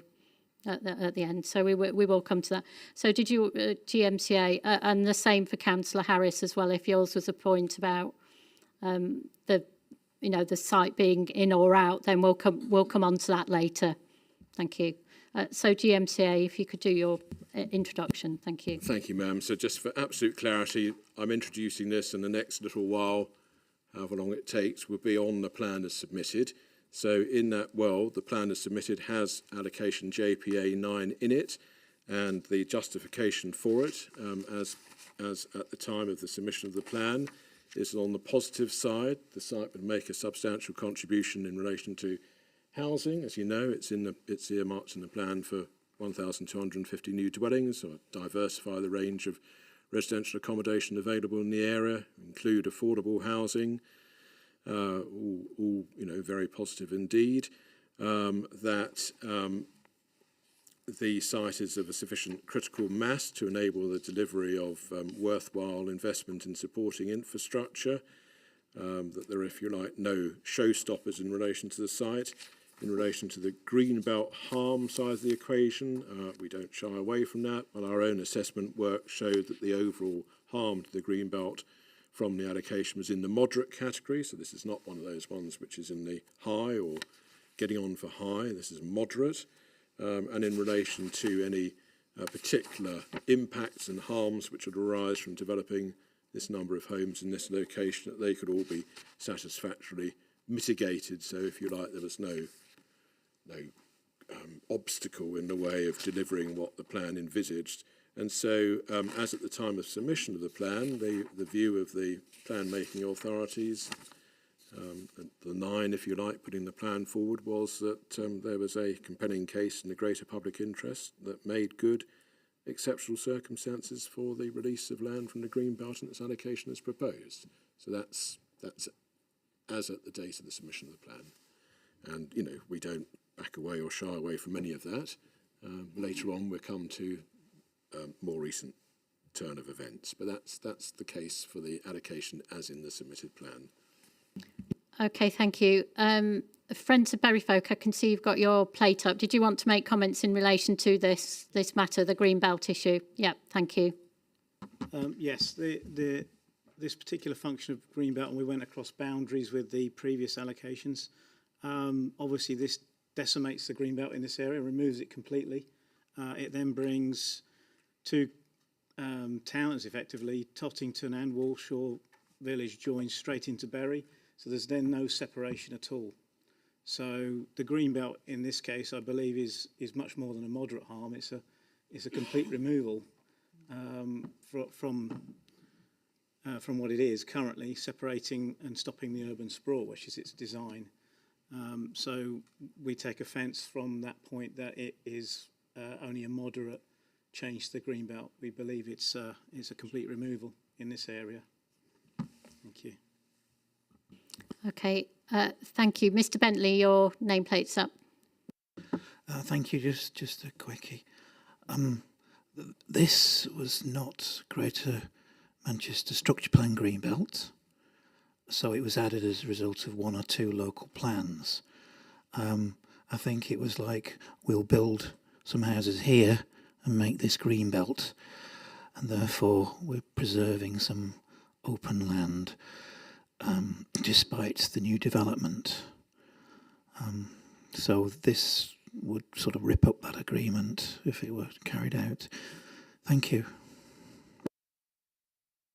Okay, thank you. Before I come to Walshaw, sorry, Councillor Harris, did you wish to say something on the Greenbelt issue?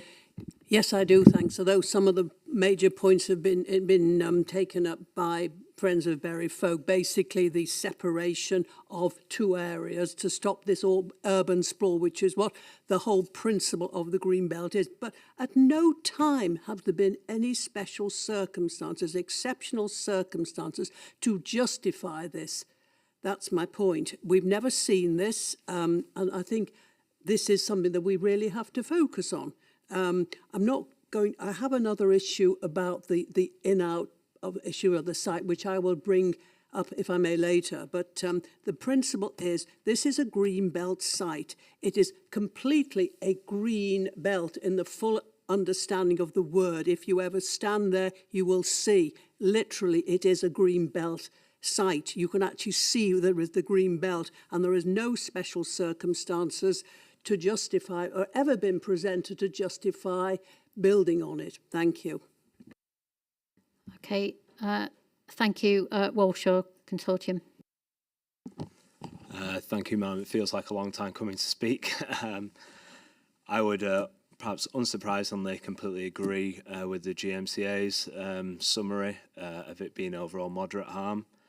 Obviously, we've heard reference to the Bury Cabinet report today. I'd also agree with the fact that the Cabinet report has summarised that this actually has the lowest harm in terms of greenbelt than all the three greenbelt proposed release sites in Bury. I think that is an important point to note. We'll obviously get onto the in or out point later, but just for sort of signposting that now. Okay, thank you. CPRE, sorry, I did see you had your sign up. Did you want to say anything? Yeah, it was just echoing what's already been said. CPRE is opposed to the allocation of this site.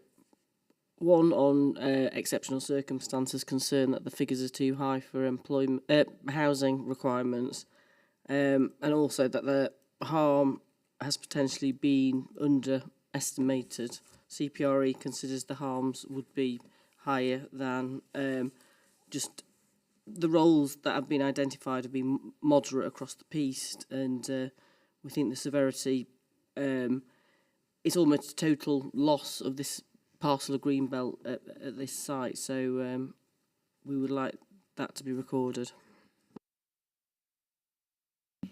Okay, thank you. Sorry, Councillor Harris, you still Thank you. May I just make another comment again about the word harm? We are splitting hairs of whether it's low, moderate or high. The word harm, we are actually causing harm to the green belt, which is not within planning policy, national planning policy. Thank you. Okay, thank you. GMCA, did you want to respond to any? Thank you. So just to be clear, national planning policy and the framework which the inspectors are working to, examining the soundness of the plan, does, as we all know, allow a plan to take land out of the green belt and allocate it if there are exceptional circumstances for that. In looking at whether there are exceptional circumstances, I mean, self-evidently, but it is crystal clear. One obviously considers the degree of harm to that which would otherwise be protected. So here the degree of harm to the greenbelt that would be involved in removing the land and allocating it.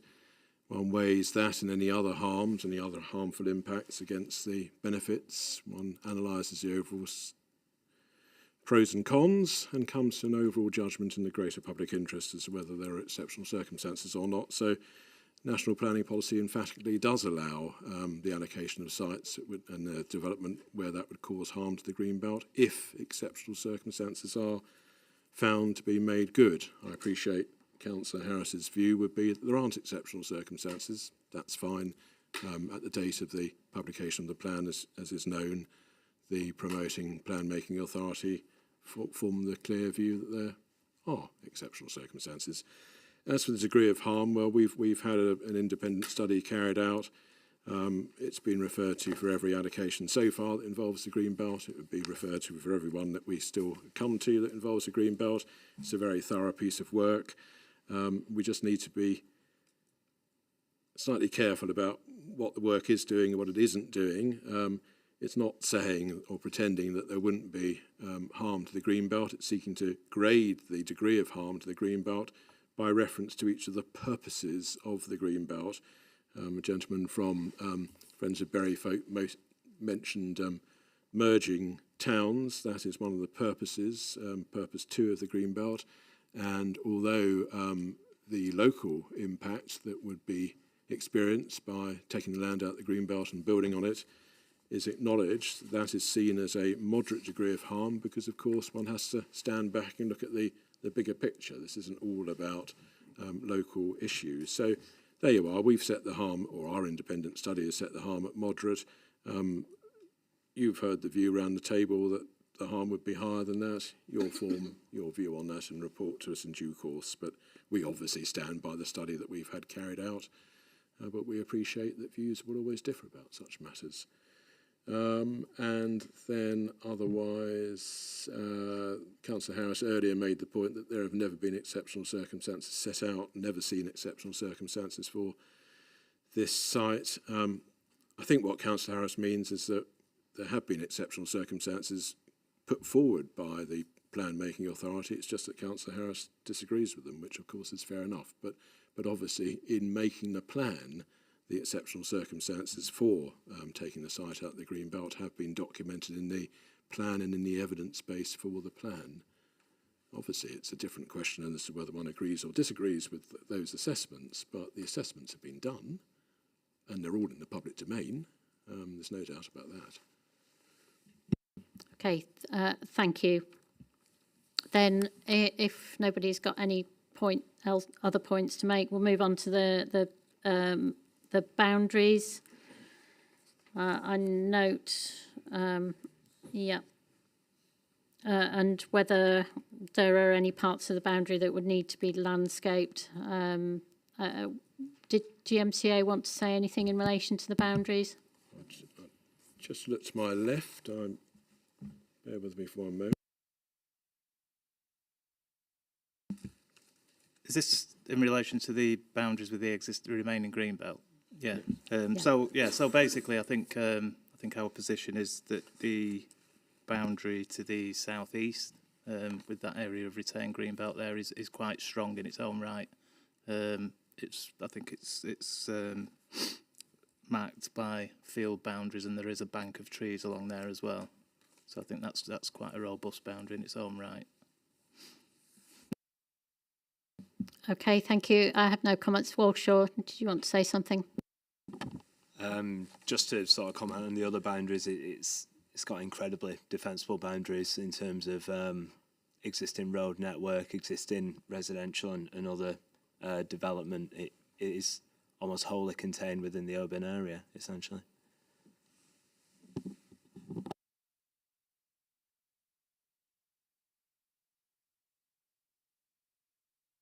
Okay, thank you. If anybody if there are no points, I'll move on to compensatory improvements. I won't repeat myself. We have spoken about the land use consultants' work and the list. And I don't think we need to go over that unless anybody else wishes to say anything, whether you understand the discussion that we've had in previous sites about compensatory improvements. No specific points to raise. Walshaw, did you want to raise anything? No. Okay, and then moving on then to the Walshaw allocation, whether it's suitably located, having regard to the spatial strategy and promoting a sustainable pattern of development. Again, for the GMCA to just introduce this one if you wish to. Yes, if you just give us one moment. This site was considered to satisfy criterion 7 in the assessment process. That's land which would deliver significant local benefits by addressing major local problems and issues. Yep.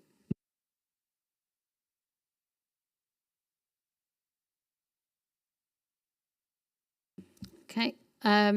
Friends of Berryfolk. Thank you. Yes, as the honourable gentleman said, it only actually passed one of the criteria out of 7.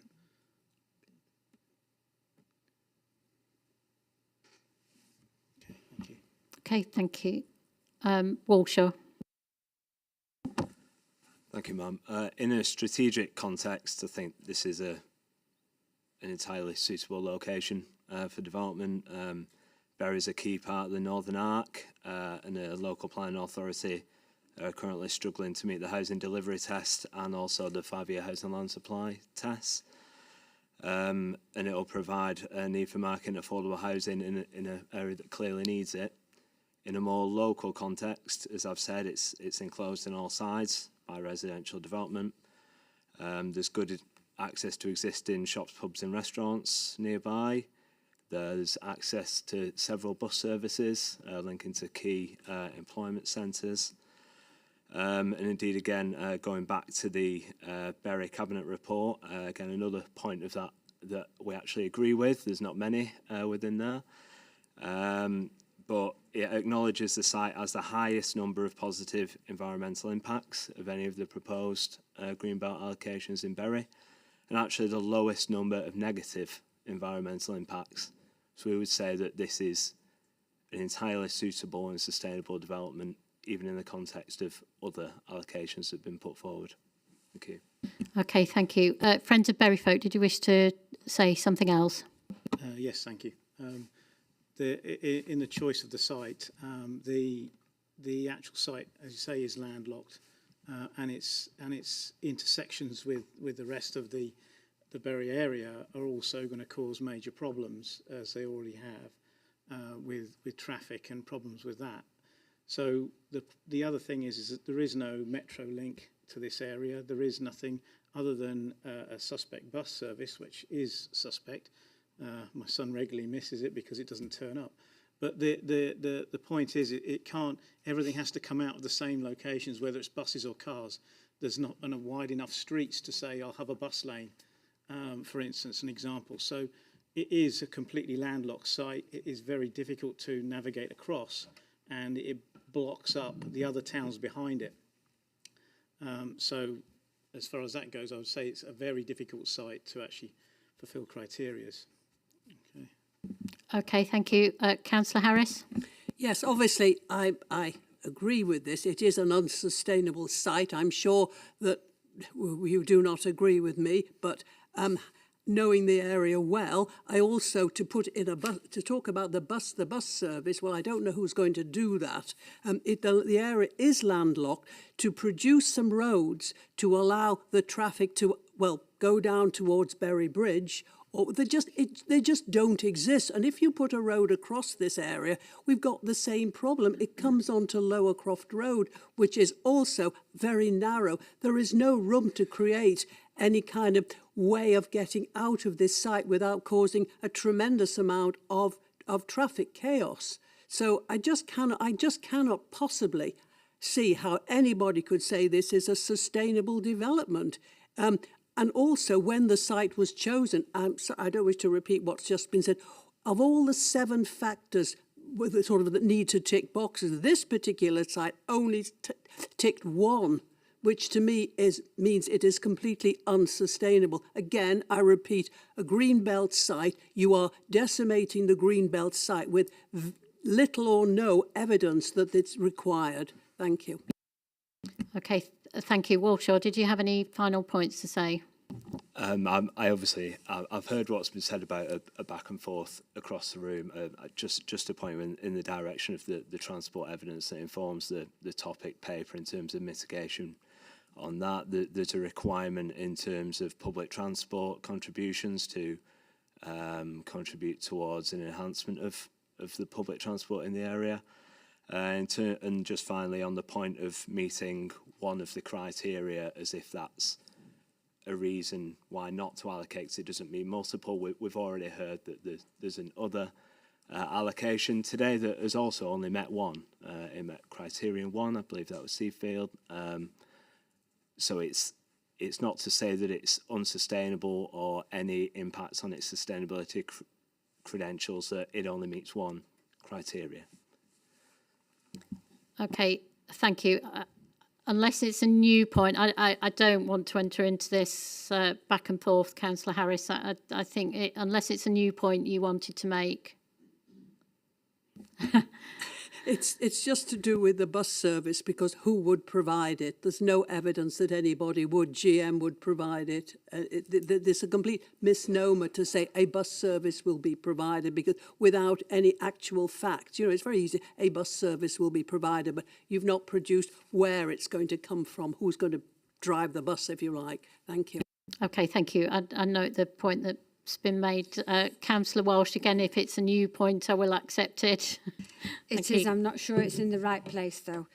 It's part of this land where it's not viable, because the land on the left of Scobell Street, or the right, depending which way you're going, actually floods a lot.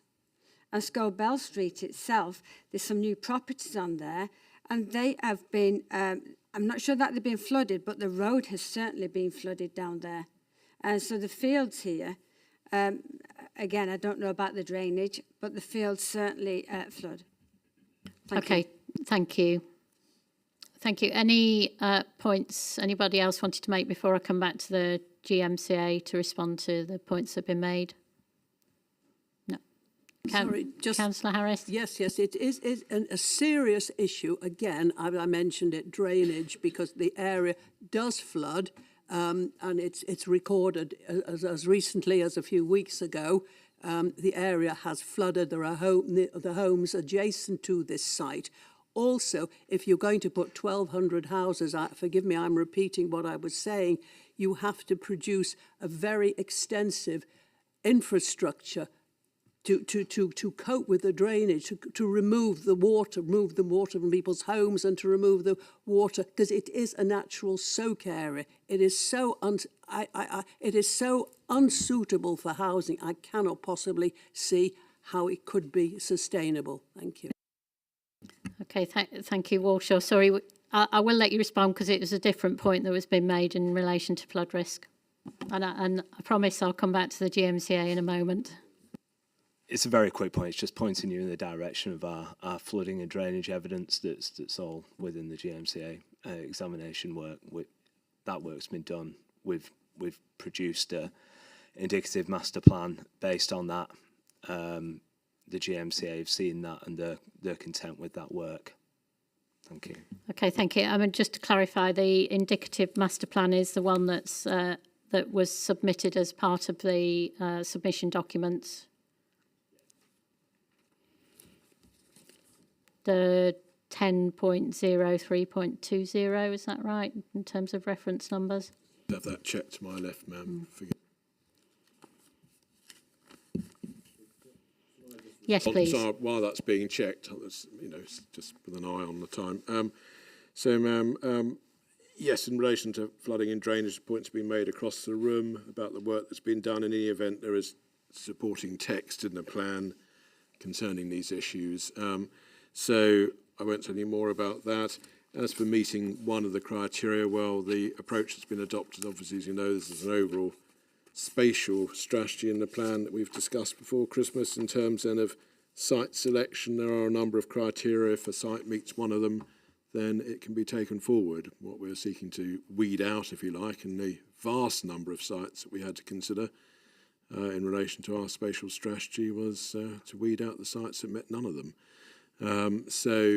Meeting one criterion is plenty good enough to take a site forward. That's the way in which the system that we've applied works. In relation to transport improvements, including public transport, I'm not sure whether people who have referred to this have tuned into earlier discussions at Places for Everyone about this, but there has been work done. It's all in front of the it's all in the public domain concerning improvements that would be necessary on the evidence on a worst case basis as we have it at the moment. And you'll know that in our Appendix D, as we call it, which for those who haven't necessarily been tuned into this debate before, is the appendix attached to paper GMCA 23. This site has a number of necessary improvements, including in relation to public transport, which would be taken forward in this world in which the allocation remains in the plan, which would be taken forward through further assessment at the stage of planning applications, all as previously discussed. Okay. I didn't want to say anything else. No, that's right. I see Friends of Berryfolk, you've got your nameplate up. I think if you want to make sure you get every point that you want to get across in relation to this before, so that we don't end up with GMCA having to respond all the time. Was it a new point that you wanted to make? Specifically relating to what the Right Honourable Gentleman just said, that's all. About the changes to the infrastructure. I've made the point, and I'll make it again, that infrastructure changes doesn't make any difference to the joining at Berry Bridge and the main intersections. All it does was get you off the immediate site. Okay, thank you. Okay, thank you. Yeah, I take your point. I don't know whether GMCA want to respond to that. You've got the relevant study, and I suspect you've already read it, but it's there. It's there in the public record. Okay, thank you. It's just gone. Sorry, Walshaw, I did want to break, but yeah, if it's... A really quick one, it's just a reference of that master plan that you're asking for. So it's 10.03.20. Thank you. Okay, we will take a break now. We have said 20 minutes in the past. Whether we want to return at 4:15? I think so. So we'll just take a quick break and return at 4:15. Okay, thank you.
Okay, thank you.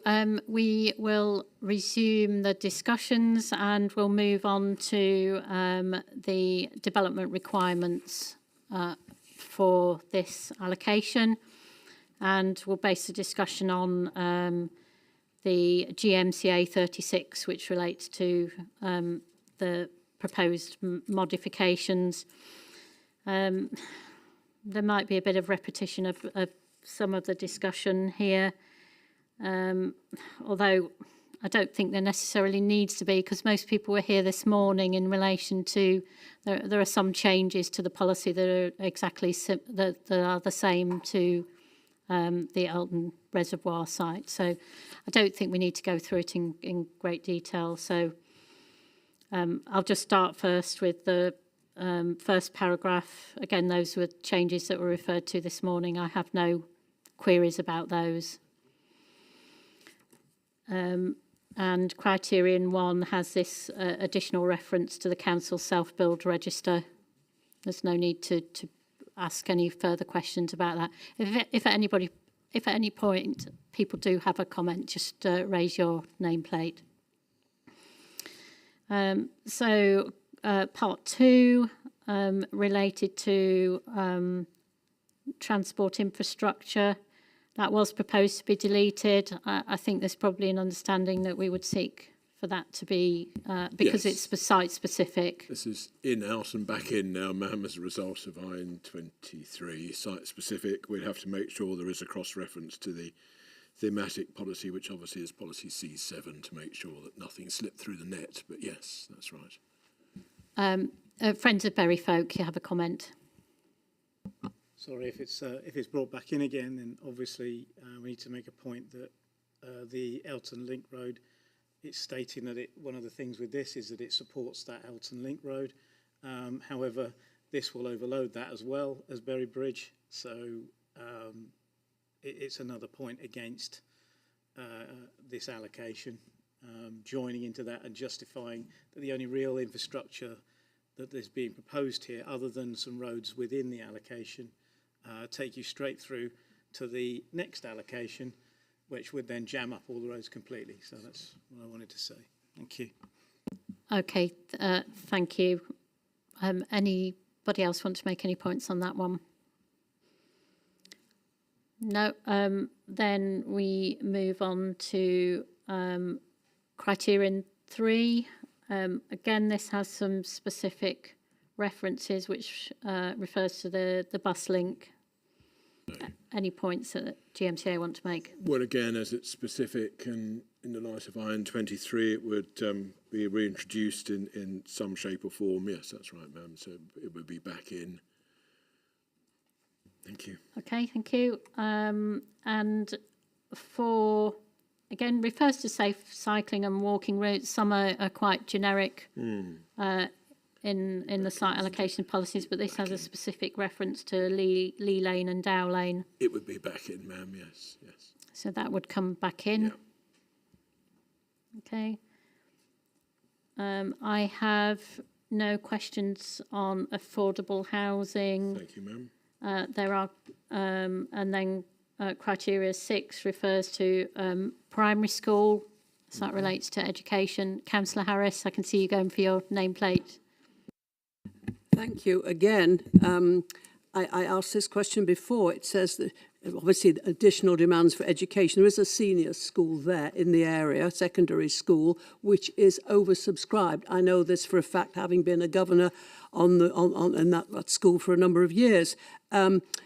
One primary school, well, is this going to be provided by, are you going to provide, actually build a primary school for, what, 200-300 children, which actually would probably not, if you're talking about 1,200 houses, they'd be young families. So one school would probably not be enough, and there's no suggestion about how you're going to provide it. Are you actually going to build it, provide the money to build a school, a primary school, and you might even need to provide 2? It's all very vague, and I feel that soundness of a plan has to have more detail. It's just the provision, and I've said this before, I don't quite know. I will provide something, but you can't That is vague. Yes, you'll provide something. You could provide a chair. You know, it doesn't specifically say what is needed. And that's my concern.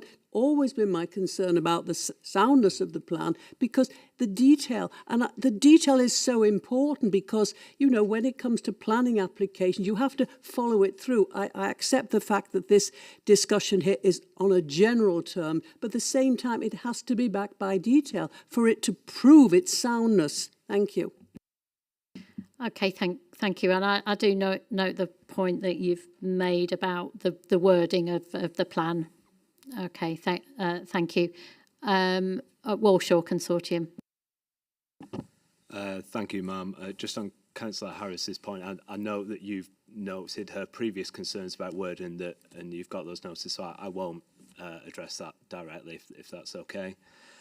Just in terms of the precise wording, I think within our representations we've suggested that there's potential to add flexibility to this, so it's make provision for one form entry primary school, or make provision for financial contributions to existing primary schools, whichever is needed at the time. So if there is a need for a new primary school, we'll make provision for it. If there's not at that time, and it makes more sense and the Education Authority would rather we made a financial contribution to expand existing sites, we would do that. But at the moment, the policy is quite restrictive in terms of what we can and can't make provision for or contribute to. Thank you. Okay, thank you. And Friends of Bury Folk. Sorry. Just quickly to put some figures on this, the Elton Elton Secondary School is actually oversubscribed by 250 children a year. It's very difficult. If you have to live in under a mile radius to actually get into that school. So people coming onto this site, there'll be an awful lot more children suddenly that couldn't get onto the site from around the areas if this site went ahead, because it would soak up all the secondary school places. And more, actually. So the point I just wanted to make is that there's no provision for secondary school at all in this plan. It seems to be something that people seem to forget. But there is primary, okay, but no secondary. Thank you. Okay, thank you. GMCA, we didn't initially, I didn't initially raise 7, which does refer to secondary schools, but if you want to answer. You've had as many 7s as 6s, I think, so if we do them one by one on the primary school, as I understand it, the assessed need is for a new one form entry primary school within the allocation. That's why we've got number 6. Councillor Harris has raised the point again about the language. As you know, you heard me earlier on say we're content the language is perfectly clear, but you'll tell us about that in due course. I note the point made across the table that they would wish some flexibility to be introduced into this. We don't consider it's necessary to make the plan sound, but obviously we're waiting for your advice on that in due course. As for secondary school provision, so this is an in-out and in point again, I think, because the plan originally had the plan would should, forgive me for one moment, can I just check one item, forgive me, let me just, before I mislead myself, let anyone else. Yes, the plan originally had at item number 7, making a financial contribution towards off-site secondary school provision. We, in our paper, before we received yours, had suggested removing that because it's a point covered by thematic policies, but on reconsideration, we think as it is specific to this particular proposition here, it's no bad thing to refer to the need to make a financial contribution towards off-site secondary school provision. So I think we would be on the side of reinstating that, but frankly, and a point's been made about school places, but I mean, this is the way the planning system works. Obviously, if you have existing oversubscribed schools where there isn't sufficient capacity to accommodate new development, then the people bringing forward the new development need to make financial contributions to ensure that secondary school provision, as it would be here, is expanded to meet those needs. I mean, it's all straightforward in the sense of a planning policy. Okay, thank you. I do see some nameplates. I would like you to all get your points across on the relevant subject if you can, but Are there new points that you wish to make, Yes, Councillor yes. Harris? And then I'm actually asking, is that a new amendment, what's just been said? Is that an addition to the plan? Because I'm just couldn't hear actually what Mr Gikowski was actually saying. These changes, are these changes that are going to be recorded and as other amendments? I'm just not quite sure. If you could just explain, please. I'm talking about providing the secondary school places. Is this an addition to the plan? It's slightly more complicated than that, but it's in the plan, in the published plan. It's item 7 in the plan, so it was always there. If one had opened the plan at page 270, you would have seen it there, secondary provision, school provision, item number 7. On last Friday, we suggested removing it, so it was in the plan until last Friday when we suggested removing it because it's covered by other policies. But we then received the inspector's note, which is IN 23, and so we are now suggesting that it should be retained as item 7. So it was always there until last Friday, and now, what day of the week are we on? Tuesday. On Tuesday, it's back in. So it was out of the plan as far as we were concerned for 4 days. and Councillor Walsh. Thank you, Ma'am. My point is similar to the one I made this morning. It's all right making a financial contribution to a off-site secondary school, but where are they going to be built? There will be nowhere to build them. And this is also assuming or making the assumption about a one-form entry primary school, that everybody buying those houses will have children of primary age rather than secondary age. There will be, as with the Elton one, as with Walshaw, there will be nowhere to build a new secondary school. Thank you. Okay, thank you. Did GMCA want to respond to that? I think we're content with the provisions we have in the plan. Thank you. Okay, thank you. Then moving on to criteria 8, which relates to the local centre. I don't think we need to discuss that again. That is exactly the same point that was made this morning in relation to local needs. 9, I will say, is one of those generic thematic ones. 10, part 10 refers to design and layout. So this is a specific one. It refers to Dow Lane and Elton Vale, etc. In terms of active travel links and connection to recreation areas elsewhere. Friends of Bury Folk.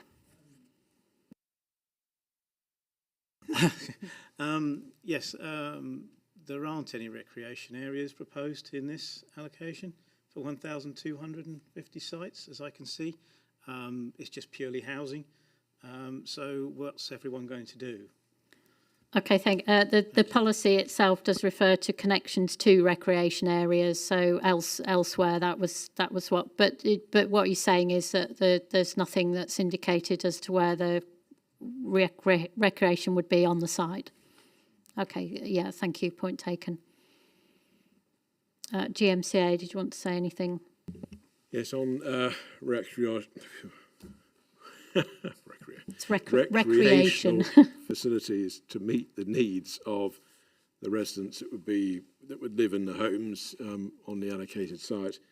I mean, that is a point covered by local planning policy requirements, but as we previously mentioned for one of the other allocations we've discussed today, we'd be content for there to be a specific reference in this allocation policy to that, if that fitted in with the general drift, if you like, of your IN 23. We really don't mind either way. It's covered, but we're perfectly happy to flag it up. I mean, I do appreciate the difficulty here, and that's why really we've got your IN 23, I think, which is that it's understandable, I think, if a member of the public reads a policy about an allocation and something isn't mentioned, that the thought then goes, well, it's not mentioned, so therefore it's not covered, it's not required. But the reality is that there are other policies in this plan, and there are other plans with policies, all of which would apply to a planning application. And if one of those other policies, whether in this plan or another plan, requires something, it's required.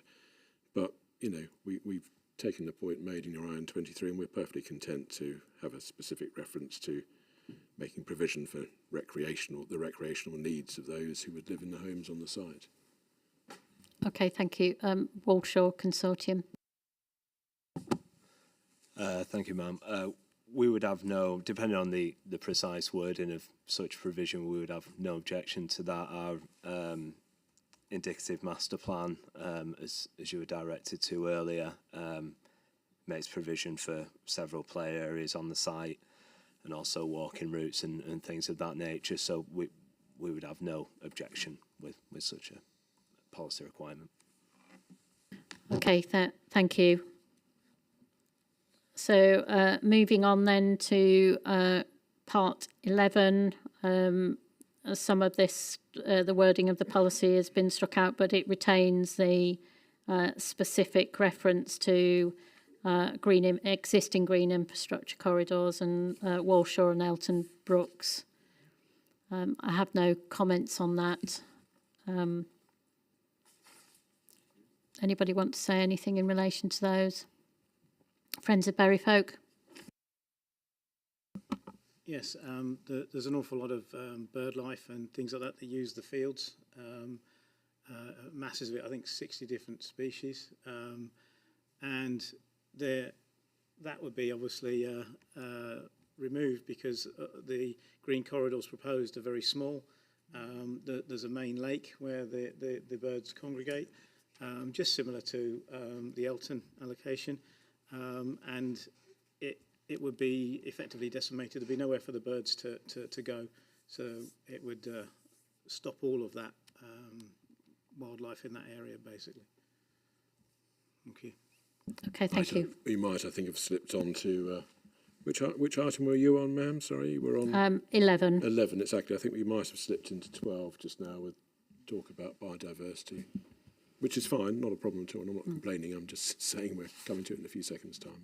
Okay, yeah. So we may as well move on to that, which again has specific references to biodiversity gain provision, focusing on the Walshaw and Elton Brooks and other green infrastructure functions. So I think in this would be back in because it's got specific references, ma'am. Okay, thank you. Stephen Higginbottom. Thank you, ma'am. On the Walshaw site, I've noted that there's 9 red listed bird species that rely on the site, 7 of which are rely on the site for breeding and 2 for wintering. And also there's 20 amber listed birds that rely on the site. And there is also badger sets on the site as well. Thank you. Okay, thank you. David Bentley.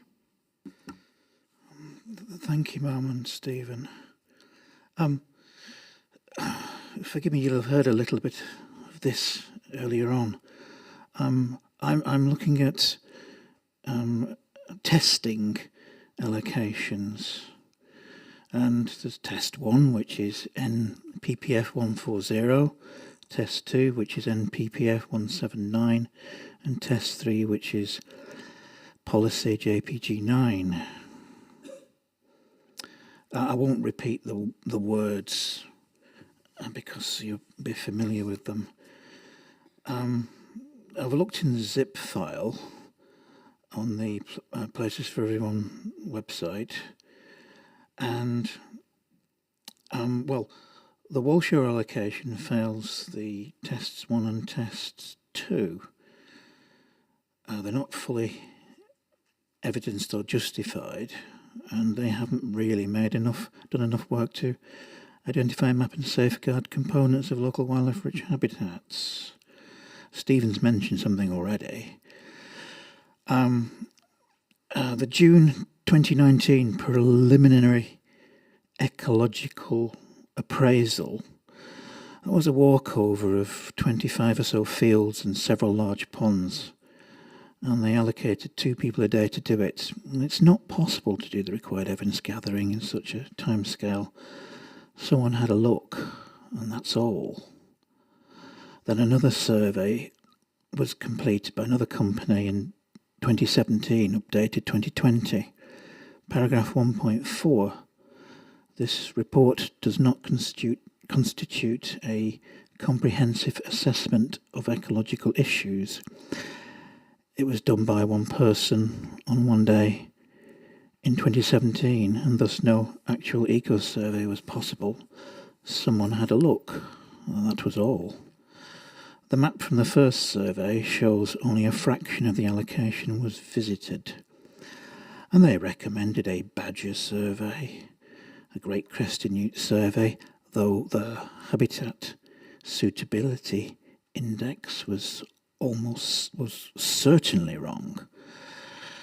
The second people, they required a badger survey, a bat activity survey, a bird survey, Great Crested Newt survey, and a record search for otters and watervoles. They didn't do any of this work, they just sort of recommended it. They recorded 42 plant species, which is up on the previous guys. So I did a contract for Bury Council, and I looked at every pond in the borough in 2005 to 4 to 8, 4 to 7. In the pond, and as I say, they recorded 42 plant species on this site, and I recorded 38 plant species at one of the ponds alone. So not one parcel has had a botany survey that can be used to test for priority habitats. And we've seen, if you do a botany survey, you find maybe priority habitats. And if you don't do the botany survey, you don't find them. So that fails soundness tests 1 and 2. There's no evidence or justification provided. Fail. Now, my objection states, I believe the Boltholt Lodges area is worthy of a site of biological importance designation and a wildlife corridor designation.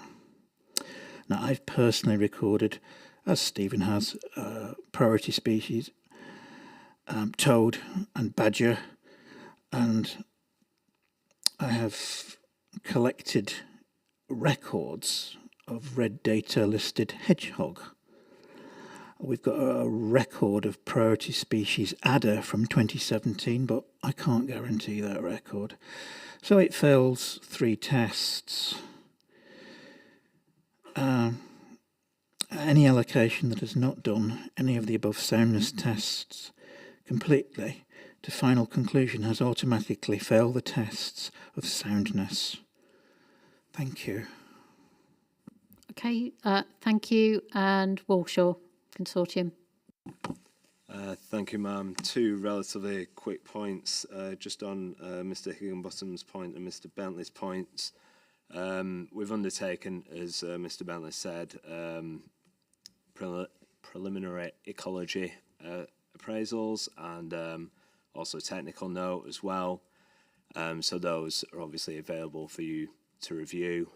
Our position is clear that for the point of time that we are at now, they're wholly appropriate. And we've obviously had a discussion about the tests in terms of Eltham Reservoir, so I won't go over that again. In terms of the second point, it's a more precise one in terms of the wording of the policy itself. Just let me call it back up. So in the final sentence, it's very specific in terms of where biodiversity gain provision will be focused, in terms of the Walshaw and Eltham Brook corridors. In terms of ensuring that we maximise biodiversity net gain on the site, it may be that there's other locations on the site that would score better in terms of biodiversity net gain, in terms of doing work and improving those areas. So we would suggest that those specific references are taken out, and then at the planning stage, when a biodiversity net gain assessment is undertaken, that will be able to best indicate where it will be an optimal location to have those interventions, just to make sure that everything that we can do in biodiversity net gain terms is maximised. Thank you. Okay, thank you. Mr. Bentley, you still got your sign up. Did you have any more points? Thank you. Thank you. GMCA, did you want to respond? Thank you. Thanks, ma'am. Sorry for the momentary delay there.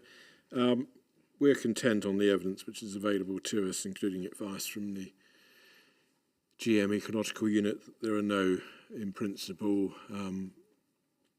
obstacles to the delivery of the allocation in ecological terms. That's not to say there won't be ecological issues which will need to be considered thoroughly at the planning application stage, applying the policies in this plan and in national policy as well. But that there aren't any, I think the word was used earlier on, showstoppers, there aren't any sort of fundamental problems here. That's not to say that there aren't points that would need to be considered. So we're content with our item number 12 in by way of its reference to, its cross-reference to our biodiversity net gain policy, which, as you know, we discussed before Christmas, and which has been clarified as a result of that discussion.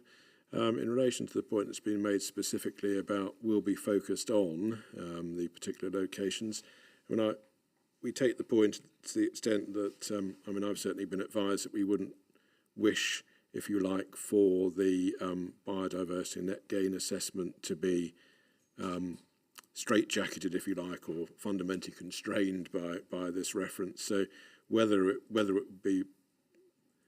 for example, if you had sympathy with the point that's been made, whether we could remove the will be focused into, should take into account or should give consideration to language like that.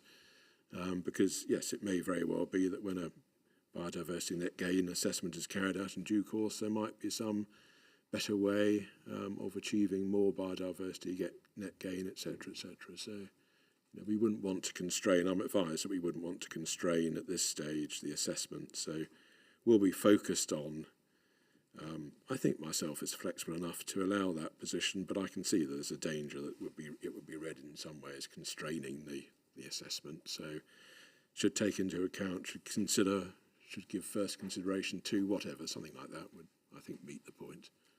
Okay, thank you. Thank you. Then we'll move on to points, parts 13 and 14. There were some comments made earlier in relation to flood risk. I don't need those repeated necessarily because they were made. But Councillor Harris, do you have something else to add to that? Yes, just to add that, I've said quite a lot about my concerns on drainage, but it actually says to reduce the risk of flooding, which implies that there is a risk, and there is a risk. It says associated with inadequate sewer capacity. So, in fact, it clearly says only foul flow should connect with the public sewer. Yes, I get that, but at the same time, you've still got the problem of having safeguarding with the allocation for flood storage. There is a problem, and I stressed there was a problem, and it is actually here in black and white. There is a problem, and there isn't really any evidence of how it's going to be mitigated. Heaven help the people who live there, potentially, because of the flood risk, which is very, very major. It's not trivial, I can assure you, knowing the area as I do. Thank you. Okay, thank you. I know your point about that. GMC, did you want to say anything in response to that? Ma'am, as you know, there has been work done which is part of the publicly available material for this examination and these hearing sessions concerning flood risk, and there isn't a fundamental issue here according to that work that's been done. And we saw these items here about flood risk and about drainage as being covered by our thematic policies, and I think that still fits with your approach in IN 23. So we're not in any way saying that flood risk and drainage matters won't be considered properly. They will be, but we have thematic policies on the subjects. And I'm not sure what else I can add, frankly. Okay. Okay, thank you. And then we've got criteria 15. This is proposing to delete the management, but we've discussed that in relation to the Elton Reservoir site. That would be just a repeat of the conversation. Thank you. And part 16 is heritage. Again, this one makes a specific reference to the Christchurch listed building. Which is grade 2 star, so it would come back in now. It would be reinstated, so it was out for 4 days, if you like. So it would come back in, but I do think we would need to have a specific cross-reference to our thematic heritage policy or policies, I can't remember now, but our thematic policies on the subject. So yes, so we would no longer strike it out, but we'd just make sure there was a cross-reference to the heritage policies in the plan as well. Thank you. Okay, thank you. Any points anybody wanted to make in relation to heritage? No. Okay, and then finally is the addition of the minerals safeguarding area and the change to the reason justification as well. Friends of Berry Folk? Yes, the mineral extraction, obviously this is an area that's been heavily mined already and has quite large risk, and in fact a number of large craters in some of the fields that are actually being proposed. I'd just like to say obviously it's quite a risk, and part of the obviously the surveys and things that will happen later will probably find that you can't build on the vast majority of the fields you're proposing anyway, but there is a major problem with mine shafts. There are neighbours of ours that have great big doors over things in their gardens, so where there are shafts coming up directly into back gardens. So there are major problems with mining infrastructure already in place, is what I'd like to say. Okay, thank you. Walshaw Consortium, is it a point related to that? Yes, it is. Again, it's just a point in the direction of the evidence base that's been produced in terms of phase 1 assessments of ground conditions and geo-environment site assessments, which has concluded that the site is suitable for the development proposed. That's not to say there won't be some mitigation required, potentially, or different building construction methods used, but it is suitable for residential development. Okay, thank you. We're going to move on from development requirements now, so we'll move on very briefly to viability, and then we'll come on to the final points that GMCA might want to make on the site. So, yeah, was there anything you wanted to say by way of viability? It's a category 1. Sorry, I keep abbreviating. This is a category 1 site, so it's in the sort of sites that would fly in terms of viability, ma'am. Yep. It's a good one. Okay, thank you. Friends of Berry Folk. Obviously, from our side, we totally disagree with that statement. All the things that have been shown today, with the traffic chaos, the problems around the area, and the destruction of all the greenbelt, effectively, we don't see it as a wonderful site. This is viability in monetary terms. Forgive me, I'm not sure the gentleman understands. We've, I think, perhaps short-circuited the discussion too much, and the gentleman doesn't quite understand what we're talking about. It's our fault, not his. But. Okay, yeah, I mean, in terms of viability here, we're discussing whether there is anything that would prevent the site coming forward in terms of costs and other things. I'm just trying to summarise. My point is you would need a large amount of money to be spent on infrastructure of roads to get around the Berry Bridge, getting over the River Irwell and getting to the motorways. And the drainage. So viability, when it's looked at within that, is what I'm really referring to. It's getting and schools as well. So. Okay, thank you. Yeah, that's a clearer point that you made there. Thank you. Walshaw Consortium. Thank you. Thank you, ma'am. We're content with the conclusions of the viability assessment. The conclusion that being it's a category 1 site. It's a popular residential area with good land values in the context of Berry, and all 3 of the parties that I represent have no particular concerns in terms of delivering the site, including the full suite of policy requirements that we've just gone through now. Thank you. Okay, thank you. So that's the end of the discussion over the allocation itself. And Mr. Katkowski, did you want to reiterate the points you made earlier on about the principle relating to the site? Yes, certainly, ma'am. Do you mean moving on to what I would regard as part 2 of the conversation, although it's a much shorter part, I think, than what we've been doing? So, ma'am, yes, it's very, very straightforward. So that's the plan as submitted and published, and we've been through it all now. And as you will know from the written submissions that we've made to you and your colleagues, as a result of Bury's 2022 update of their housing land supply, it's arisen that there's a significant increase in housing land in the supply since Places for Everyone was submitted. A relatively short while before that update work, actually. And for Bury, that's shown that there's a considerable amount of additional previously developed land that's been identified. It's in sustainable town centre locations with good access to public transport, local amenities and services. And that then led Bury to give consideration as to whether, within the context of Places for Everyone, they were satisfied that exceptional circumstances, and the plan makers were satisfied that exceptional circumstances, that high bar, if you like, or threshold, which has to be crossed in order to release land from the Greenbelt, whether exceptional circumstances still apply to this location as a result of those change of circumstances, and the view was formed as part of work which was approved by Bury Council's Cabinet on the 7th of September last year, with the detailed justification in that Cabinet report, that the exceptional circumstances case was no longer sufficiently made to release this site from the Greenbelt. And so that's why that's led us to suggest there should be a main modification to remove this site from the plan and therefore to retain it in the Greenbelt. As I said earlier on, that would be music, I'm sure, to the ears of some, and it would be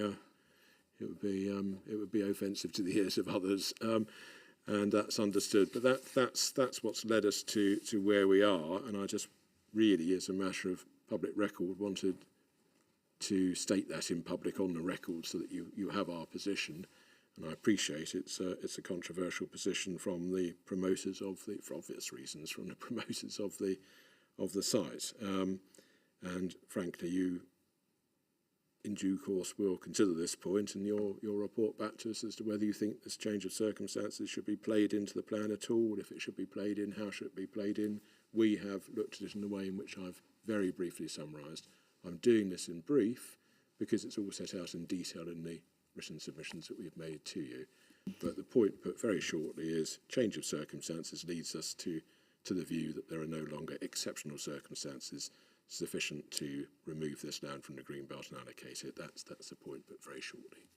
Okay, so just to be clear, I am going to allow other parties to say something, but it's not going to be a debate from our perspective, simply because, as I said earlier, that if we conclude that allocations need to be changed, deleted, or even added, we will need to think about what process we go through. So I am going to allow people to make comments, but that will be it. It's not a discussion. I want to hear what people say, but I don't want to get into a debate about it at this stage. Indeed, from our perspective. And if I might say, your point about process is a point that we would align ourselves with, because Bury were faced with this change of circumstances. They had to think to themselves, well, what process should we, Bury, follow? They follow the process that led them to an outcome which we've fairly reported to you and your colleagues. But I take the point entirely that obviously, if in due course you consider this point as a valid point to be put into the equation, to be played in, as I referred to it just now, then you will give us advice as to the process that should be followed as a result of that. So I'm not trying to constrain that at all, of course. No, thank you. But I do know there are people who want to say something. So I will take one statement from each party, and then I'll finish the discussion with GMCA if they want to say anything further. So I'll start on the left-hand side with Councillor Harris first. Thank you very much. Sorry. Yep. No, I did. I want to go round the room. Sorry, I missed CPRE. I do apologise. CPRE first.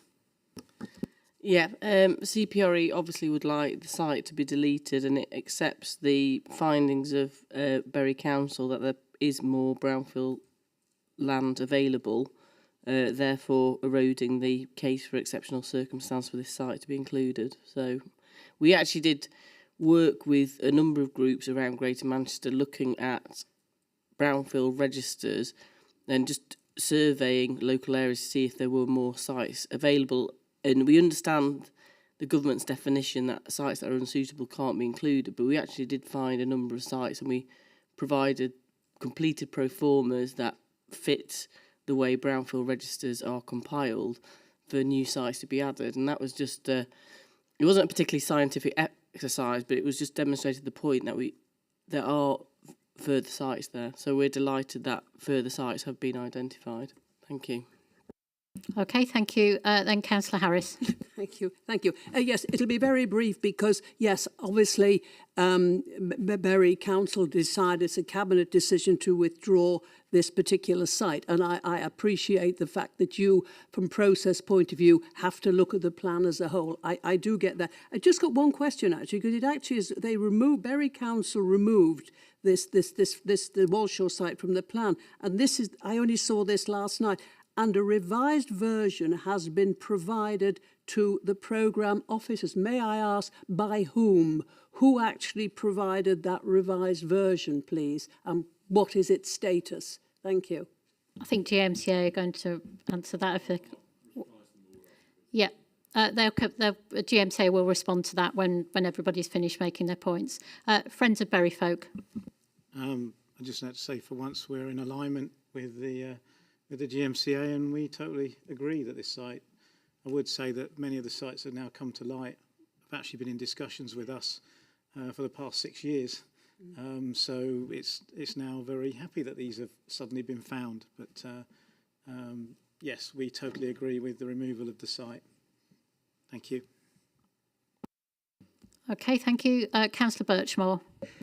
Yeah, kind of very much the same. It does strike me that it's taken till now to find these sites that we've been discussing for the past 6 years. It really is quite worrying. The only new site I can actually see is 400 homes at the Millgate Centre. Everything else has been on the table for years. And it does concern me that this decision has been made after the plan's been submitted. Surely it would have been better for everybody had it been submitted before had it been altered before the plan was submitted. Okay, thank you. Councillor Walsh. Thank you, ma'am. Yes, it is welcome if it is withdrawn, but also the Elton one should have been withdrawn. There are plenty of brownfield sites so that neither Walshaw nor Elton be touched. Thank you, ma'am. Okay, thank you, Walshaw Consortium.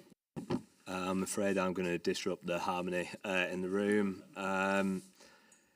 So I have a slightly different recollection to the Matter 4 sessions than the GMCA. My notes show that there was a seeming acceptance that there would not be a change in the exceptional circumstances case for the plan, and that was because the flexibility allowance for the plan as a whole, based on the 2022 figures, and also the Northern Arc is reduced, in fact. So the exceptional circumstances case for Greenbelt release for this plan as a whole and for the Northern Arc still remains as it was when it was submitted, which we contend is the right case, and there are exceptional circumstances. In terms of the cutting of housing allocations in the Northern Arc, particularly in an authority that has a poor record of housing delivery, so the housing delivery test 2021, it was 52%, so that's the 23rd worst out of 300 local authorities. And a low level of pipeline going forward, so they've only got a 1.7 year housing land supply based on the latest published figure. It seems quite out of step with the strategy to increase northern competitiveness by cutting proposals to meet established housing need in an area that hasn't been meeting its housing need for a long time. The Shire 2022, I'm not going to go into this. I know Matter 4, it was discussed that it wouldn't be tested, but the fact is that it's not been tested. It'll be tested at local plan stage, hopefully. But because that hasn't been tested, we don't know the status of those urban sites. We've done an analysis of them, and it shows that actually the level of sites in the urban area that we deem suitable to come forward is around about the same level as it was in 2020, actually.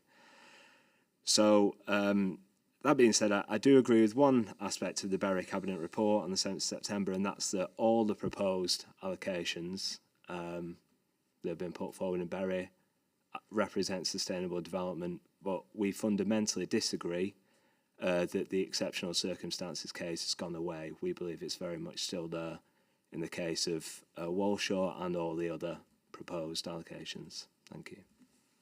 Okay, thank you.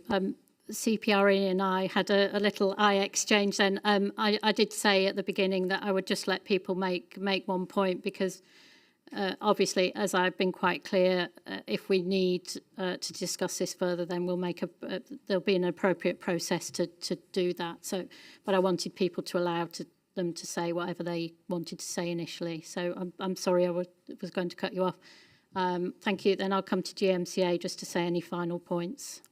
Yes, just very briefly. I mean, particularly given what you've said and I've said about process, and I'm not going to go into the pros and cons of this, because we're await your report and where you land on this issue. And if you land on the side that this does need consideration, then you will advise us on the process point. So I won't go over all of that again.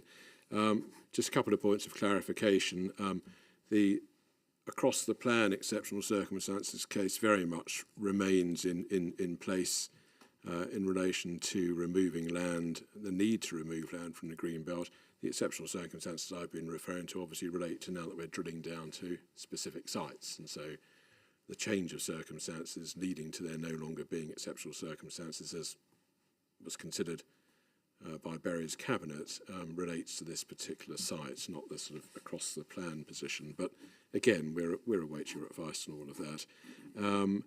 I should just mention for the record, and as you'll know, of course, Berry took the lead in this, but as it relates to Places for Everyone, under the process that's in place to consider internally suggested changes to the plan, all 9 leaders had to agree to the change, and so Berry start the ball rolling, if you like, and then our process is such that all 9 leaders have to say yes for it to proceed, in the sense of us actually putting the suggestion forward. Obviously, it's then entirely in your hands as to what you do with it.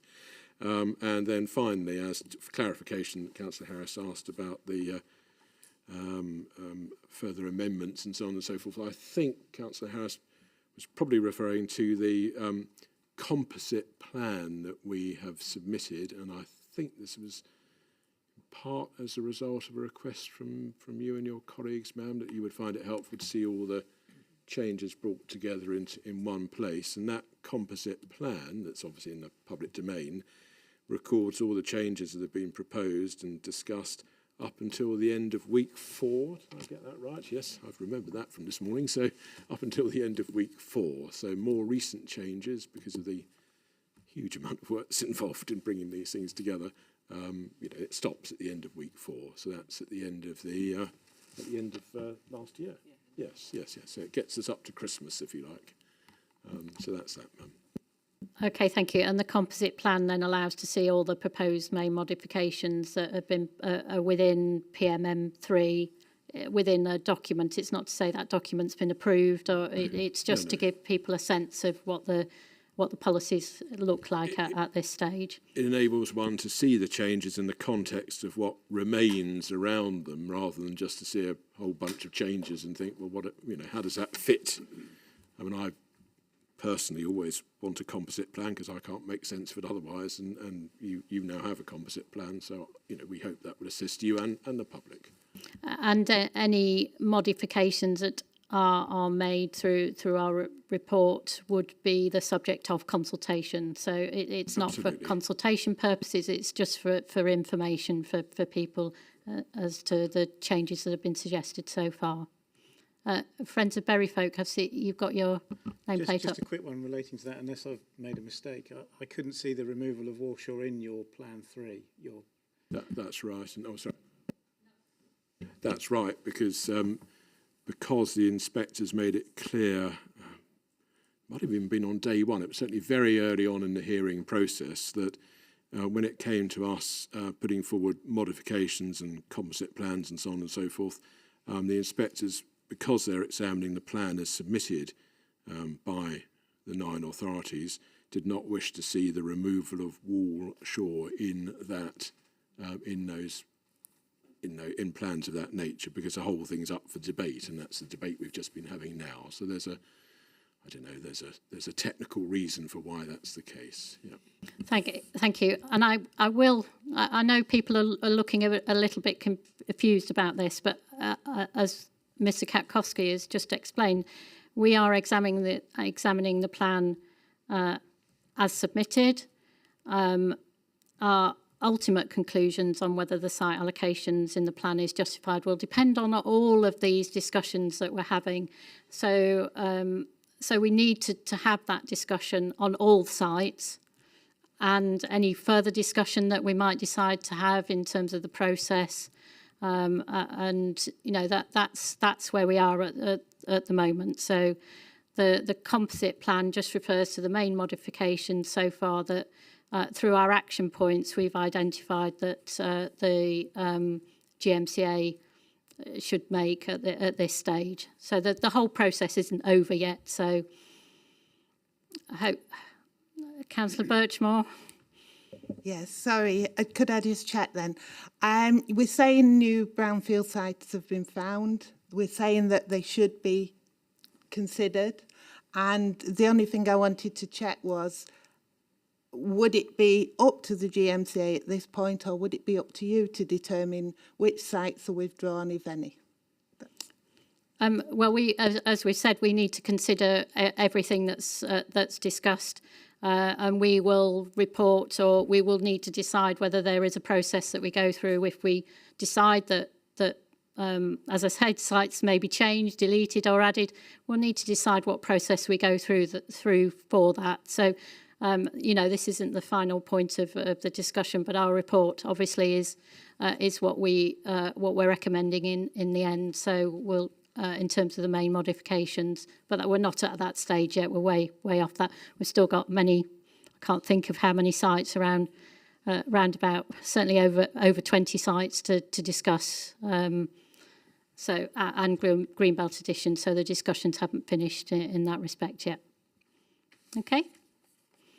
Okay. Thank you, everybody, for your contributions today and for bearing with us. It's been a long day for everybody to sit around the table for a whole session, but thank you very much for your contributions, and we'll adjourn until tomorrow at 9:30. Thank you. May I just say thank you for allowing us to speak in the way that you have. Thank you. Okay, thank you.